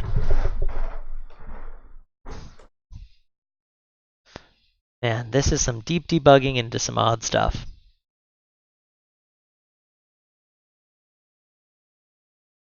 I haven't, so it's reloading normal views works. We've noticed that's working fine. It is reloading, and this stuff had been working once upon a time. Maybe it never worked properly. All right, now we've got that. We still never got the build method on our Skia. I'm on the wrong Skia controls, aren't I? We have two Skia. No, I deleted one of them. Why is that breakpoint not live?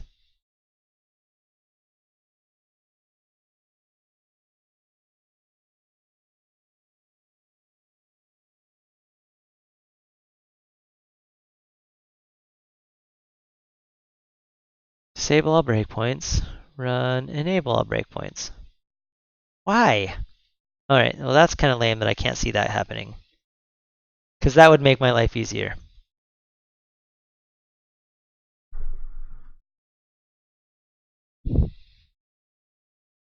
But you'll notice I didn't get that SK1 the second time. Yep.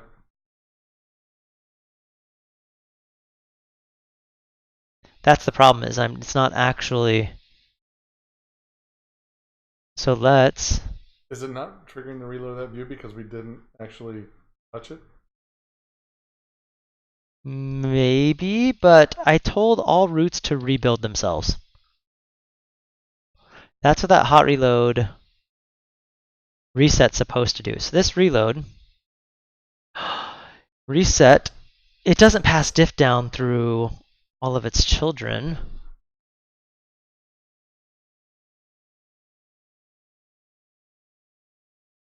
So this gets it to that control. It says reset, right?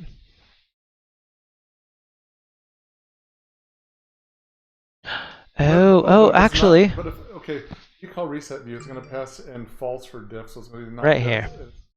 I think this is the issue. I think it's where I'm doing that. If not diff, we still need to do all this view handler dot remove this. We have the old stuff still there. Okay. I think we still need to do that. We need to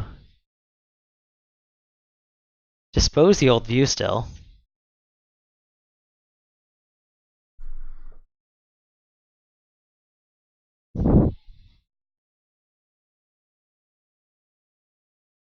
Oh, and then I don't know. Let's see if that's remotely right.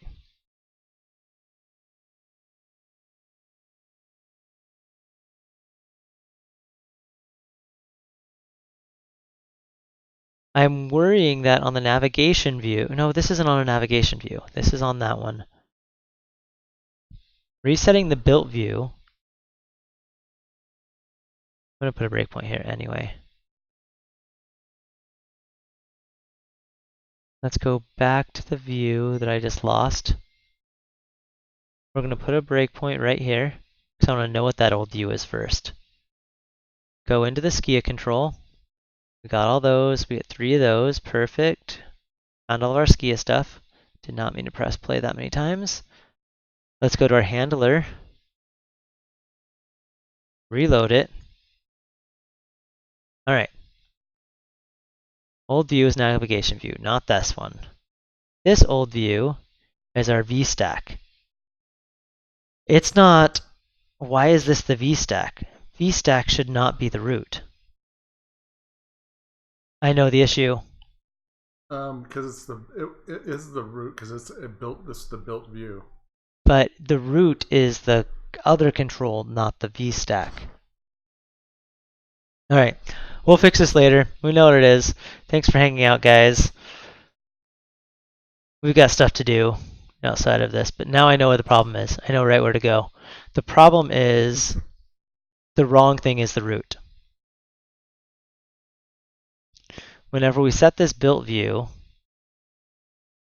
let's see where we set this.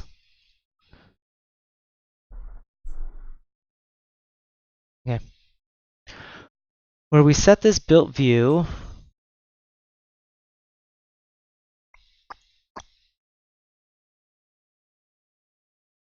get render view. View.parent equals this. That's what I was worried about, right?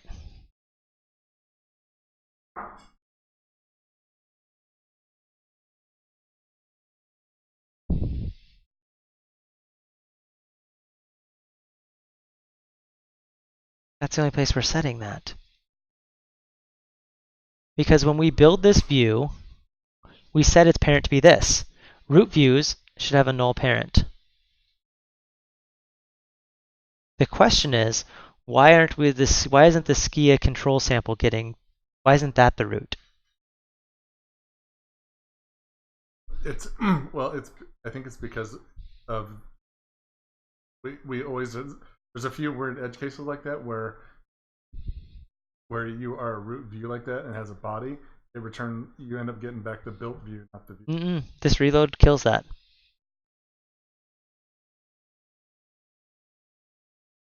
I think I'm close, although I need to be done and go do other stuff. It's just hard to stop mid-problem. All right, so this first reset.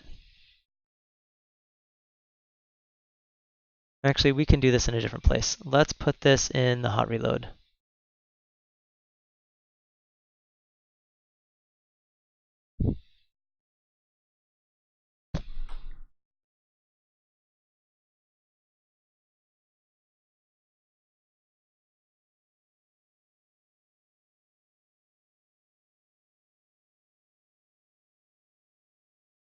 I'm just not telling the right views to reload. That's the problem.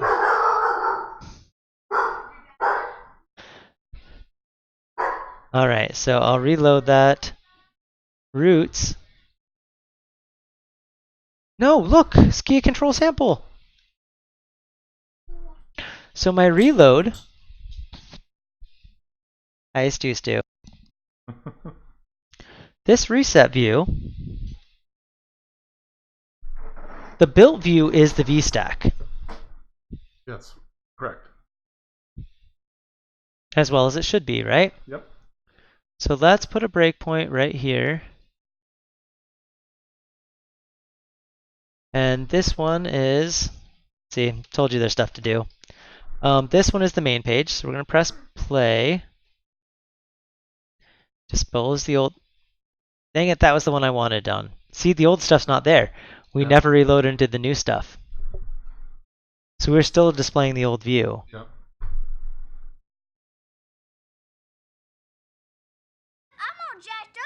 Because normally when we're doing this, we're actually modifying the view, so it redoes the whole thing. Hey, sorry, I didn't realize he was pushing buttons for you guys. All right. Well, thanks, guys. I've got to go start some stuff marinating, and I'll fix this today. I think I know where to go. Handlers, they're fun. All right. Thanks, guys. Stuart, push the big red button. We'll be back tomorrow.